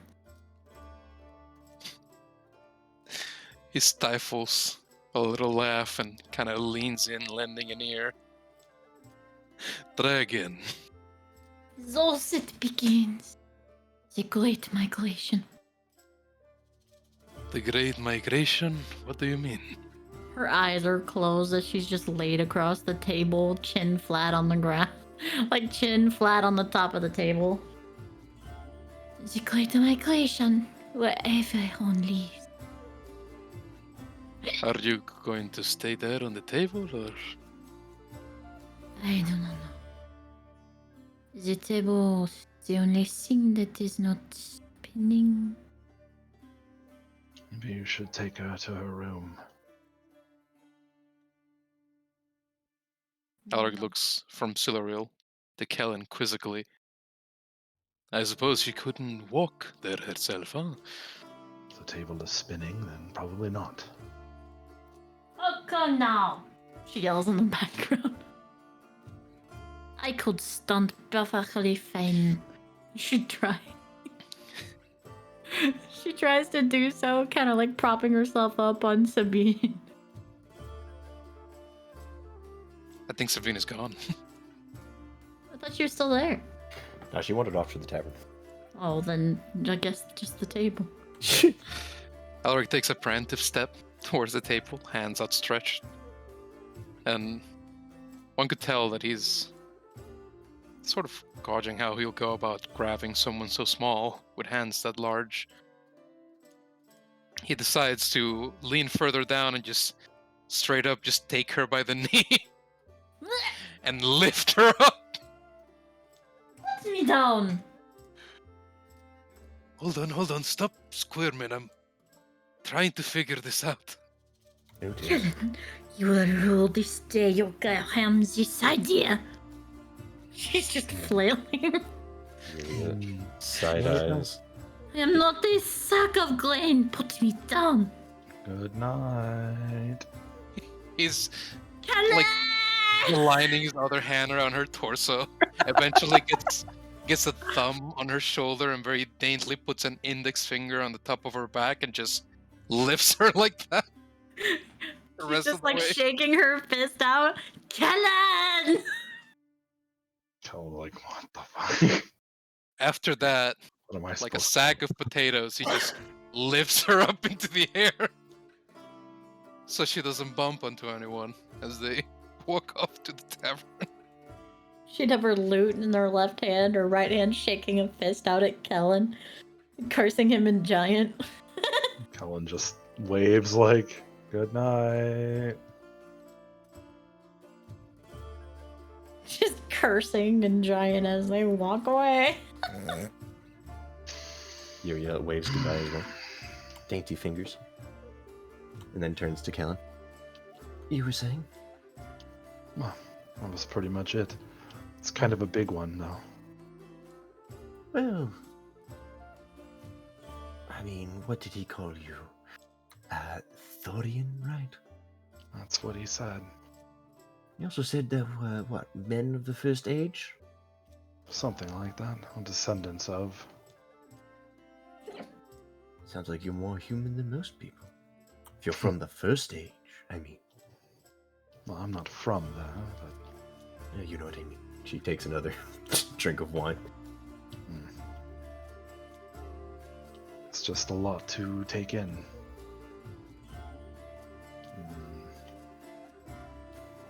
And yeah, I joined with the militia and checked out the outskirts of town and need to let Geralt know what I found. Oh. as she drinks, she starts slipping, and she starts using her telepathy. It starts to it's like this mixture of using her, like her lips are moving, but you hear it in your head instead. What did you find? Well, he can't respond, can he? So Well, not telepathy, but no. But like, who else is at the table at this point? I think it's just you and me, pal. Yeah, I don't know where anyone else is. So, if they're like side by side, he'll kind of like slyly show her the dagger that he got. Like, just not trying to brandish it, for everyone to see, but Eyebrows raised, she looks down at the. I'm assuming it's just the hilt. yeah, it's like the pommel with the 5 dragon heads on it. Well, that's awfully shiny. What is it? And supposedly belongs to a cultist of Tiamat. Eyebrows raised. I think we might have solved the issue of the missing sheep. You just. Her eyebrows furrow. You went to. Let me get this straight. You went to clear your head and found that. Yeah. The man carrying it didn't need it anymore. Understood. You clear your head by murder. Very good to know. Well, Did you find the dagger before or after you killed him? let's just say I found it after he was dead. She purses her lips, taking a moment to consider the meaning. Mulls it over with more wine. That'll definitely help. Yes. Our party is comprised of murderers. Oh! Also, this wine is delicious. I'm not sober enough for this country. Well, however you want to refer to your findings, what do you think it means? I mean, we've already seen sightings of, the Morlings, and we saw those poachers, and now there's cultists. This place is downright getting flanked on all sides by ne'er-do-wells. Tends to happen when the local lords don't send their patrols through well enough. I do believe I have a lead on the missing tradesmen, though. The caravans that were supposed to be here. She nods a little too eagerly. The wine starting to affect. Really? And what's that? Don't keep me in suspense. A place they might be hiding, or at least where they were last seen. I have the directions, but I figure we'll talk it over in the morning once everyone is done with their hangovers and whatnot. Mm-hmm. Yes, that seems wise. Oh, by the way, tomorrow morning I plan on visiting Duskbrand. I vaguely remember him saying something about experimenting on you, right? Oh yes, I'm so eager. She shrugs. You wish to attend? I would like to get some answers. Yes, so experiment. Very good. I don't know about that. How else are you going to get answers? I usually ask questions.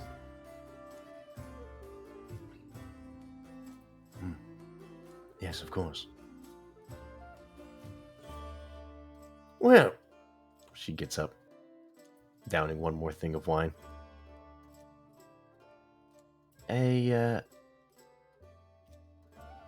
Kellen? Her eyes are on the entrance to the inn. Could you do me a favor? Oh, what's that? She licks her lips. I need you to open the door to my room for me. It's kind of like squints up at her. I think you might have had too much to drink. No, I don't think I have. But I don't want too much. I do have to get up early in the morning. He is taking this completely the wrong way.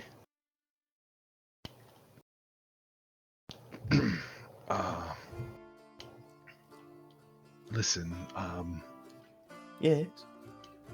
you know we've only known each other for like a couple weeks, right? Her brows knit together.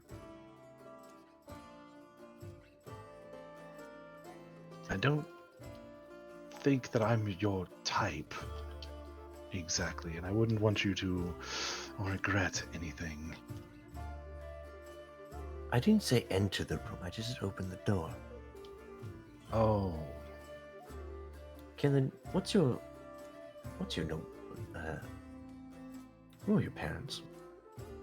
who? What do you have any noble blood in you? My father was a knight. Just a knight. Knight of the realm, yes.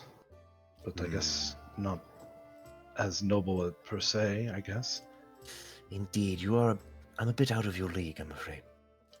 That's what I thought. Anyway, humor me, would you? Very well. Misunderstanding, notwithstanding.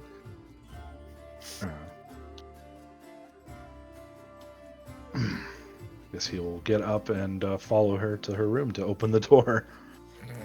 She will follow closely behind, and then when you get to about a few feet, she'll sort of pause a few feet away from the door, waiting for you to open it. So Just eyeing give the her- knob suspiciously. Gives her a funny look and then turns the knob or the latch or whatever it is and pushes it open. Roll me a con save. Really? I'm just fucking with you. Oh, I'm dead. That would be fun. Your sword lunges through the door, stabbing Callan in the chest instantly. No! The prophecy.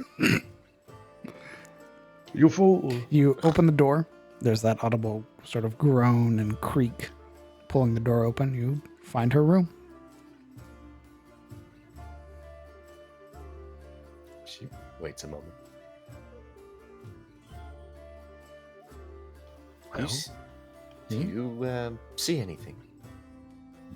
just looks into the room and then looks back at her. Your room? Pursing her lips. Right. Well, She heard the click, click, click. Her heels step around you and into the room. I think I'll be heading to bed now. Good night, Kenlin. And she will attempt to close the door. He just steps back and just kind of like, what the fuck? Okay. Is the festival completely wound down at this point? No. So again, the whole thing about the Bright Festival is that it goes until Until it goes. until the sighting of the first light of the new day. Yeah, well, I think it's So- time to go back and sit amongst the people where he'll probably be left alone. You have about like an hour of the festival left. Yeah, I think he'll go and sit amongst the folk and where he'll blend in with the crowd and probably be left alone for the most part. Unless there's someone selling a tobacco pouch and a pipe, then we'll probably try to buy that. But I think they're not selling anything. Just, No, that would require you to go to like Mr. Broadhurst's store and stuff like that. yeah, it's fine. I'll just But you would wait see until- Gerald and Guinevere sort of sat at the head of the table, still sort of his hand very gently resting on top of hers, like patting the back of it as they're talking. You would see a number of other people nearby as well. Mr. Broadhurst talking with a few other people around town.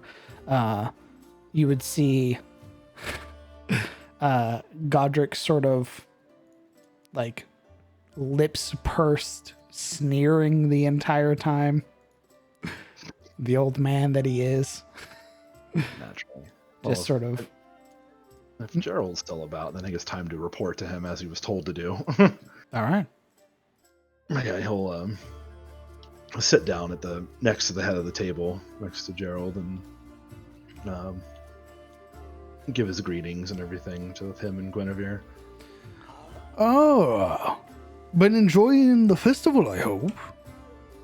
More or less. I was told to report to you when the fireworks happened and the singing, and I didn't want to spoil the mood.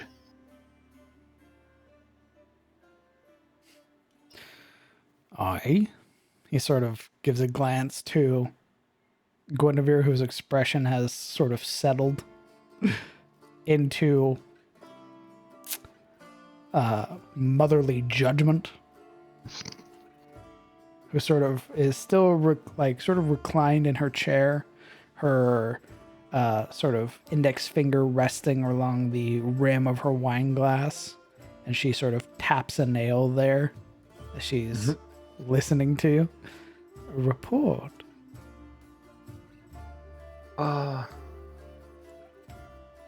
Right. Well, I found something, and I was told to let you know. And, he'll remove the dagger from his belt and kind of hold it like under the table, like hilt first.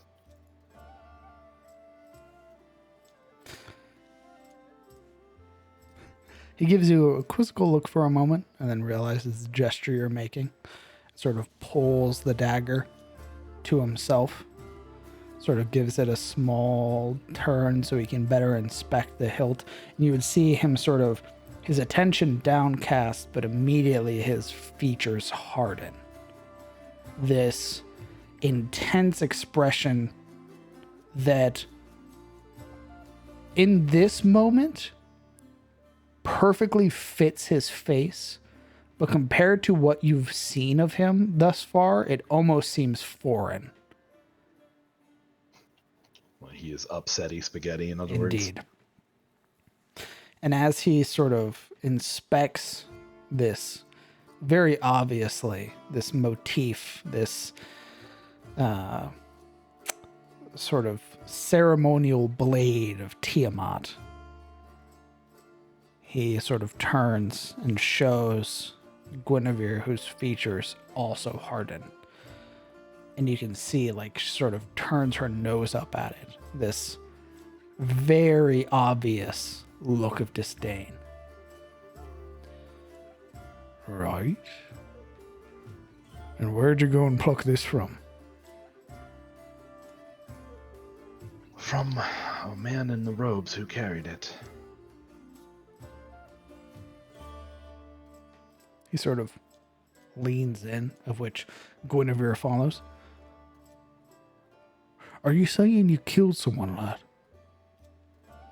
I'm saying that someone who was threatening your village is dead. And I presume that this is perhaps where your missing sheep have been going.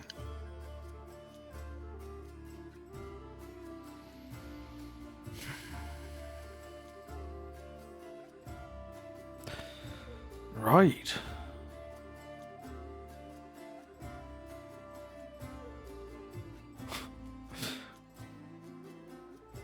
He sort of like is at a loss for words.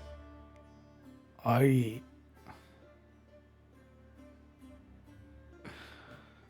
need to meet with the council.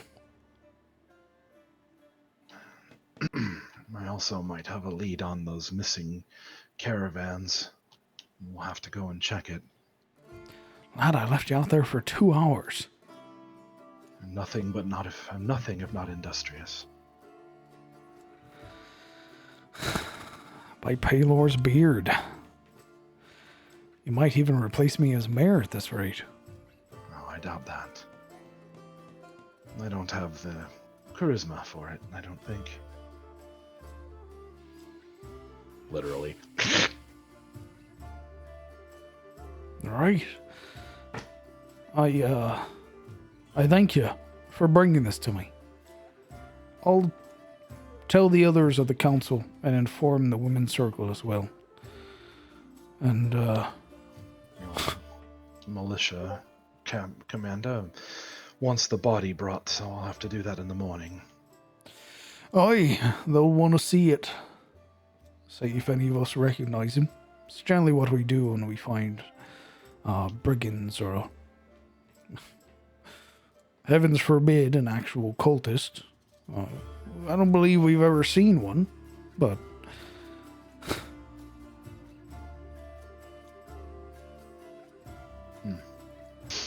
Well, it was just one, so it's probably just some rogue follower trying to stir up trouble, rather. But best you know now. At least you know what to look out for. of Tiamat? No, lad, never alone. There's always more. And if you didn't see him, that means they're right good at hiding. Which means I definitely need to let the council know. Well, that's a good idea either way. Yeah, we'll have to return those bones tomorrow and see about checking out the lead on those caravans. Aye. Well, how about this? I'll take the bones back for you. And you go ahead, you find where these caravans went. If that's good for you, I can make that work. I'll have to... Least I can do for finding where my missing sheep went. Right. I'm just glad to help. As odd as it might sound, I'm actually relieved it wasn't Morlings. His brows sort of raise. Sort of gives a glance around. Be mindful of how loud you're talking, lad. He's been speaking low this whole time. Gotcha. I know. I don't wish to panic anybody. No, lad. Most people will think you're insane. I know there's a lot of villages that believe they're a myth. Aye, and with reason. Most of these people have never seen one. Only ever heard stories. Yeah. At least you and I both know that they're very real. If I hadn't seen one, I'd be right here with them, thinking they're nothing more than fairy tales. Well, I did see the tracks south of here going north eastwards. At least about a fist or so. I don't know for sure they'll be coming this way, but as I told you before, it's... if you tell the council anything, having them be ready is the best strategy. I'll tell them. I don't know if he'll listen, but hopefully. Well, if I had the time, perhaps I could scout around and see which way they are going, but we'll see. I think your caravans are as equally important.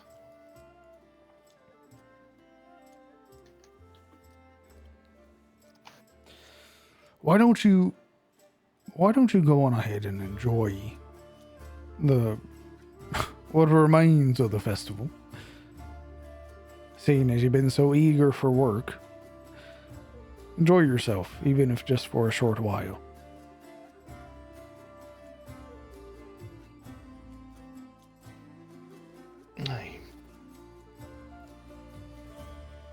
I suppose. I just have a lot on my mind. A wizard friend has a way with words. Aye. Mr. Duskbrand isn't really keen on mincing words or keeping secrets. I suppose or rather, he owes that to the goddess he's worshipping. Perhaps. Now he wants to talk with us some more about various things. I believe in the morning, supposing that there are others aren't too hungover to do it. Well, the first of dawn, is also known as the day you rest. So right after the Bright Festival, nobody generally does anything after that day. Rest, recover, clean up, and just enjoy. And then after that, everybody gets back to work.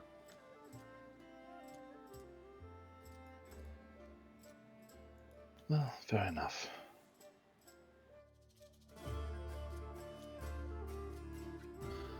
Well, I should let you and your wife get back to it.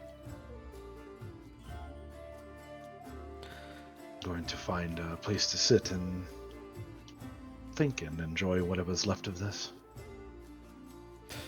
Gerald gives a nod, but Guinevere's expression is still tightly set in that scowl. Not at you, but the dagger. My lady, is there something else? There's a moment or two where her attention eventually lifts up.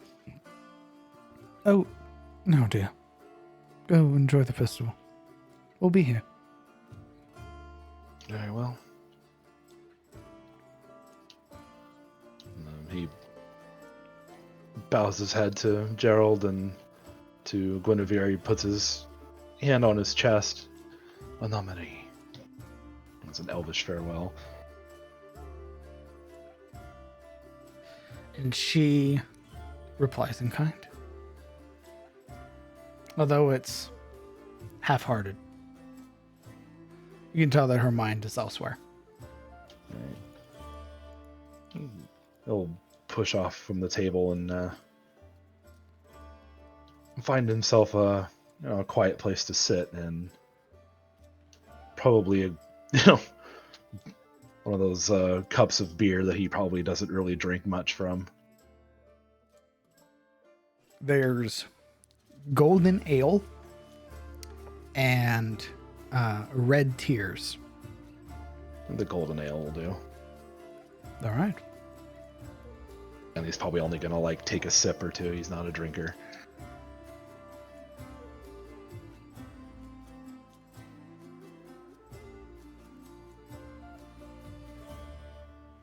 I think the only person still awake at this point is Morana.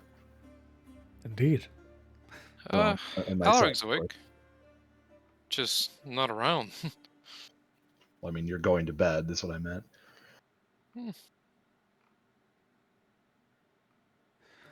Are you doing anything else, Moran? I imagine as far as the conversation goes, after again apologizing some more, it'll probably just go back into conversation and Morana kind of telling more stories. The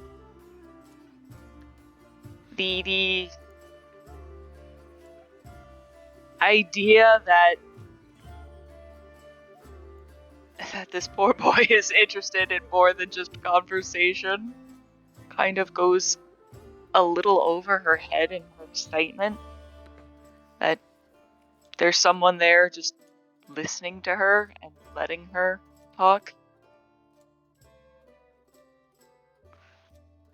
And we'll probably go on as much until such a time that it's time to head back, either at first light or people beginning to yawn, whichever comes first.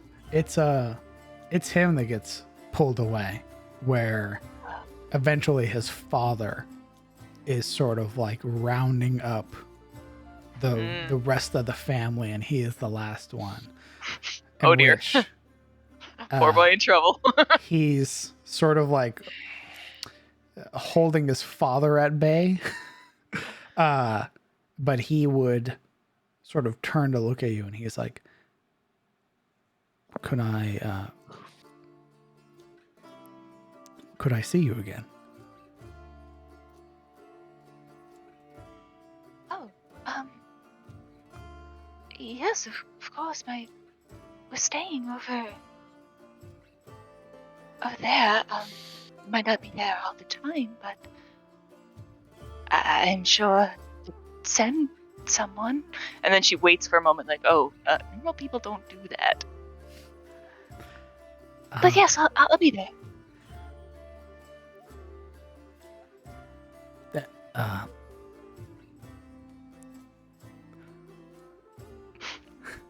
Seeing his stern-faced father in the background.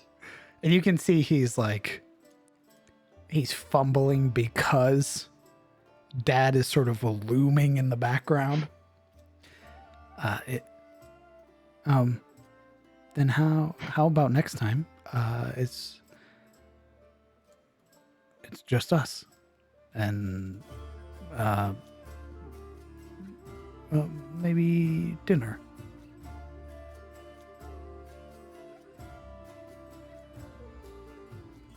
And then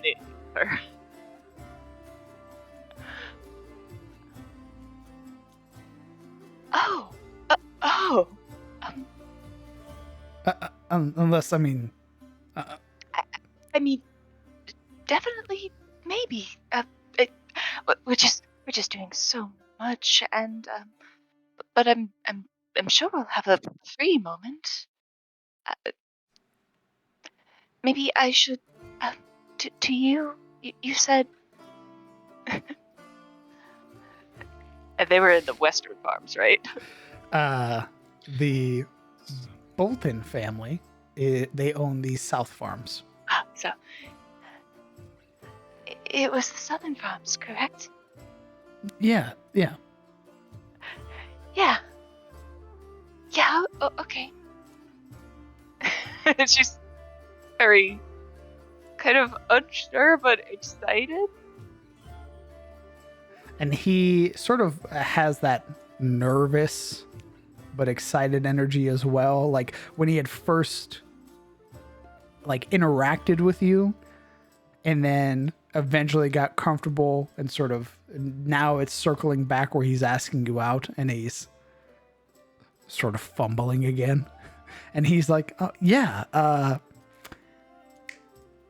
I'll see you then. There's just nodding and then a curtsy. He gives a very awkward bow. And then turns to his dad, who's, though looks impatient, doesn't seem to be rushing his son anymore. But the two meet up. A hand gets sort of wrapped around Dominic's shoulder by his father, who's like a head or two taller than him, and begins leading him away. Dad takes And, him aside.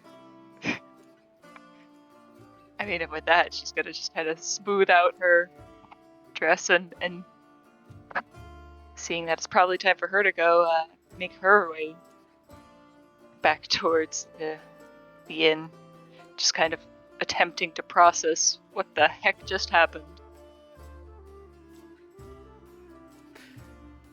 And I'll say, Marana and Dominic Shut up. sitting in a tree. and I'll say with that, the Bride Festival comes to an end. Nice. And you all sleep in via drunken stupor or not. And you have rather uneventful dreams. Or nothing so insane that they're like provocative. I go to bed content with doing God's work. Indeed. And some of you Bless up. wake up before others due to not needing as much sleep. But you all find yourselves in the comfort of the singing tier. It's about definitely not morning. It's definitely late into the afternoon. About like 12 or 1 o'clock in the morning. If you got your full long rest. Because the party didn't end until about 6:30 in the morning. Oof. So I would like to know who's staying up and who went to bed. I think Yuri went to bed. That depends. Geralt, Guinevere, did they ever make it back? Absolutely. Did they go into their bedroom? They'd have been sort of downstairs for about another hour or so before they eventually retire upstairs. I think Alaric would have been sort of waiting down there by the heart. Sure.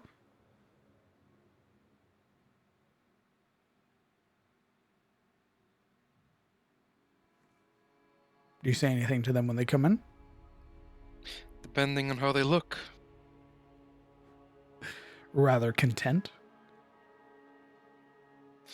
You just kind of wave them in with a rested smile before turning a thoughtful look back to the heart. And he'd linger as company, and once they do retire, he would too.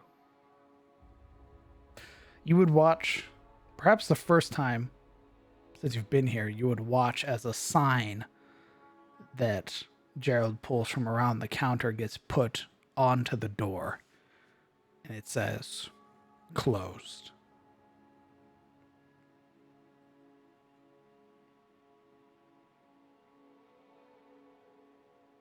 And he would place a kiss on his cheek's wife, or on his wife's cheek, Jesus. Calm down. Fucking cackling. And he would turn to look at you, Alaric. Don't worry about cleaning or nothing like that. Generally, after the Bright Festival is the day you rest. So, enjoy. Sleeping. Don't worry about nothing. I heard from some of the folk. No, I'm just waiting for the rest. Gillen, Morana.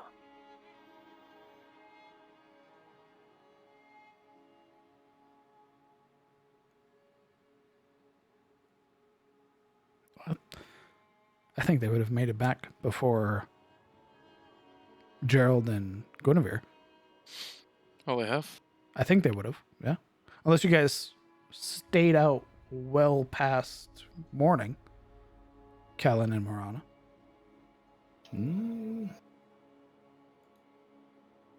Probably not that late.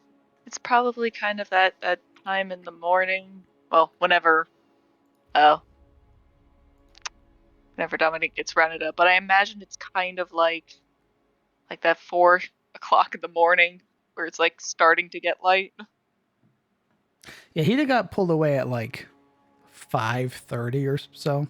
Yeah, where it's like just starting to go from like black night to like slightly darker navy. Oh, then they would have been in their bedrooms then. For sure. Yeah. Yeah. Yeah, Marana would have definitely been in around that time. Well, for the sake of continuity. I had a bit of a buzz.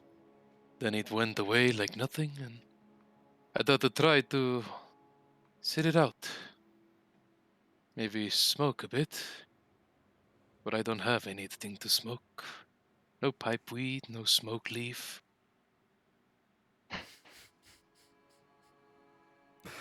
Aye. You can speak to Mr. Broadhurst in the later evening when his shop open back up. See if he doesn't have any pipes lying about.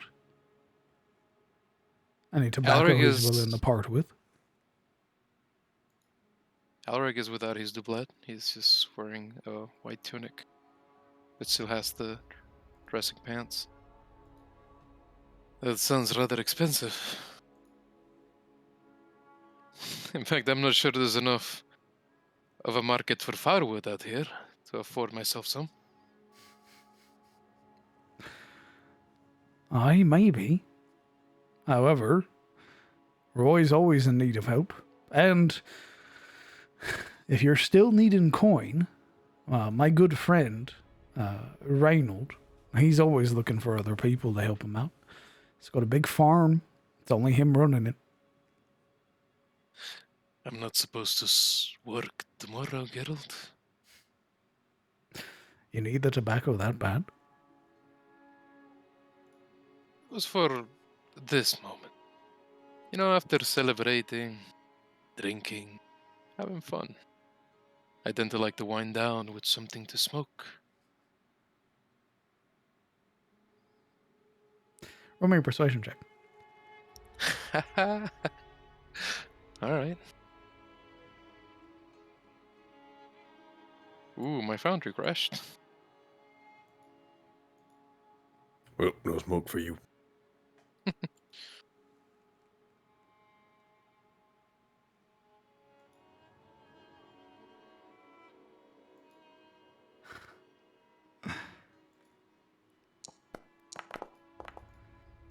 Gerald takes a moment. Aye. Well, you didn't get it from me, and if you say anything, I'll call you a liar to your face. Oh, so his wife went upstairs. Yes. And he produces from a small satchel inside of a satchel a thing of tobacco and his pipe. And he sort of tosses both of them to you. And I want her clean when I get her back. I had hoped you'd stay, but if you're in that much of a hurry, thank you.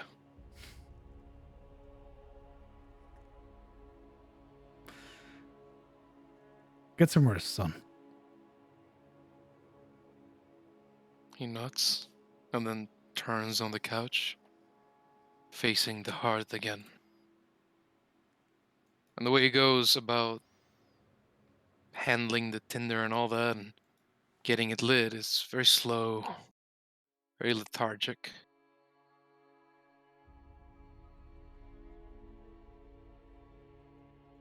And eventually, after an hour, maybe two of lobbying there, you go to sleep.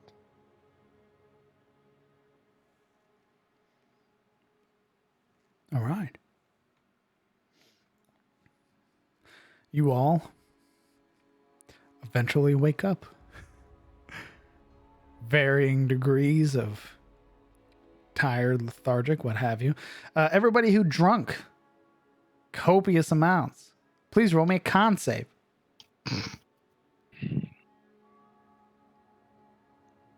Aside from you, Alaric, who got your stone. Yeah, Unfortunately. got his fun stolen. So that would be Uria, Silveril, and Sabine. Saying I drunk that much. Sabine is fine. Ability No, check I or lied. save throw? Silveril is fine. Sabine's Save. hungover. Uria is fine. Only Nice. Sabine. Sabine, you wake up with a pounding headache. A throbbing in your temple. Your vision partially blurred. Cotton mouth.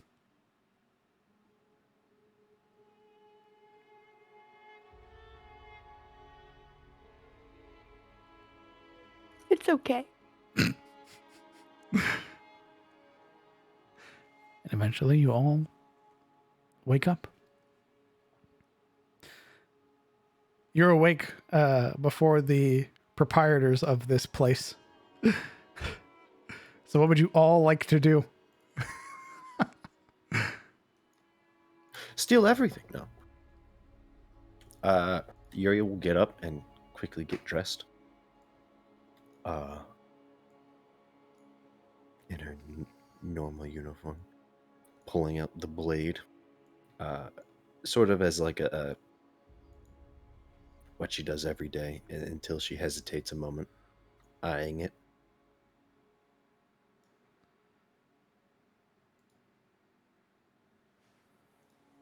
She scowls at it. I want you to know you ruined my night last night. And then she takes it and straps it to her waist. A little, a little more force than perhaps usual. There's no reaction.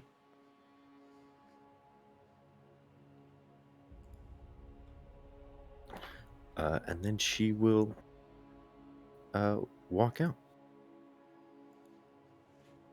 And she will find Kellen's room. But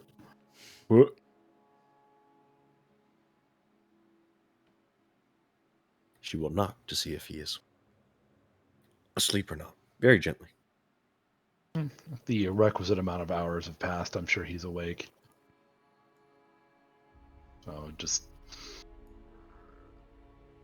gets up out of the chair that's in there and opens the door. Yuri would be standing there.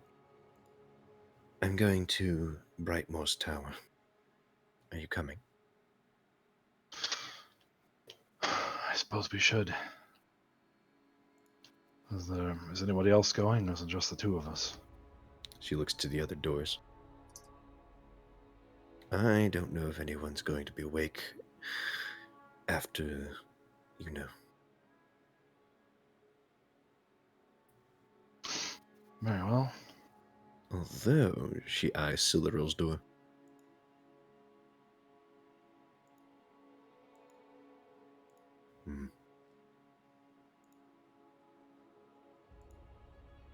Well, she's an elf. She shuffles over to Sildaril's door and gently raps against it.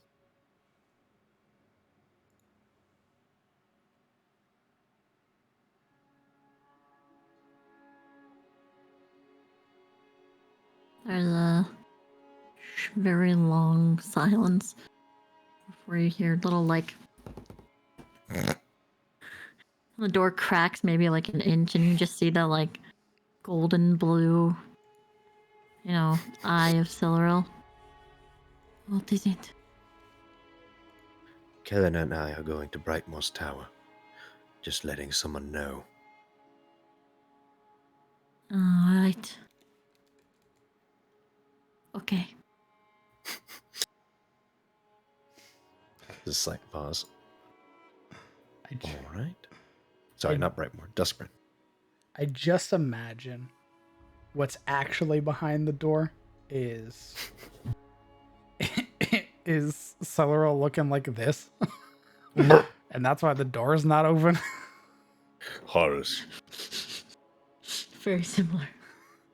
Just this fucking mass of hair that's like partially knotted in places. It's clumped up in this massive mound, easily mistaken for a shambling whore. God damn. There's God. more hair Yes, than ulterior elf. motives.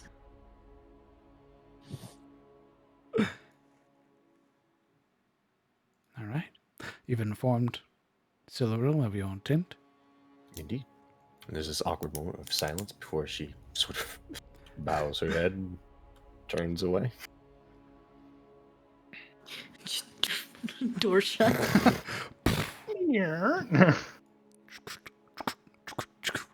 17 locks later.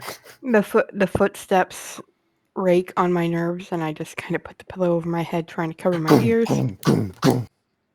We stop next to Sildaril's house. jumping up and down. Oh, Hope you're not sleeping. guys, look! I found the one creaky floor right in front of Cyril's room. Eldritch Blast. Hey, Punching you got holes in the- thaumaturgy? Yeah, bro. Let's check this out. Dick. Are you waking up anybody else? No,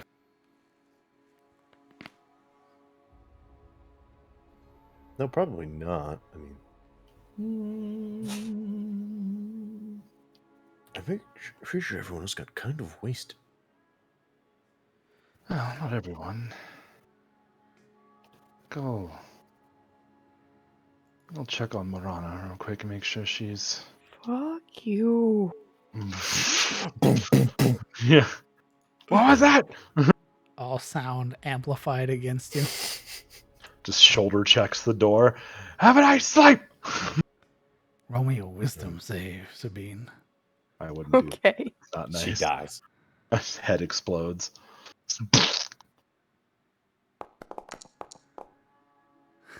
All right. You do not take any psychic damage. Wow. Damn. Actual psychic hungover damage. That's the worst. Been hungover since like my 20s. Holy shit. But Marana, you would hear a knocking at your door. And probably a groaning ASMR. Yes. Oh, stop knocking on the fucking walls.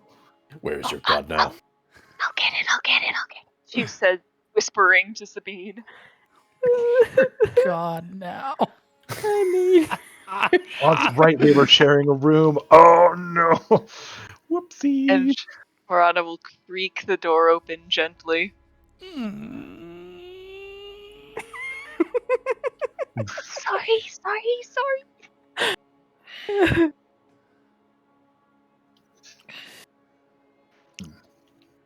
Why are you apologizing? Sabine is feeling a little poorly after the party. I think if I drank as much as she did, I would too. I vicious mockery. I told the dead. Yeah. Sabine drags herself out of bed, grabbing her rapier, walking out to Yuria, spending all 4 spell levels in Smite. I'm going to hang up some plastic and. I think, yeah, so anyway, Kellen's there and kind of, I guess there's only like what, the eye of Marana visible? There's just more so the face. She opened the door enough for her face to be visible, but, obviously the curtains inside are drawn. Mm-hmm. And, yeah. Yes? Yuri and I are going to the tower to, ask some questions and other things. Didn't know if you were interested in going.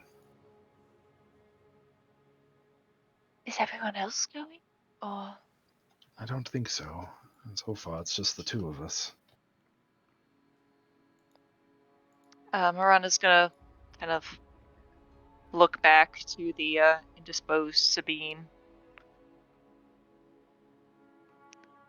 at the very least it'll get me out of Sabine's hair for a little while. I still love you.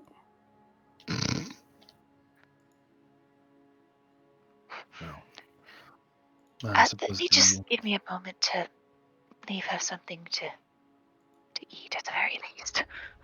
I suppose you probably have questions of your own to ask him, so good opportunity. There's a moment where she just kind of purses her lips, but doesn't say anything. Sure. Just give me one moment. Mhm. And the door snaps shut. And she's just going to do the get decent. She's Probably got leave.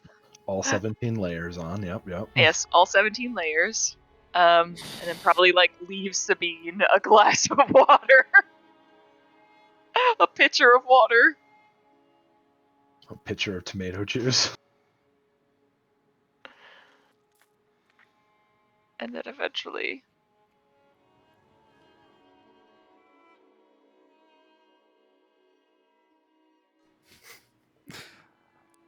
Her hand snakes out from the door like a Risa. monster claw. Okay, She's got a blanket over her. It's just her face that can be seen. Like one eyeball underneath her hair, just visible. Like, she looks like the girl from The Ring. yeah. Quick, we gotta it's go. my character. The No, Honorio? I'm It's like, saying, I'm saying what my character's doing. It's Oh. just a blanket around her face and over her head. Doesn't look like the ring. Just compare her to the Honorio, dude. Oh my god. Yuria watches this sheet ghost walk by. Shuffle their way into the bathroom, apparently. Not a word to be You're said. It's the door of the bathroom. She does know that. No, never mind. Best not to, you know. Just let her have her moment. Well, if everyone else is too hungover or sleeping or not interested, we should probably set off. Wow.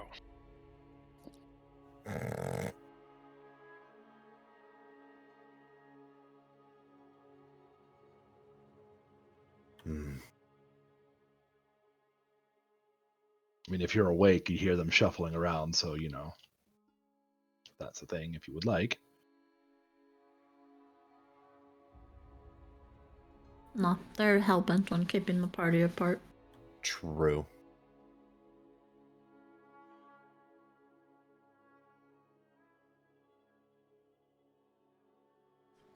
So we have half the party staying and half the party going to Mr. Duskbrand's tower.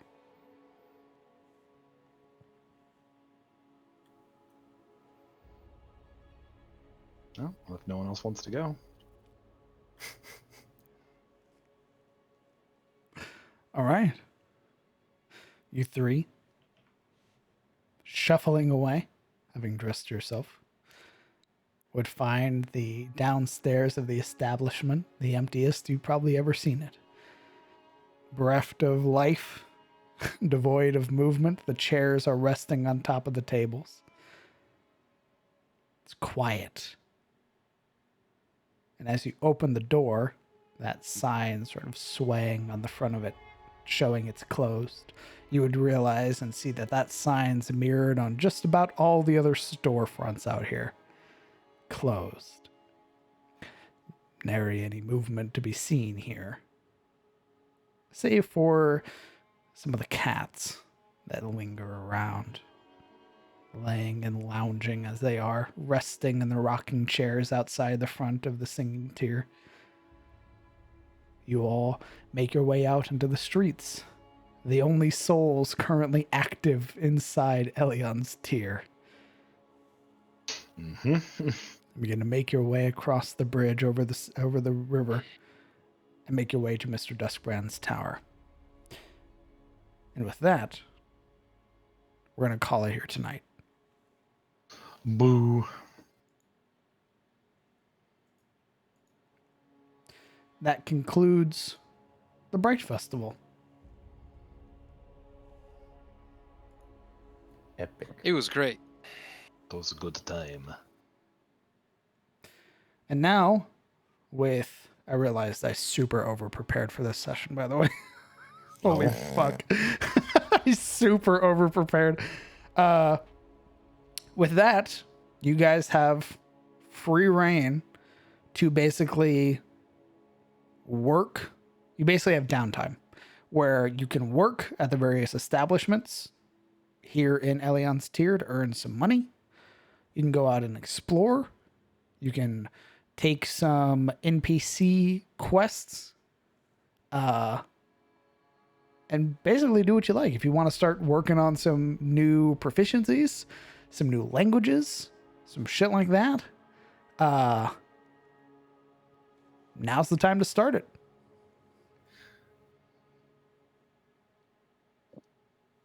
Some shit like that. Yeehaw. When Sabine's not hungover. Very important. You're learning the language of the dead. I want to thank chat for coming out and supporting the players and supporting myself. Hopefully you guys enjoyed the Bright Festival.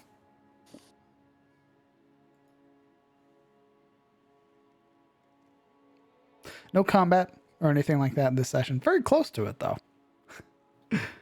Could have been. Indeed. Would have been Kellen getting fucking clapped. But didn't. That would be really unfortunate because we would all be like, where the fuck Kellen go? We would never know that Kellen Exactly. fucking died. He'd just be gone. My man. Oh, that's a cultist, they say, as they just stab him to death. King, He would have ended up on milk cartons, my dude. King going into his long speech, me downing a full bottle of cider, like, oh no, not again. I don't want to go to the Astral Sea.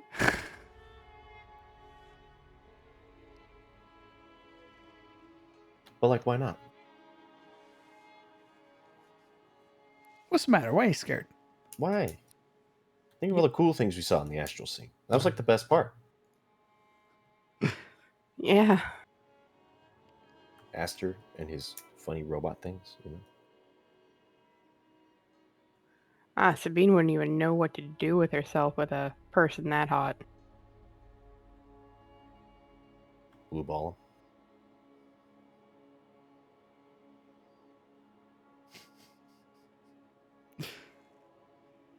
Well, if chat has any questions that they'd like to ask for myself or for the players, feel free to highlight your questions. Thank you, Tatsuya. That's very kind. Hopefully you have a good night.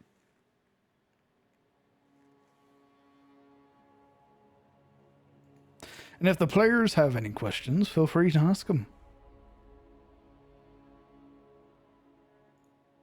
I would like to say again, thank you, Celero, for the song. Yeah, that's pretty dope. Dope. Hi, Toby.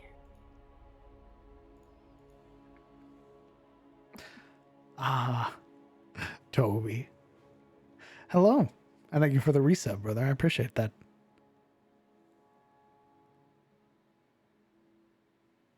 Momo, that song was super pretty. Mm-hmm.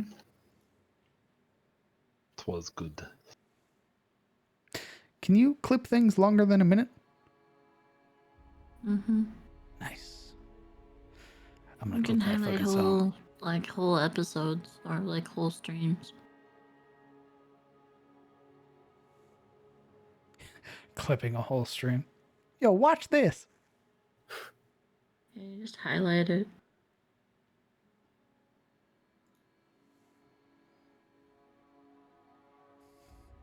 My neighbor, we meet again. That's right.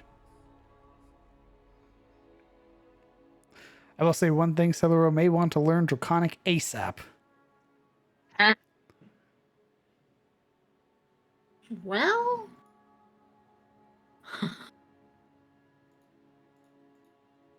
that maybe it got a lot easier than of a possibility.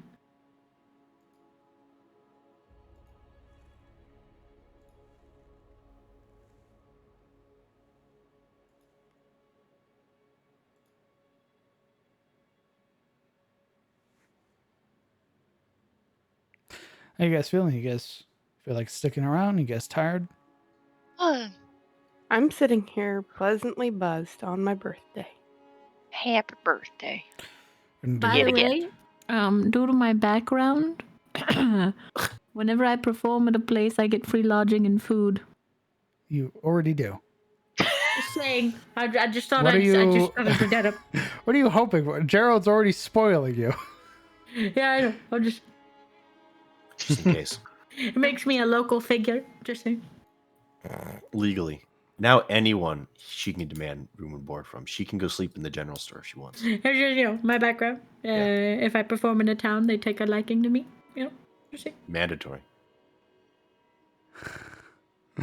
it's in my And you can background. break into it from the second story. I mean, that's no problem. They have It's to. in my background. It's a curse. They have to like her. It's like you rub your fingernails on your chest. It's in my background.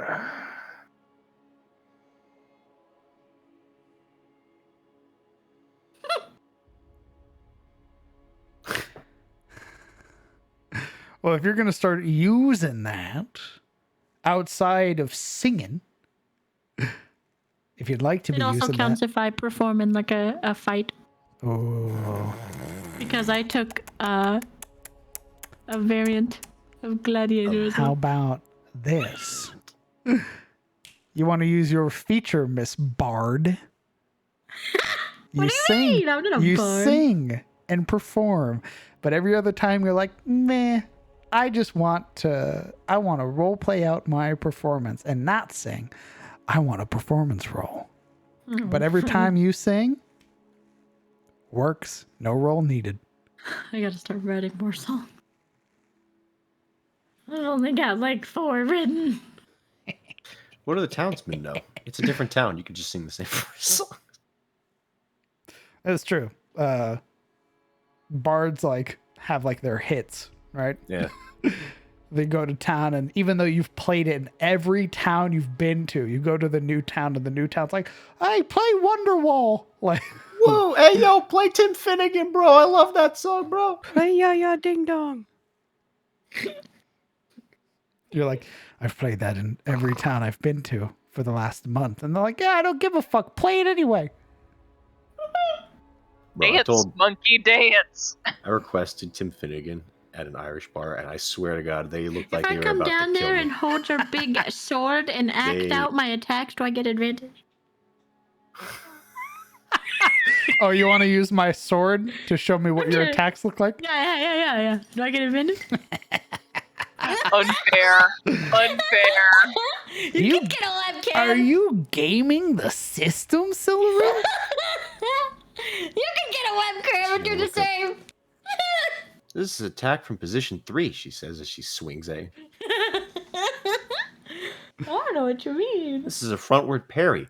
I mean, with all of you living in the house, getting those like foam LARPing bats might be an option for you. She slaps your cane away with the I sword. mean, you best believe that if, heaven forbid, by some horror from the abyss decides that, I don't know, the deck of many things ends up in this campaign. Oh no. manga. Best Please believe no. that if anybody in this house picks a card, I'm going to your room. I'm handing you a deck. And you're drawing Draw. a physical card in front of me. Oh no. Man, imagine actually buying a deck of many things. Can you can you buy a deck of many things? Yes. Yeah. And I People have, fully made them on intend to. Etsy and shit. Let's Yeah. go. Absolutely. You need a deck Because- of many things in the house. When do you ever get the chance to roll or draw from the deck of many things? If you're lucky, never. It could be a once in a lifetime thing where you could play D&D for the rest of your life and never get to draw from the deck of many things. Or maybe What a this one time.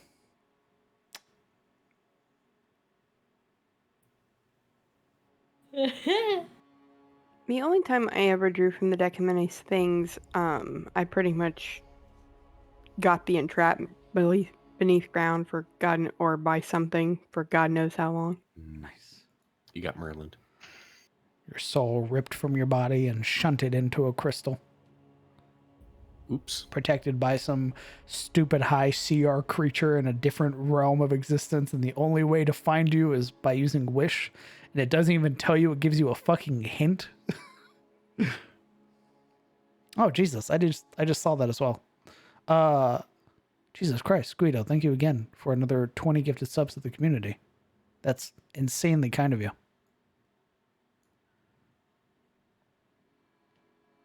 Can we have a deck of fewer things? So the deck of many things is there's like this staple D&D deck of many things, but I like having like a deck of some things. Something not so egregious it fucking explodes my campaign world. But Think of many things still, for kids. still very dangerous to play with. If you're just like, I draw 8 cards, guaranteed you're rolling a new character. Yeah, I in a Pathfinder game, we got the deck of many things, and my character was compelled to draw 3 cards from it. Compelled? Compelled. Why? Because the DM made us fail wisdom saves to not. Ooh. He wanted you to fucking draw a card. He's like, draw a Oh, card, yeah. God damn it, do it. And yeah, my witch drew 3 cards. The first one was the star, so she got 3 wishes. Nice. Second was the death, to which she immediately said, I wish I had drawn the death card, which undid that and shuffled it back into the deck. Nice. And her third card was the one where she can undo any one event in history. Ooh, Christ. So the entire game that we played, the entire time we were playing that campaign, the DM had to know that I had 2 wishes and a undo button. Horrifying. You're just holding it like a fucking loaded gun at his head. Like the sword of Damascus right over his head anytime it come up. Like, I could fix this whole campaign right I'll do here, right now. I'll do it, Dungeon Master. Think I won't. Oh. That emperor of the empire, that evil empire that's supposed to be coming back out of the ground. Yeah, I could just undo that. Alright, I have a deck of many things generator. I'm going to draw. Alright. For... We're doing I'm going to draw for everybody. Starting with the DM. A card for me. Very well. Forgot. Aye. You've drawn Ruin. The King of Spades. All forms of wealth you own, carried or not, are lost except for magical items. Oh, goodbye, Twitch. Sorry. Unaffiliated. My Twitch, no! Not for Yodia. The computer fucking explodes beside me. It goes back to your old computer. No! Oh no! Oh, here we go. You got the 2 of Spades. Balance.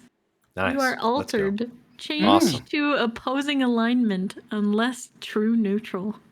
I'm true neutral. She is actually. I am true neutral. You're actually Nothing true neutral. I had to happened. check her character sheet. Nothing happened. You just draw the Easy. card. Is this it? Do I make a fire with that? As I roll a wisdom save. What do you want me to do, Dungeon Master? No, you're fine. Hellos, your draw is. Oh no! The Ace of Spades. Nice. Dungeon. Oh, not you nice. disappear and are entombed in an extra There it is, dimensional baby. sphere. There All it items you is. carried remain behind. Oh, Congratulations. no. You got, I believe, the worst one. 2%. Sabine, happy birthday. You get. I got this. Imagine wrapping up like one card in the deck of cards. You get Uriel, the Queen of Spades. You are cursed. Nice. -2 to all saving throws. Yep. You get the Medusa gaze, where it basically lowers all of your saving throws by 2 permanently. Yeah, That's Oh, fun. no. I think unless you fix it with like a wish or something. I think it's a wish, and then there's something else that can do it. A higher level spell, Super fucked, though. yeah. Happy birthday. That's what it feels to get over 30, Just up, here we go. Ah. I've become anemic. I choose no. I choose. I'm usually too chicken to draw from it. I guess. It's a big Coward. gamba. Too chicken. It's big See, gamba time. The Deck of Many Things is horrifying. It is signaling doom more than likely when introduced into a campaign, because most of the cards are bad, Very as true. we just saw, where 4 cards in a row were nothing but bad things. Well, Marana. Let's go. You were also drinking for the birthday of Sabine. So you were there with them, right? So you get the King of Diamonds. Oh, You no. get the Sun. Oh, You gain Oh. 50,000 XP Yeah. and 1 random wondrous magic item. da da da da. Nice. My God. The sun. Ironic, Yeah, considering really, the she damp burns. here. Oh boy, the sun.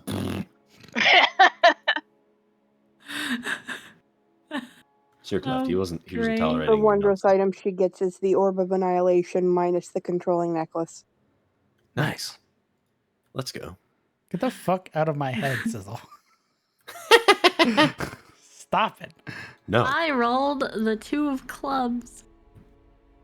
Oh, I rolled the skull. Yep. The Avatar of Death appears and attacks you. Hey. You battle to the death. Kellen gets skulled. I wonder who's gonna win.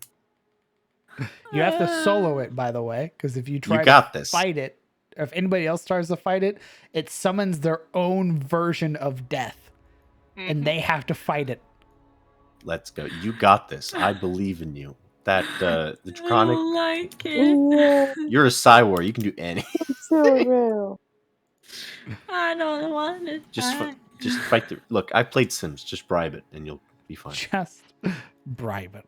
Yeah, Just bribe death. It's Here's fine. $20. He says you stuff it into his hood. I'm gonna pay you $20 to fuck off. I don't like that. I don't like that. I don't want to battle to the death. Hey, what's Sirix? Even though he's gone, you gotta know. Did he leave? Yeah, he just bounced for no reason. I think he just does that. I think he might have fallen asleep. It is sleepy times. Pathetic. No.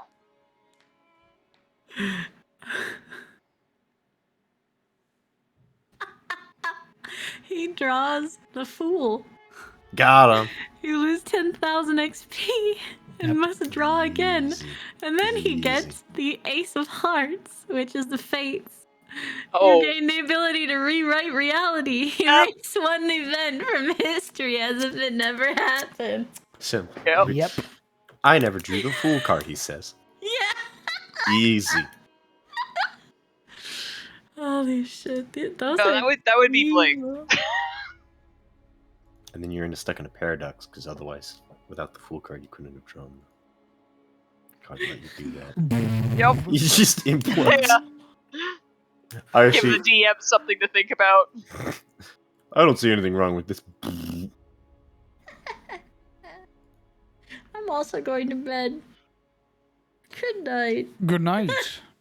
Well, this is a proper place to Good call it night. off then. Why don't you all say goodbye to chat for me?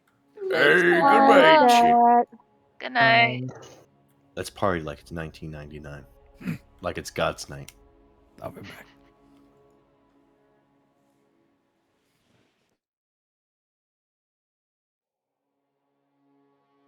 Well, now. Thank you guys for sticking around and making this an enjoyable night. It's been very fun. I overprepared again. I basically planned for some combat to happen, and it didn't. So, fun times. I basically did all of the work for session 20.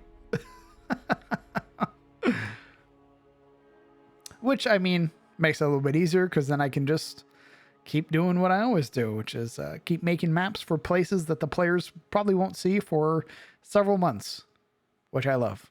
So fun times ahead. Thank you guys for coming out. And thank you again for all of the generosity tonight. All of the gifted subs, all of the bits.